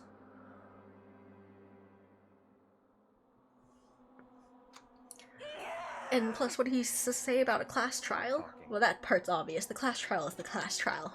What it means is that at this point we have to figure out who the culprit is, figure out who killed Kyoko. What? What the heck? What are you talking about? I thought Makuro Ikusaba was the one who died. The victim was female, right? Kyoko certainly fulfills that condition. And Monokuma is still alive and active. That means that the mastermind, Makuro Ikusaba, isn't dead. So naturally that body can't belong to her, so it must be Kyoko. There's no other possibility. Well, about that. Them nails? Pretty good possibility. Pretty good explanation. Kyoko's been murdered? No, it's not possible because I don't know anything about her yet. Or, you know, it could be the nails. Alright, I don't even know who she really is to have it end like this. Is she true waifu? She like, I don't believe it. I refuse to believe it. Quiet. Whether you believe it or not doesn't matter. The truth is the truth. If you refuse to believe, it's your responsibility to uncover the truth for yourself. Myself? Anyway, we'd better begin. But if we're gonna have a class trial, then that means the killer... That's right. Correct, it must be someone participating in our school life. Wait, so you're saying one of us killed Kyoko? Well, that's not what not precisely what I'm saying, no. Huh? But you just said. Stop I don't have time to explain now. There's a veritable mountain of issues I need to confirm. So I'm going to begin my search. If you value your lives, you'll put everything you have into this. This is how the game works, after all. We have hit the investigation phase, which is great. Well, I'd better start by checking out the Monokuma file. Due to the explosion, the victim's identity is unknown. They were, however, dead before the blast. The victim had been stabbed a single time with a knife, which went completely through the body. They had also been struck in the head with an object about as thick as a metal pipe. The body was covered with other wounds, but these were at least several days old. So even the Monokuma file doesn't tell us who the victim actually was. The unidentified body, could it really be Kyoko? I have doubts. Or I have no choice. I have to investigate. I have to uncover the truth for myself. No matter what, I have to find out what happened, or we're all dead. I need to go back to the scene of crime, back to the garden. Monokuma file number 5 has been added to the truth bullets section of your handbook. Also, this is some pretty good music. Finally, we're back. Finally, I can look at this bright red thing. Okay, time to get started. I need to check everywhere that might be important from one end to the other. I just need to do what I always do.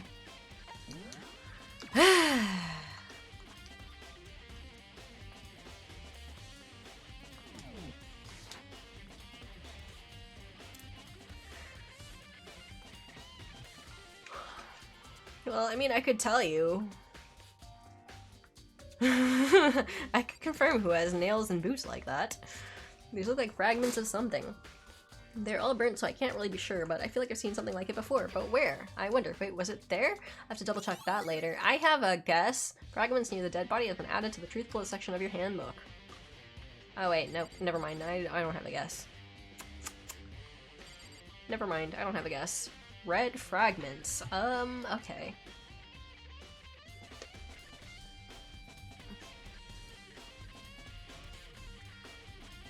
Pretty good music, but like, yeah, I'm not sure where those red fragments came from. Because I would think it's in this area, but I don't know. Knife's in pretty good shape still. There's a knife laying on the ground. Is this? It must be the knife that was stuck in the body before it exploded. The force of the explosion must have thrown it over here. The Monokuma file said the knife went all the way through the body from front to back. Doesn't mean the knife is what caused the fatal injury? Not necessarily. Either way, this knife, it looks really familiar. I wonder why. Wait, is this? That's it. It's the knife that person was holding. This is getting really weird. There are just too many strange coincidences. Also, if you look at this, the jacket's different. The jacket is V-neck with the little lapels, and the person's hands are right through it, instead of like it being on top of their body. I wonder if that's a hint. Because it looked like the fucking back of a jacket was on the person to me some time ago. Hi Cronus, how's the investigation going? Well, we've just started the investigation. I'm a little bit confused about one of the hints, but I've confirmed something by accident, so yep. Whoops. Looks like part of a painting or a panel of some sort. The person doesn't have nails. Yeah, I don't know what the little red thing was though. Yeah, but we're figuring something out, and we found out that we're being live streamed on TV. It's morning in Europe now. Oh. Whoever the person in the mask was attacked me last night, they were holding that knife. And that same knife was used to stab the same masked attacker we found here. So maybe this masked person got stabbed because when they attacked, I was in kind of a trance. Maybe I reacted by grabbing the knife, and maybe then and if that really is Kyoko, it would mean Kyoko is the one that attacked me. But why the mask? Why did you forget? Oh right, you forgot the other part. I just don't know. I don't remember anything clearly from last night. No, it can't be. There's no way. Knife the crime scene has been added to the truth bullet section of your handbook. Well, you could also, if it hadn't been too late, you could have checked for handprints or fingerprints to see if those were cleanly wiped away, because if there's an entire lack of fingerprints, that's also a hint of its own, but I don't think that's the thing we can do here, so. God, what is this red thing?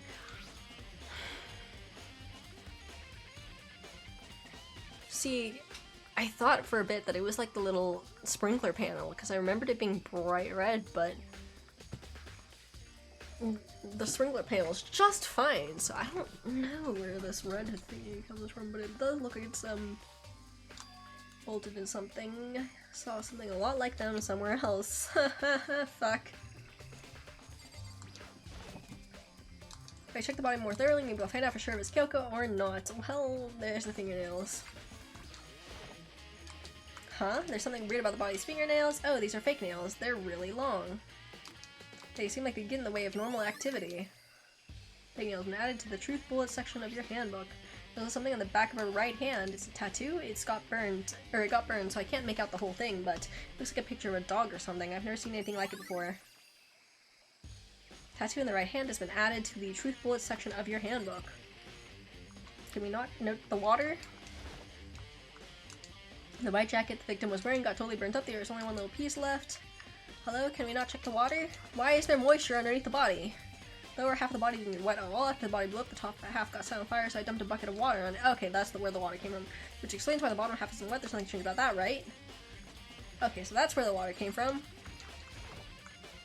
Upper half of the body got a serious fire in the explosion, so it's totally blackened. Also, the top half of the body is wet. Right, we did spray water on that, didn't we? I forgot about that. Huh, there's a little electronic bit thingy there. That's because it got set on fire and I threw water on it. Since I only threw water on the part that was on fire, the top half, the bottom half is still dry. Huh, wait a second.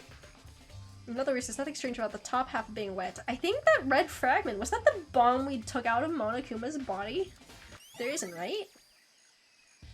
Exploded body analysis has been added to the truth bullet section of your handbook.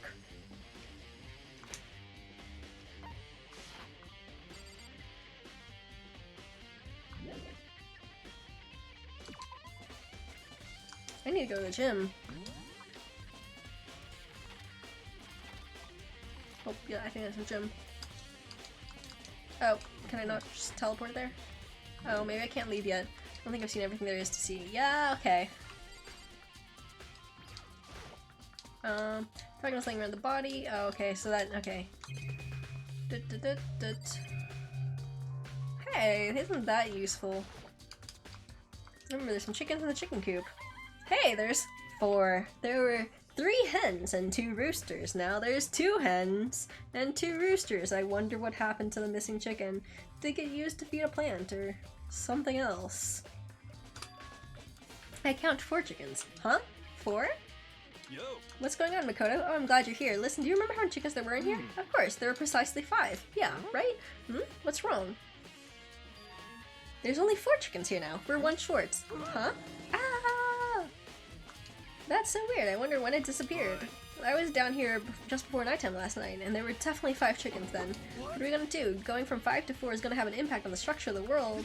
It's like a jigsaw puzzle. If even a single piece disappears, the entire world will remain unfinished. I did my best to ignore Hero and focus on the problem at hand. Why did one of the chickens disappear? Could it be related to this case? Chicken coop chickens have been added to the truth bullet section of your handbook. And this is a panel that controls the sprinklers. They're set to turn on at 7:30 every morning. Monokuma said the time positively couldn't be changed.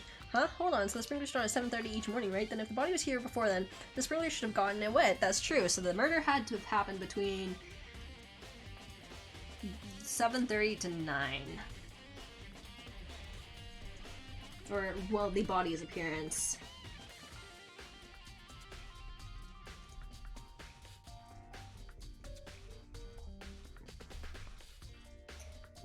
Which means that there's only about, hour and a half where it could have happened. Which would mean the murder must have taken place. Sprinklers have been added to the truth bullet section of your handbook. The Monokuma flower, huh? Is it true? Does it really eat paper plant? Anyway, does that... You know, a great way to store... to get rid of chicken corpses. Somehow feed it to the corpse flower, I guess. Just be sure I should take a look in the tool shed. This room is dusty and disorganized, in other words, a pretty stereotypical tool shed. But yeah, that's a new thing. Is this a tarp? Wait, was there a tarp in here before? No. I should probably look into that. It could be related to the case. I'm damn sure there wasn't a tarp here.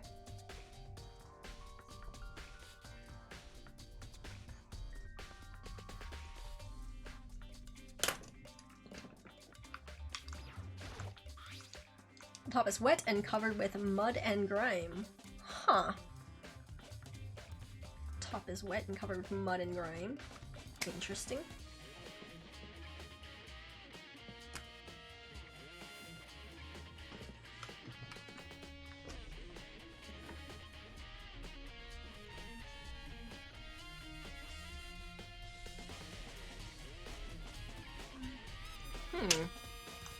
But the underside is totally clean and completely dry, and once a tarp is wet and dirty, something about that bothers me.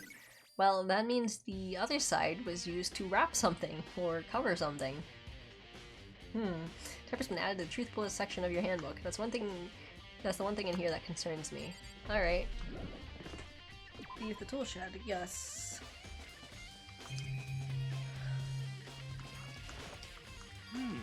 11 o'clock right now. Okay, and well, I was just thinking about when we first found the body. When the body was found, huh? I should look back at what I did this morning to help me remember when it was. Monokuma's announcement will be at 7 o'clock as usual. I head to the dining hall pretty soon. That's right, around 7:30. Gym where everyone else is waiting. Isoko went to go get the pickaxe, and that's when she found the body. What time was it then? 9. I already missed Kyoko holding Makoto's hands through these. I want food. Well, when he left the gym, it was probably 9. That's right, it had to have been right around 9 o'clock. Ah, now that you mention it, I think you're right. So I think we can say for sure the body was found at 9 a.m. Okay, my job's done. That's a pretty small job. When the body was found has been added to the bullet section of your handbook. Good time, Makoto. I wanted to talk to you. What do you want to talk about? I'd like to hear your alibi. Alibi? Correct. I'd like to hear where you were after nighttime began last night. Well, I was sick, so I was asleep all night, but why are you asking about that now? And what's nighttime got to do with it? Isn't obvious the murder took place after nighttime? How can you know that for sure? Because just after nighttime began, I came to the garden. I was going around looking for everyone, so I could tell them about Monokuma. Hiro has been spending most of his time in the garden the last few days, so I figured he'd be here. I confirmed that when I arrived here last night, there was no body here, so the murder could have only taken place at some point during nighttime after I left the garden. However, Toko, Hiro, and Hina and I were in the gym together the entire night last night. What? Once I found Hiro in the garden, we immediately went to Toko and Hina's room to get them. At that point, we all went to the gym and began dismantling Monokuma. So now the suspects are Kyoko and Makoto. So if in this case they blame Makoto as the end thing, I could accept it, finally. As a precaution, we made sure not to go anywhere alone. We even went to the bathroom in pairs. In other words, all 4 of us airtight alibis. The only one who don't have alibis are me and Kyoko. If the victim really is Kyoko, then I'm the only one without an alibi. Also, when we go to the get Hina and Toko, we stopped by your room as well, but you never came to the door, so where precisely were you? I'm telling the truth, I was in my room, but I was dead asleep. I had a fever, so that's hardly an alibi. I know. So what now? You seem to be at quite a disadvantage here. I'm the only one without an alibi. That's really bad, isn't it? And also the knife. Listen, Makoto, do you remember how the body looked, before it blew up? If I remember right. He was wearing some kind of mask and a big white coat. Plus, there was a knife sticking out of the stomach in the area around it was stained with blood. Apparently, when he stopped bleeding, but the blood on the body was still wet. He accused him not to touch it to avoid getting all bloody, but for how much blood there was on the body, I didn't see any on the ground around it. Okay. Wow, thanks, that was a big help. Now that you explained it, I totally remember how it looked. Huh, no blood underneath it. Interesting.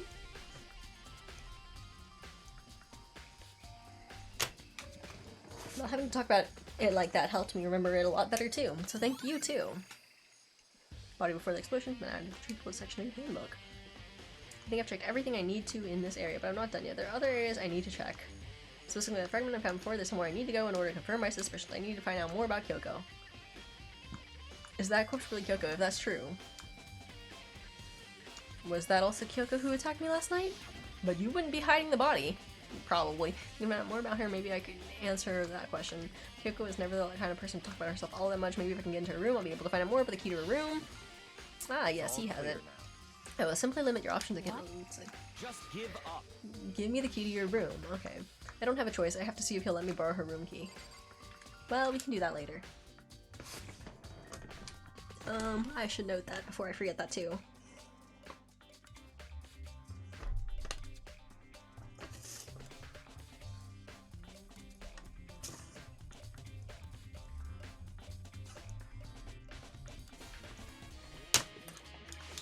Well, I could ask first before I forget. Hey, Byakuya, if you do come up with an alibi, I'd be happy to hear later at the class trial. I know it's not about that. You have the key to Kyoko's room, right? I was hoping I'd borrow it. I'm afraid I can't take that risk. You're the prime suspect after all. Of course, if I were to go with you, that would be a different story. Then will you go with me? Sorry, I have my own agenda to take care of. Find me again later and we'll see. Depending on my mood, I may go with you or I may not. Come back later, huh? Okay then, in the meantime I should look around somewhere else. Maybe I should check out that one area. Yeah, hints.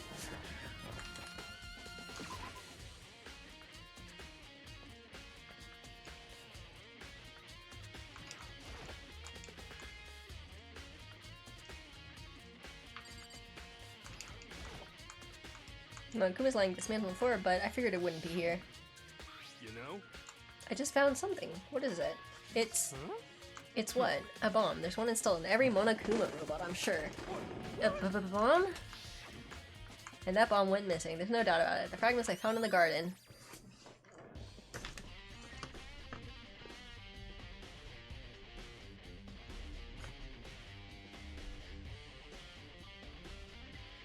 That is actually a defense for him, because he couldn't have set up the body and moved that bomb that during most of the time. Well, yeah, because no, yeah, he couldn't have done that because everyone else was together the entire time after, right? No. And the bomb wasn't removed. Like, the bomb was removed. And then we're like, headmaster's dead, so we all went together to go check at the headmaster's room. Everyone was together, then Toko left. And then Toko came back and found the body. So it had to have happened, basically. Yeah, it couldn't have been any of us, could it? It had to have, because we didn't get the bomb out till later. Or, like, after the bomb was taken out, all of us were basically together.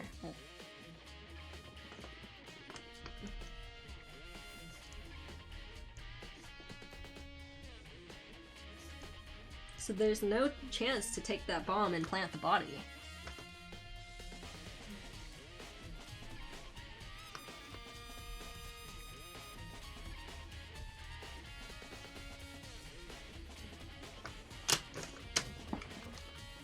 Okay, I've checked everything else I can think of. All that's left is Kyoko's room. I should head back to the garden and ask Byakuya. Well, you know, that's great and all, but I think it is a good time to stop because it's late. And my throat is a little bit sore from talking. And I'm a little bit hungry, so I do kind of want to go get some snacks. And then go to bed. Actually, no, I shouldn't get some snacks. I should go to bed. I do have to get in the morning. Oh, I have to get up. Oh, I have to get up even earlier in the morning. I just realized I have to get up at 8. Ah, it's already 1:15 a.m. I mean, it's basically just my regular work schedule, but damn, no sleeping in today. Tomorrow. But I just got to fall in Stardew Valley. Don't sleep hangry. I don't know if I get hangry or not, but yeah, I don't know. I can just go to sleep and then eat tomorrow in the morning, I guess. Maybe.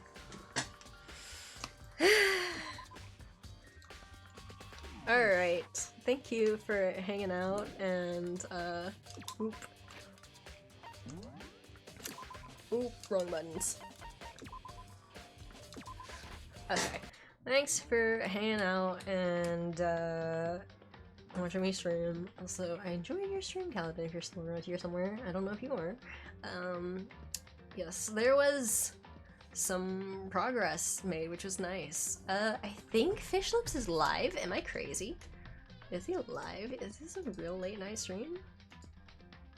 Oh, it is. Oh, right. The retro stream by DDR Jake thing. Okay. Alright then. Alright, so I guess I should raid there.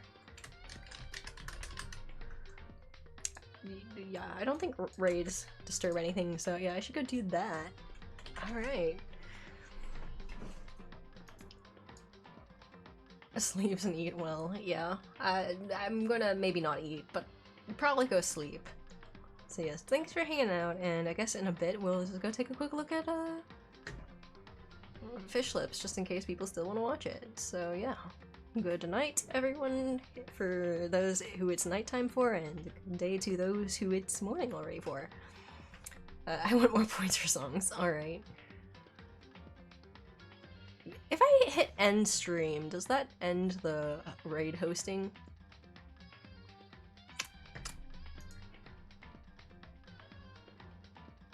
I don't know, we'll just raid anyways. Alright. Okay. Alright.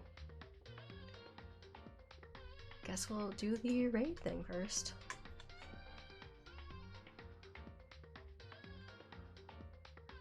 And then I'll hit the end stream thing on my stream thing, and we'll see if that ends the hosting. I guess.